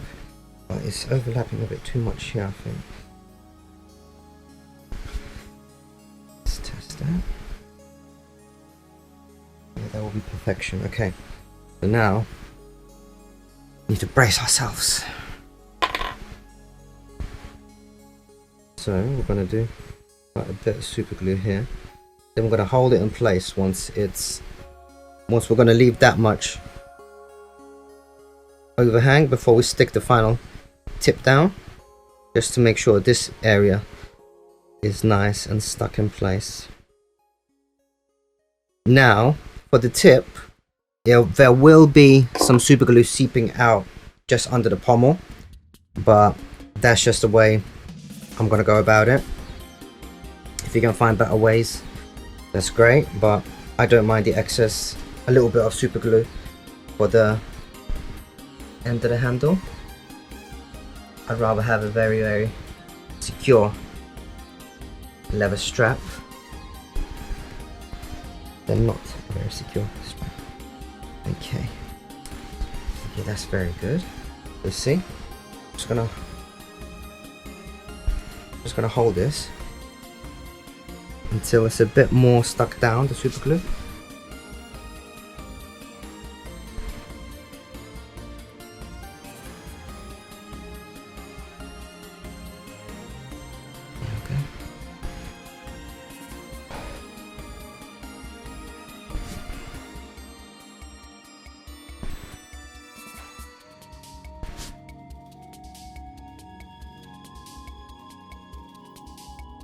Okay, I'm gonna start gluing this side down, but as you can see, I'm putting the super glue on the bottom side of the handle, the pommel area, because I don't want it seeping onto the handle itself. I'd rather seep onto the pommel area, you see here. So at least it just goes on one side at least. And the way you might want to protect your fingers is perhaps use the bit of leather that you cut off. Just gonna hold the tip. I still haven't put all of the super glue down.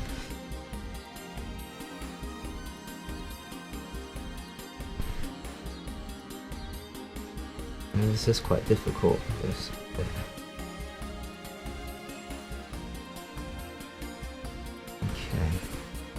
I'm not gonna bother with the tip just yet. I'm gonna hold it like that. You see, I have some super glue here that's coming out onto the handle, like I said I don't want. So the way I'm going to fix that is I'm going to get a piece like this, and I'm just going to brush that. It's kind of difficult. Make sure there's no super glue on your fingers and brush it down. See, it's pretty much gone, just like that. Brush it down.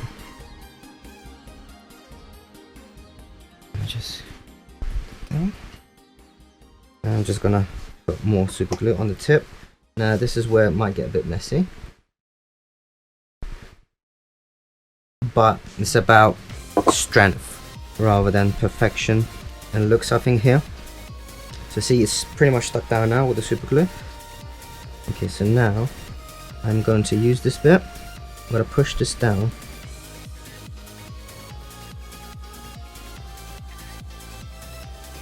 Let's see this with the fingers first. It's because it seeps so much here, because I'm using quite a lot of super glue. See? Now just push it down with the bit you cut off.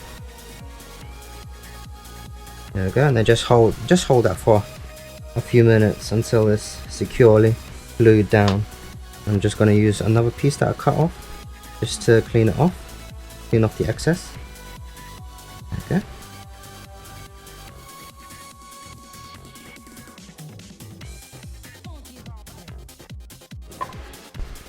And push it down.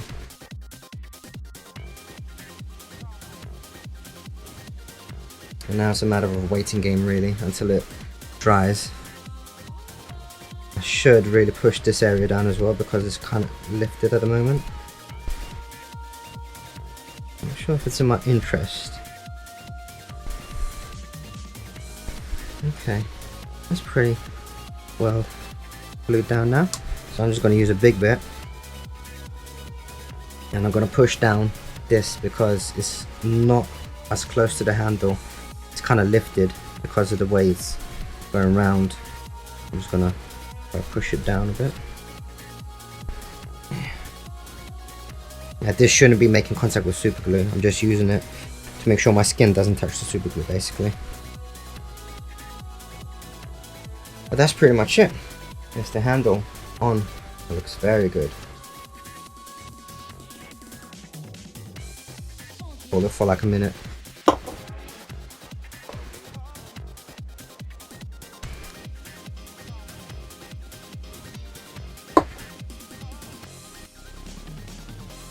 Okay. Now, just leave it and handle the pommel area. We'll pick it up by here and just place it for it to dry.